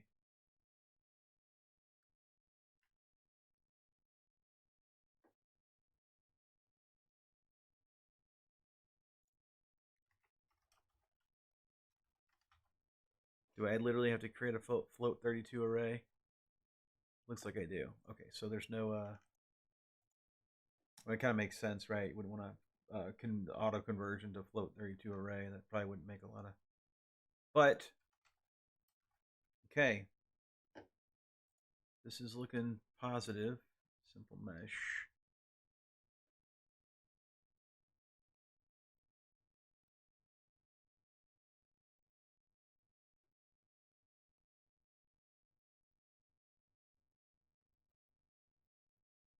Use UVs, indices, draw mode.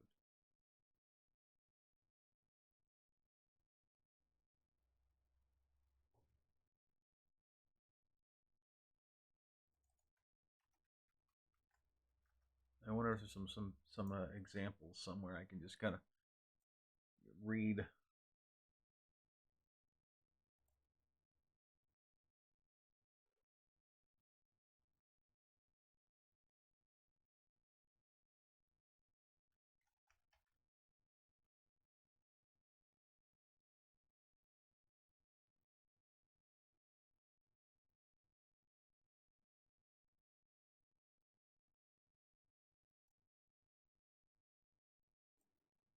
Oh, there's already a nice React mesh example. Shit, son. I saw this React Pixie. I wasn't entirely sure how mature it was, but this might be the way to go. Like, what am I doing with my life? This is awesome, actually. What the hell?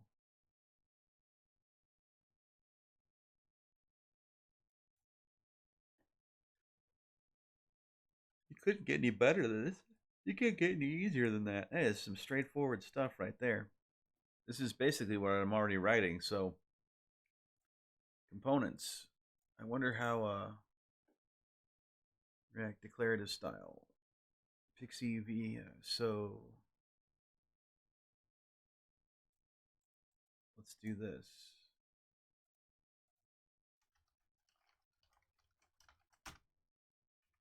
React Pixie.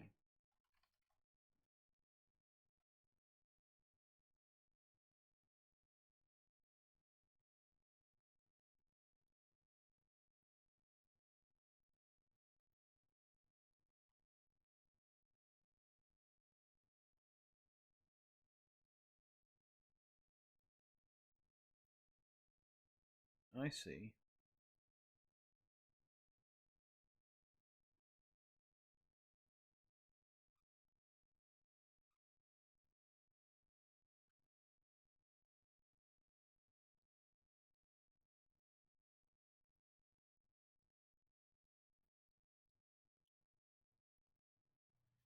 There is one thing. There was one thing about this Pixie React is that I don't seem to understand like what you're supposed to do to create a rendering layer. Like, where does Pixie actually get built? Like, I see a stage and a sprite, but I don't see where actual Pixie is at. Let's look at these examples.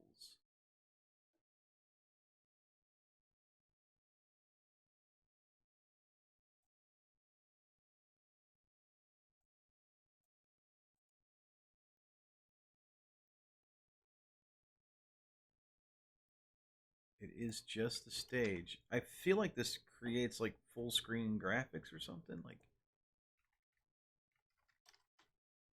tween.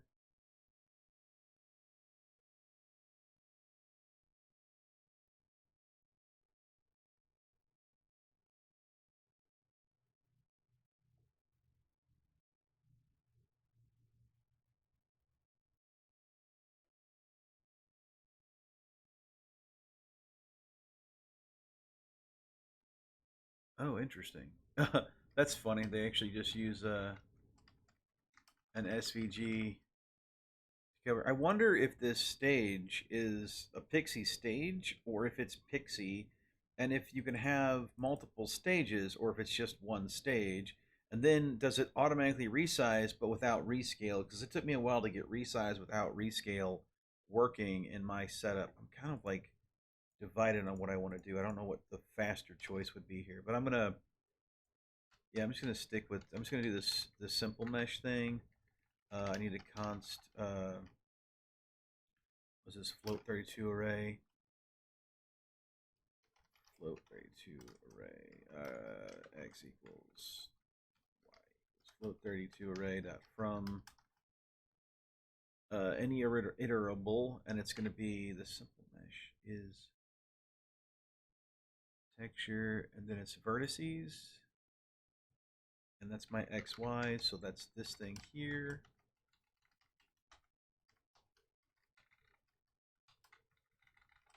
And then, okay, so this is my vertices.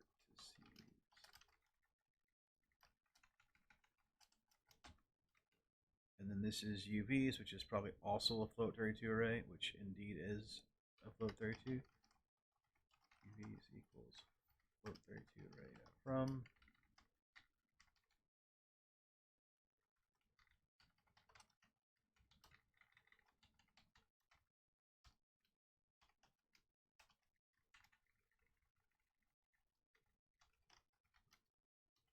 And then indices, which is a U16.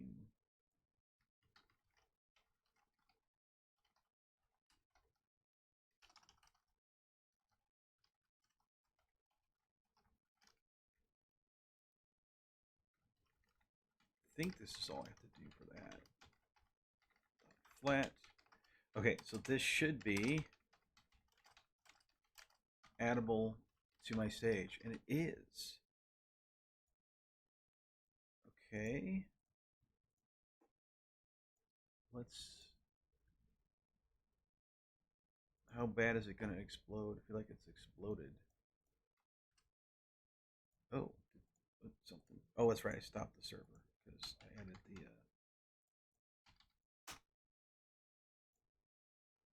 Okay, some stuff's broken. Why is this broken? Oh, right. Pixie tri-shape.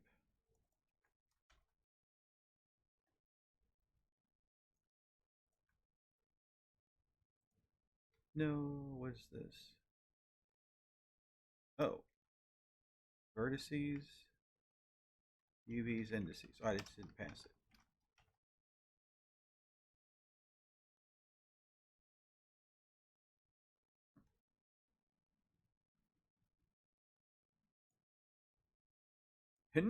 Oh my god! It rendered. It rendered a face. I mean, yeah, of course it does. I'm a pro. I know what I'm fucking doing.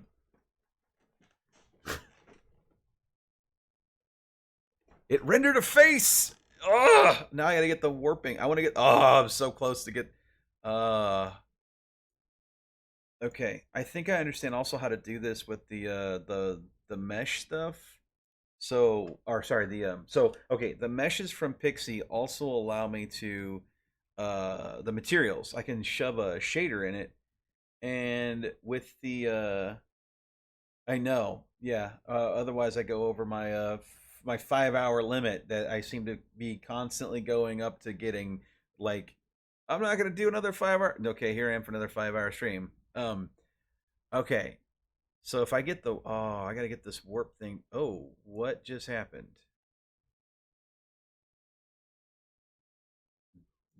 The Fug?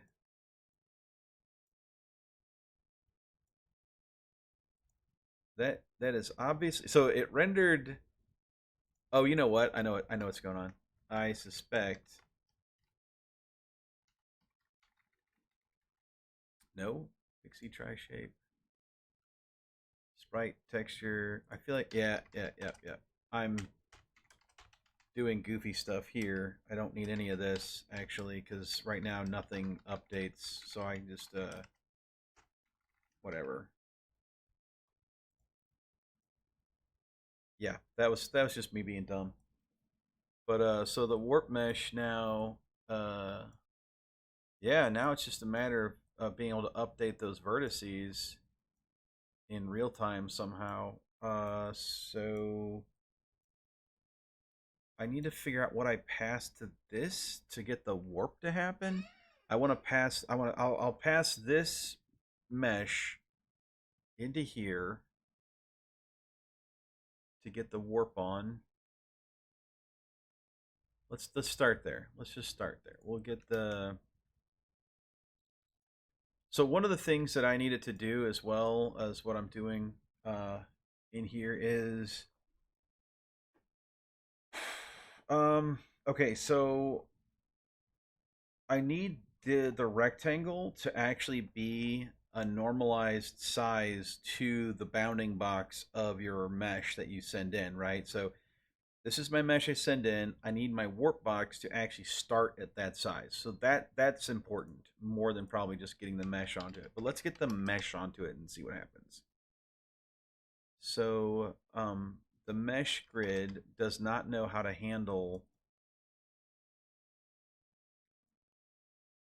uh, this is some old code. This is the stuff I wrote like day one. So I'm having a hard time remembering how all this is supposed to work.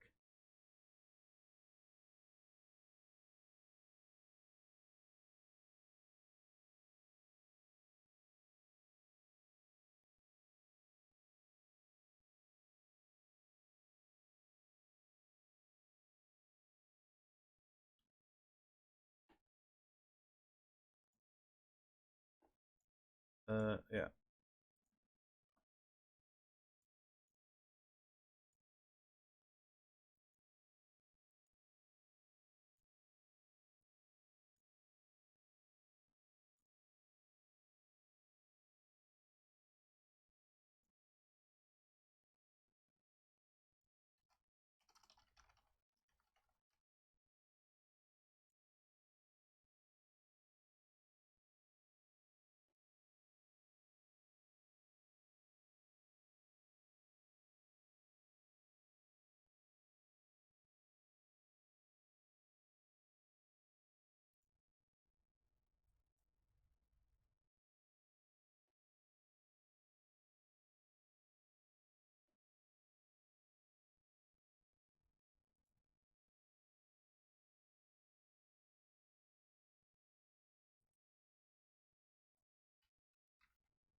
I was just curious of what this tool did to update the vertices.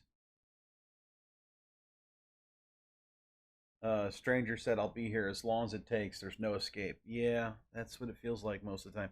But it looks like they honestly just create a whole new float 32 array for vertices and just shove the thing back in there. And since the warp mesh doesn't add new vertices, right? It just stuffs new vertices in, or sorry, just replaces the with position on there. Then that's probably good enough. But one of the things that's going on that I really want to think about is that since this is a really straightforward linear map, and like moving this changes all the vertices, right? So that's 200 vertices being updated. That's a lot of technically that's a lot of stuff to stuff into the graphics card all the time. Not really on modern graphics cards, but bear with me.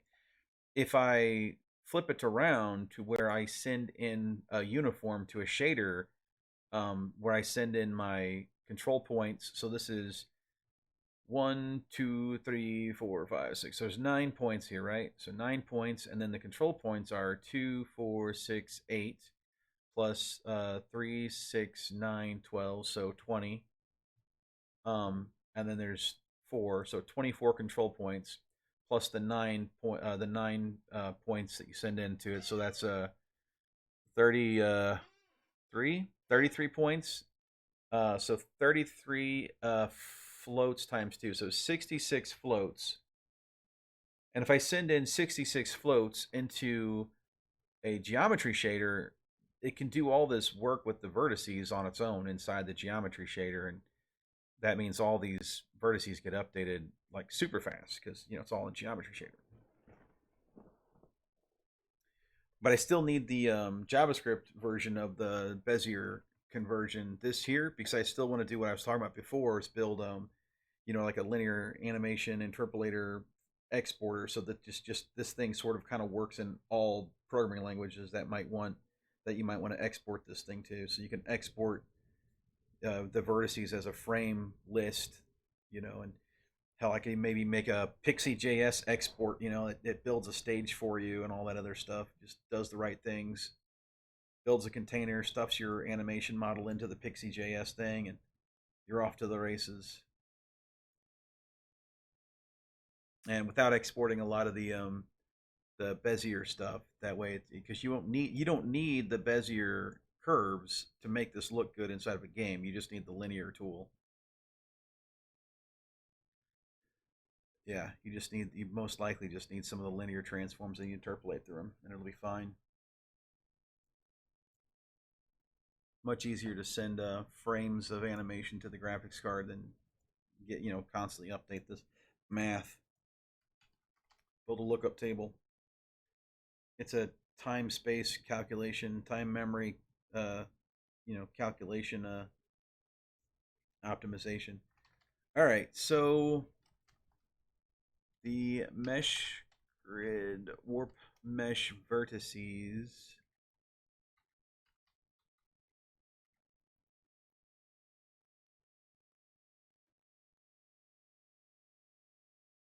Here's an interesting thought. Can I put my pixie render, my primitive area, inside my pixie renderer? Is that oh, that's a thing. I can do that. So now that exists in the hierarchy. That makes sense because in Pixie Renderer I render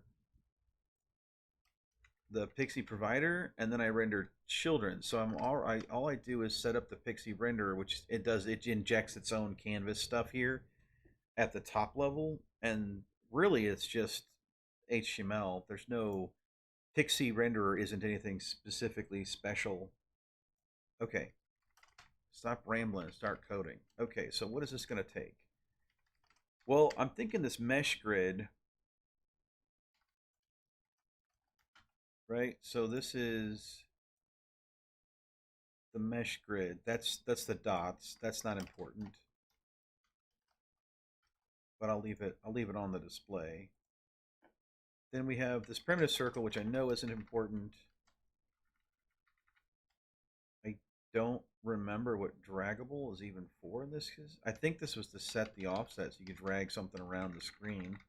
That never worked.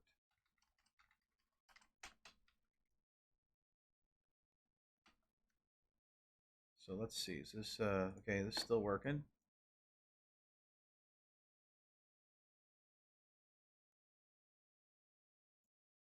So I need to get the pixels, aren't the pixels. I need to get the tri-shape vertices. I don't need an art mesh. What was the art mesh for? Oh, it's the, okay, hold on a second. I know what that is. That's the purple.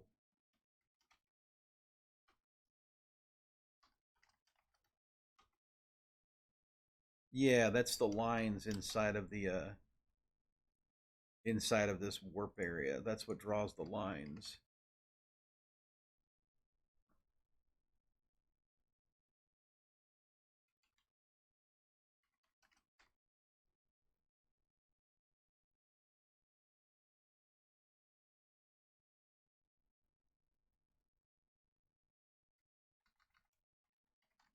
And then mesh vertices just takes the mesh.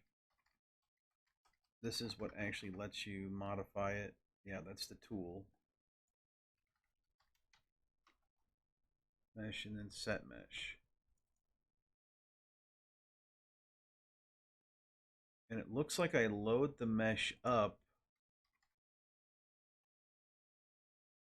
So I need to be able to do a set mesh. Oh no, this sets the, oh. Oh, meshy is what calculates. Okay, I'm following. I remember how this works. So I calculate, I normalize was my original mesh work. So anywhere that references meshy is what I need to fix this and then redo whatever I need to draw it, right? So this is okay. All right, I'm getting it. So art mesh lines. Let's I'll fix that thing. So we no longer need a normalized art mesh here. What I need is this. Equals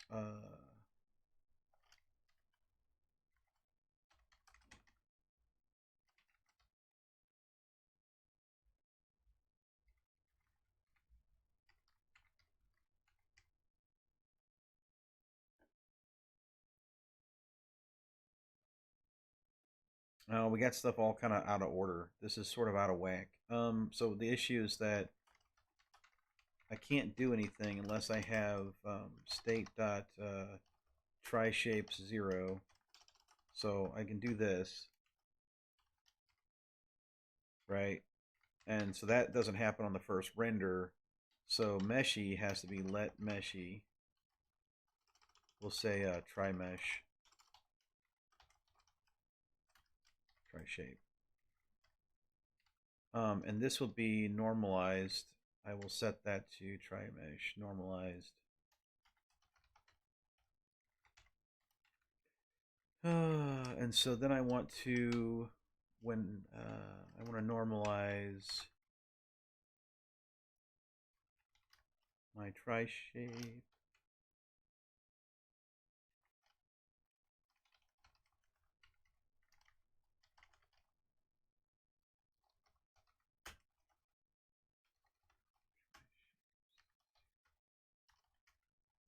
I'll just clone it here, like this.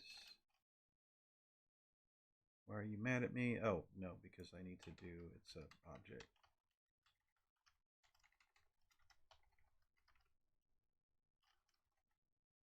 Normal dot vertexes equals. Okay, so I need to normalize it by saying tri mesh normal vertices dot map v, and then I want to subtract the minimum boundary offset. I want the bounds min, so b min equals date dot tri shapes 0 dot bounds dot min Bmax. I feel like I had this code somewhere else, but I'm just gonna try to get through it real quick. Const max const bdim.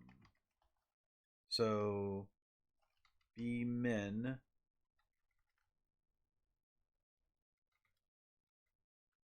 bdim is bmax dot subtract bmin, and then I want to take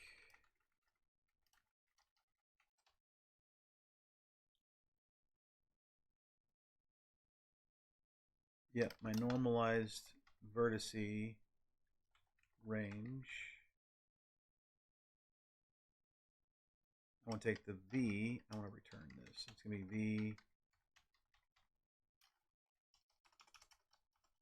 v dot subtract bmin dot divide bdim. So now this should be normalized on the 0 to 1.0 scale. And so I want to just, all I want to do is recalculate the points. I think that's calc point. Mesh. Oh, right. I need to send in the warp mesh vertices. And so I just want to calc point on each one of these vertices now. So this is the normalized mesh, but then I want to calculate, I want to recalculate the point. So I guess I just, I don't know, map it again. Screw it.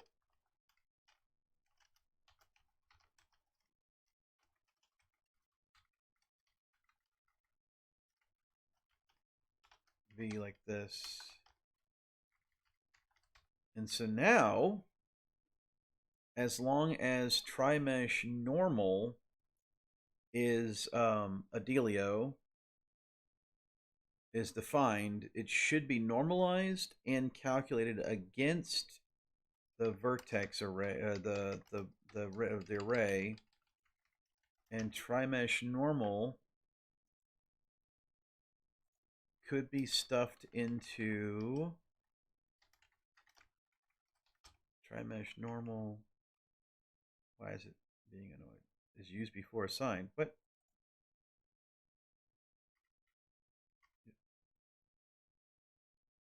What?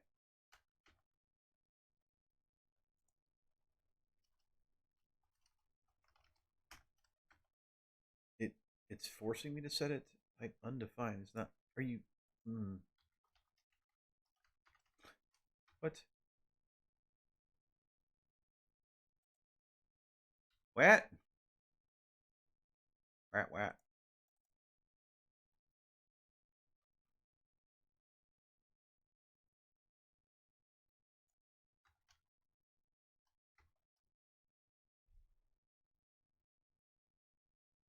I'm just going to assert it here and let the linter just piss off. I don't know what it's. Maybe I'm just too tired to see what I'm doing dumb. That's probably what's happening. Sometimes you just gotta watch the world burn before you know it's broken.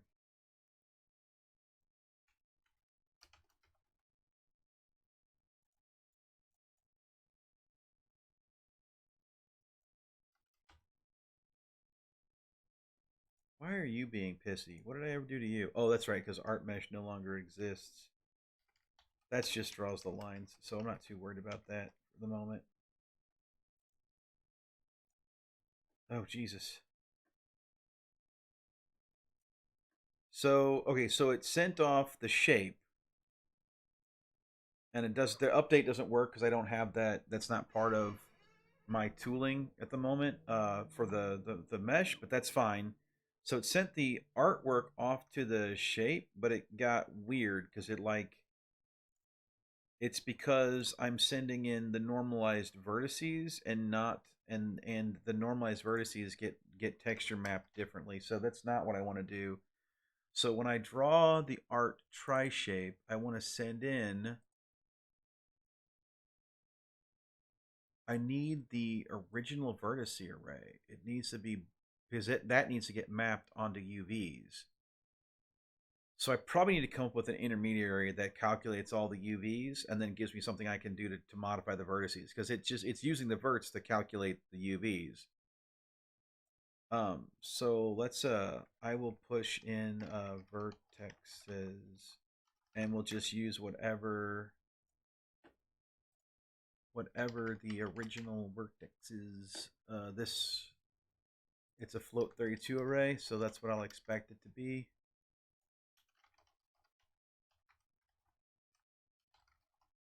Like this.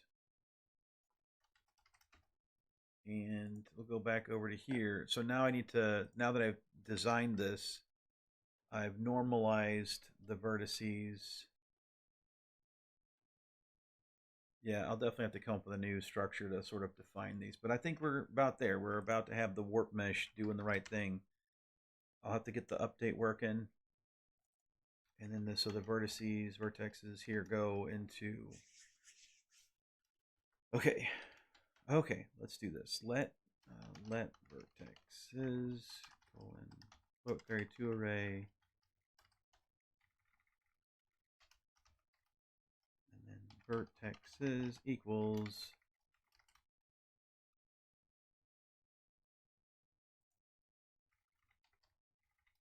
I don't even need to have a try mesh anymore because I'm going to send in the regular try mesh. I just need to do the vertices. So I need vertexes to be defined. Pixie try shape URL. And then this will be state try shapes 0. And the vertices will equal my vertexes array here, which we don't care about that. So this is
oh, that won't work. I want to do map, and then I'm going to do flat map.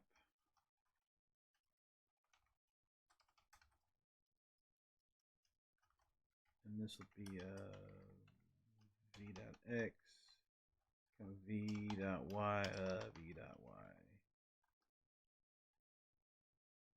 Why do you hate me so much? Okay, this is calc point. Oh, I need one more parenthesis than flat map, and then one less parenthesis. Okay, that's a long line of code. Okay, so this should produce the vertices for this mesh warped through the mesh array. So this would then give me... Oh shit, did I overwrite a vertex array somewhere? No, it's Pixie try shape. Well, what the fuck is art try shape getting? Why did I... Oh, my brain is falling out of my head.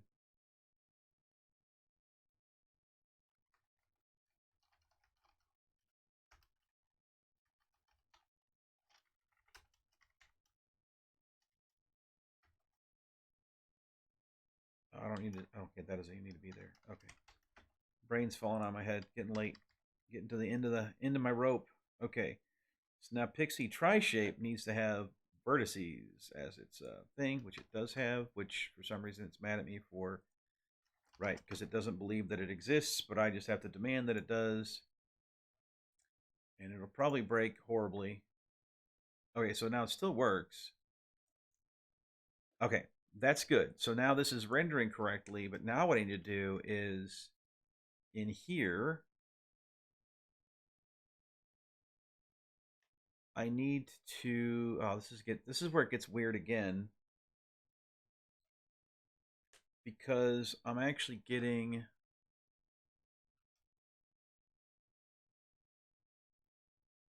I don't know what the values of my, so I don't actually know what the values of these vertices are. I guess it does do it to absolute positions.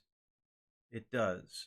Okay, so since that does give me absolute positions, when component did update happens, I can call, I can say this dot mesh. This dot, well, I guess I don't know what actually it is. Is it a type of, I guess it is type simple mesh.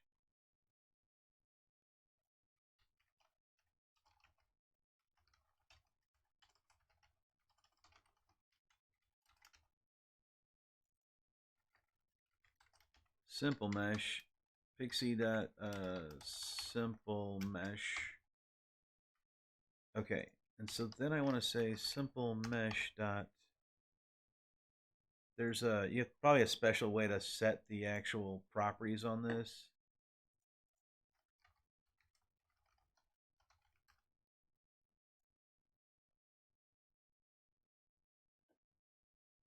And I want to change the vertices. That's all I want to change.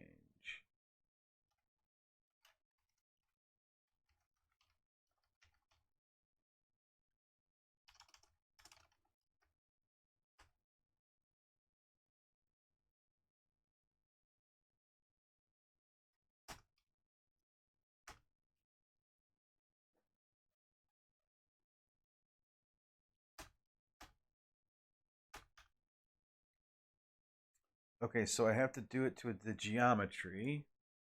Simple mesh dot geometry dot vertices dot something dot.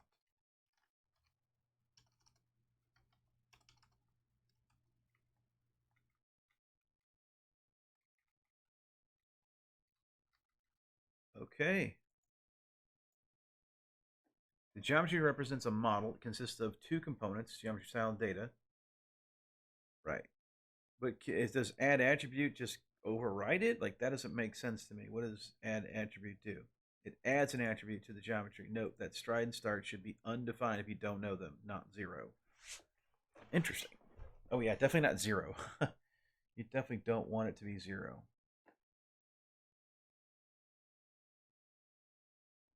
It doesn't tell me that add attribute. I don't understand how to update the vertices. Pixie JS update vertices.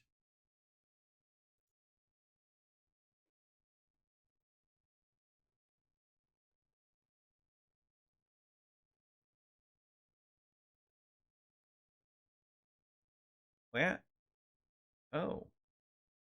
Oh.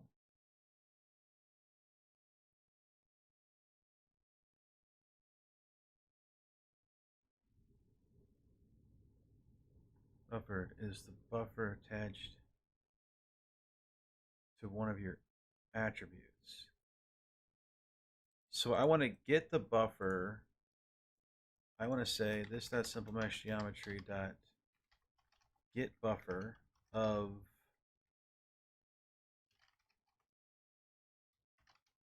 isn't that how you set that again?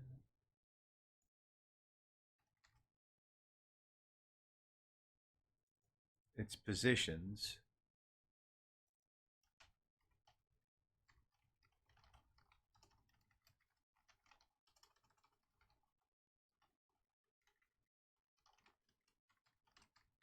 And then I want to say positions dot update, and that'll be this dot props dot vertexes.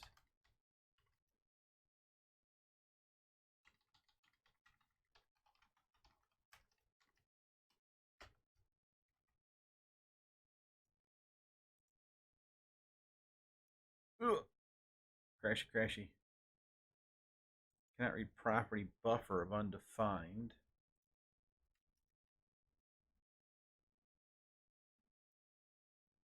Oh, I guess simple mesh doesn't actually have a well, this hold on. I know. Let me look at this. This React Pixie, they got source code, I'm imagining. So there's their GitHub link. Let's see what they did. So source, stage, render, utils, components. Yeah, I got a feeling I'm gonna switch over to this Pixie JS React thing. I might try it out. So apply props.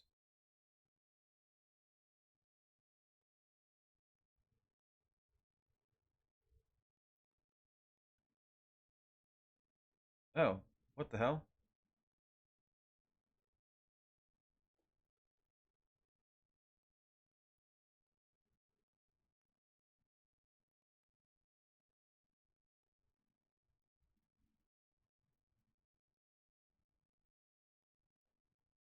Does it literally just recreate it? That seems a bit absurd. It says new Pixie simple mesh from Pixie JS.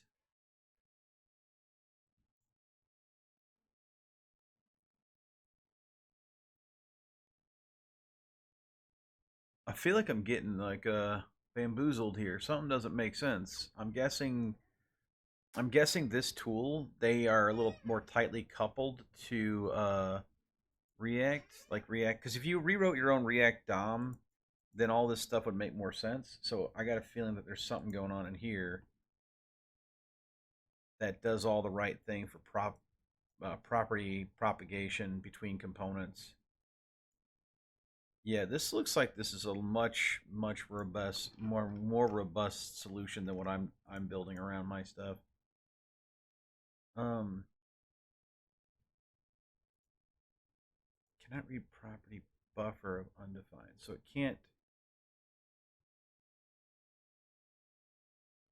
Oh wait, geometry. Oh, the geometry is even like a freaking property on that. So let's see, simple mesh.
I don't know what to do. Um, okay, this dot simple mesh dot. Is there a thing? Can I do anything to it? I can set an alpha, an angle.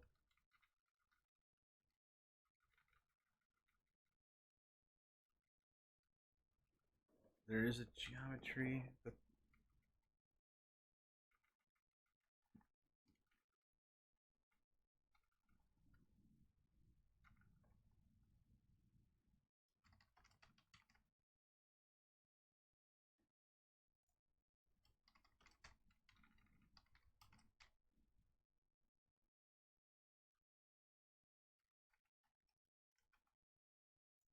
I'm very sad because I don't know what I just don't know what to do. I mean, we're like I'm right there. Like it's literally like a moment away from being the right thing to do. Uh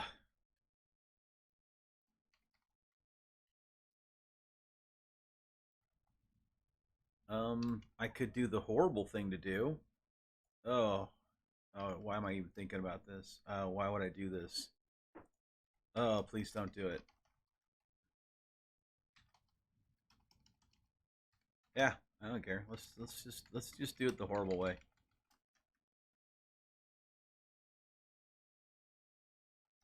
Okay, so I will just go into Pixie Render, and then component did mount, and then I will do this dot pixie render, and this will just force it to construct a new copy of it. So then I have stage. I can say this dot. Oops. I will say I don't need to worry about the texture, so I won't reload that repeatedly. I don't need this geometry tag that I know of at the moment. I will create all the vertices in the simple mesh, and then I will then, before I create a new simple mesh, I will say this dot context dot stage dot remove child this dot simple mesh. And one of the things I'm noticing is that I set my UVs, my vertices, is not actually yanking out the vertices from my props vertices. It was yanking out the vertices. Yeah. And my UVs are being pulled from the tri-shape to get them. So that should be enough to get it to render. Oh, oh, look at me. It's not as noticeable like what's going on because but there's our warping. Oh yeah, this is a thing. Even does like degenerate stuff, and it just adds it rips the mesh out of the system and slaps it back in there. But this is now a warpable, drawable mesh on the screen. That's a thing now. It's a lot of work, and it's still not there. Still not there. Yeah, yeah. As far as like this, literally feels like it's instantaneous. I can barely tell that there's anything happening. Like it's definitely real time, and I'm not even getting like frame stutter or anything like that. So this is totally doing the right thing now. Yeah, I'm not running into any problems. Yeah, even though it is, yes, it's so terrible saying that it's recreating it every time and it's all working. Ship it. Yeah, exactly. Ship it. It's good. Ship it. Okay, so that's a thing.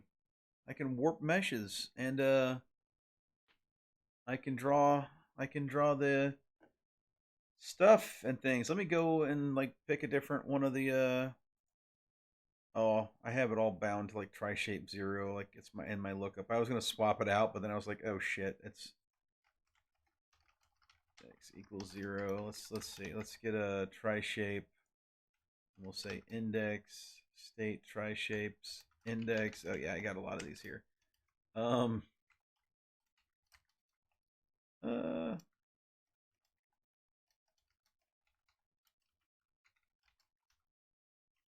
uh my fingers are not working. What did I do wrong?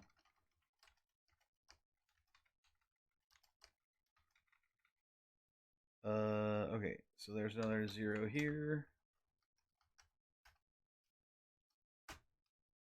There's a 0 here. the 0 here. I probably could have just set that at the beginning of the. I don't know what I'm thinking. Like try shape equals that try shape's 0, and then I don't need to worry about this index thing or anything else. I just grab the try shape that's important to me.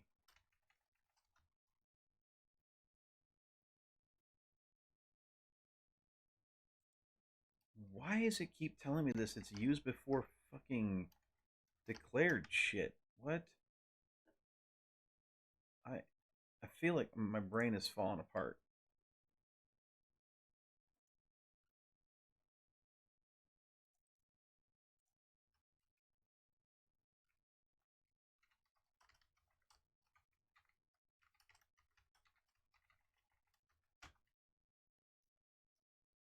Dude. If try shape.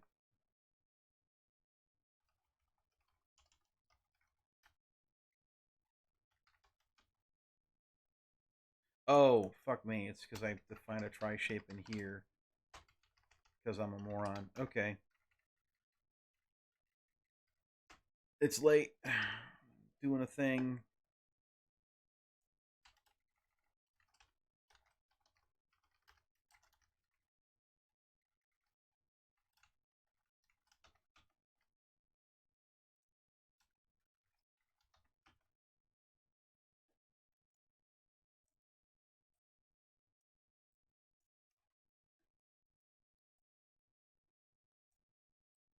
Yep.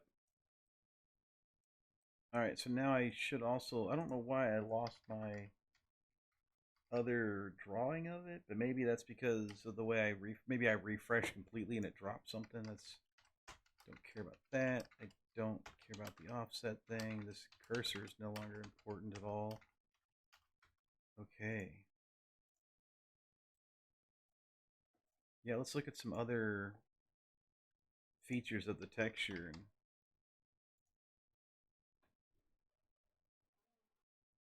grab a different one. Let's grab Tri-Shapes 1. I don't. It's probably the hair. Yeah, it's a piece of the hair. But this is a better example of the warping effect to kind of get an idea how good it looks or bad it looks. Yeah, this is looking a little rough and some like there's some roughness here.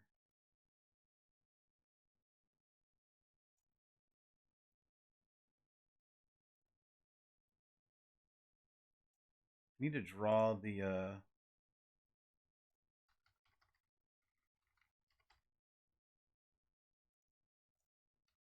I need to draw this, which is the art mesh, or maybe I can do art try shape.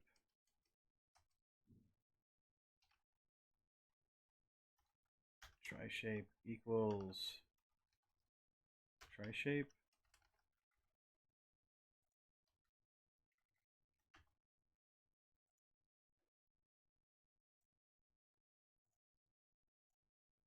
No, that is not a. Why is that not possible? That should have been a. It should have worked. It would have either been red or gray.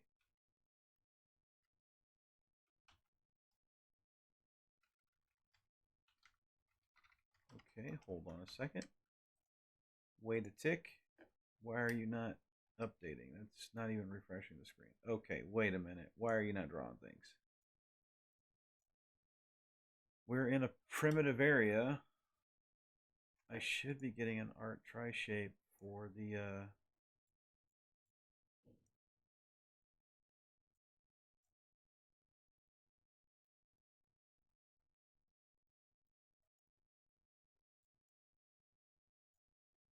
all these circles, man. Okay, hold on.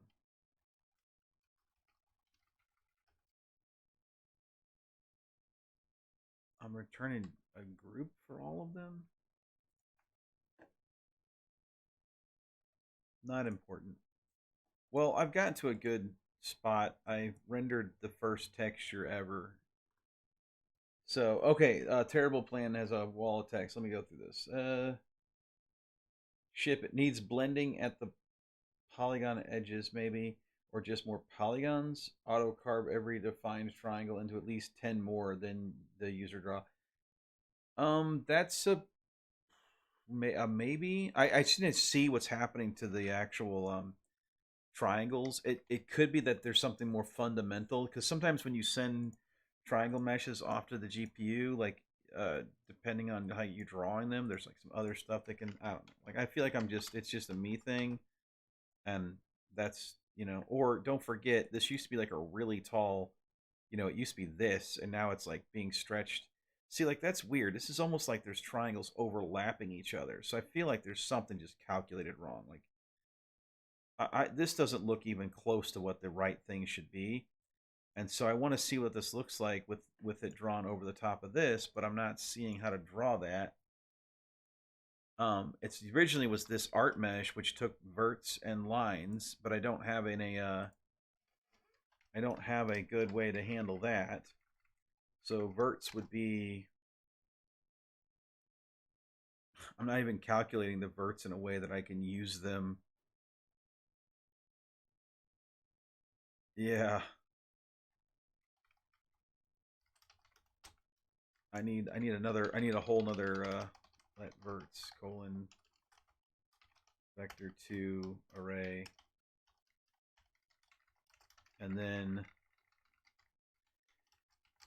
I can calculate verts, so I can drop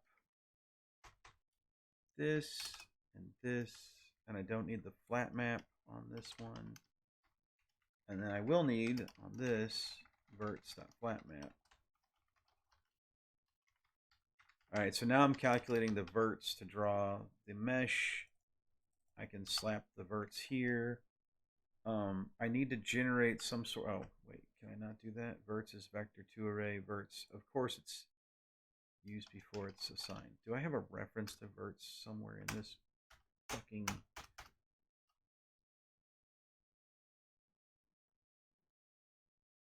I don't. There's let verts here, and then I set it here, and it's just mad at me because it doesn't. It's because I'm inside of another. See, I don't know. Fuck it. Like, just pretend that I know what I'm doing and tell TypeScript to screw off for a good minute or two. Okay, so then this is the lines. All that really is the edges for all of the triangles. So I could probably just do that real quick. Just pull those out, right? So like let lines equal to empty array equal to empty array equal to null.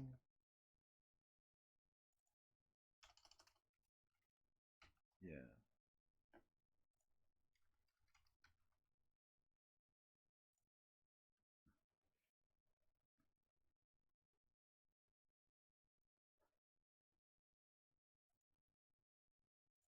Oh, we're getting. Oh God, what is going on there? I didn't send it anything. So why would it be drawing lines over the top of this thing? Weird. Oh, it's using the other art mesh lines. I don't need art mesh lines. Let's drop that whole, like, I don't need shapes from demo shapes. I don't need this normalized thing anymore. I don't need this at all from demo. Draggable for a moment. Okay.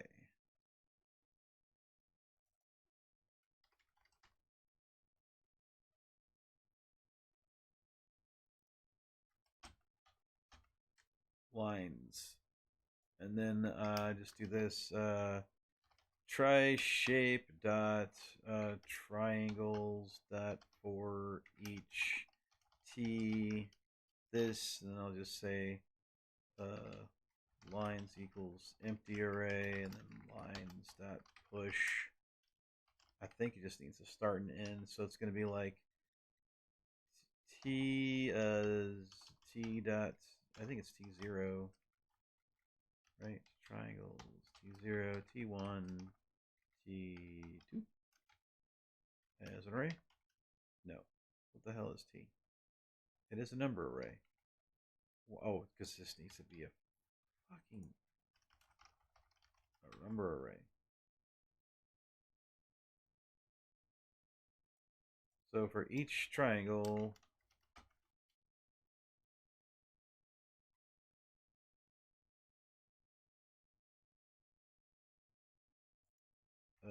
x equals just t. T is a number array, so t is 0, right? Okay, so lines that push, it's an array of an array. That's fine. I just didn't define it correctly.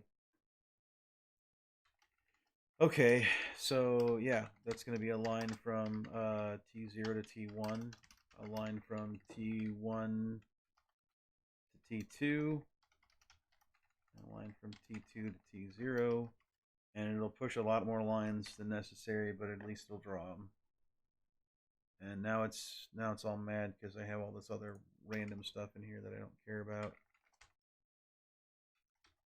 Okay.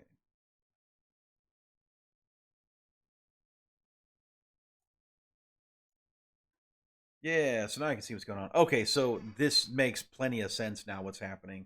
So notice what the triangles are doing. They're just so tiny. My mesh was just not defined with like the ability to squish in the direction that it's trying to squish. Right? So it's a dealio. So the idea is I'd probably want to, fix this mesh up a little bit. But now that you can see what the warp does to the underlying artwork, it makes more sense.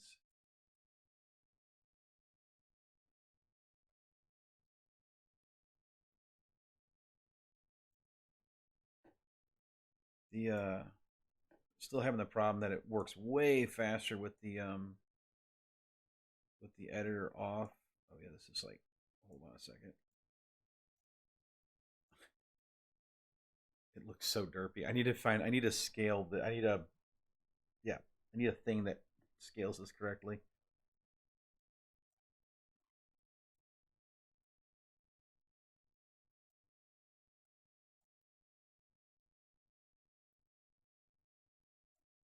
All right. That is the end of my 5.5 hour stream. I am crazy. I don't know what I was doing. If there's anybody got questions, the thoughts on what the right way to travel next is, that kind of thing. Like any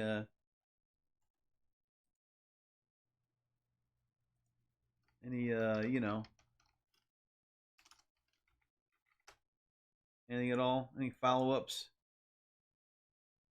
24-hour stream win? No. I will. So I'm at the point now where there's a lot of good portions of the tools, and so with a lot of these, um, these tools, I need to start actually thinking through the UI for the full. Yes. So Terrible Plan said scale X and Y resizers and rotate. So I need to start actually thinking through how to build the compositing for all of the instances of meshes. And so that's probably what I really need to deal with next. And I'm thinking about that's like probably the most likely path to go to. Um,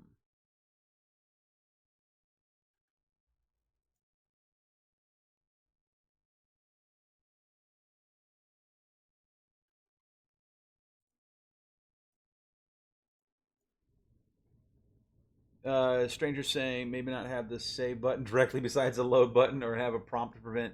No, I'm talking about like a possible like complete revamp to the um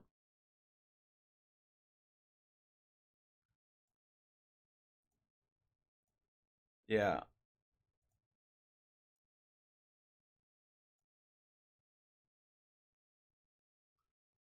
Uh Let me think.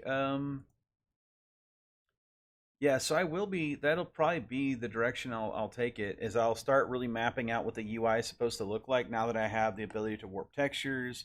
I need to think about managing the instances of all these things. And then maybe like what a feature set would actually look like, and a bunch of stuff, right? Right? Like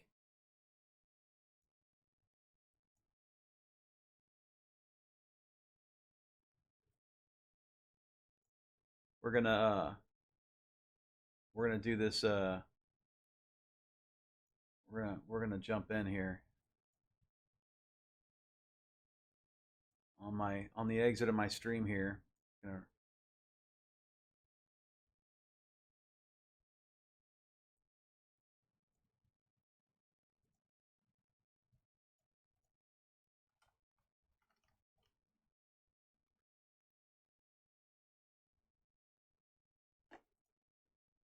Okay, calling it.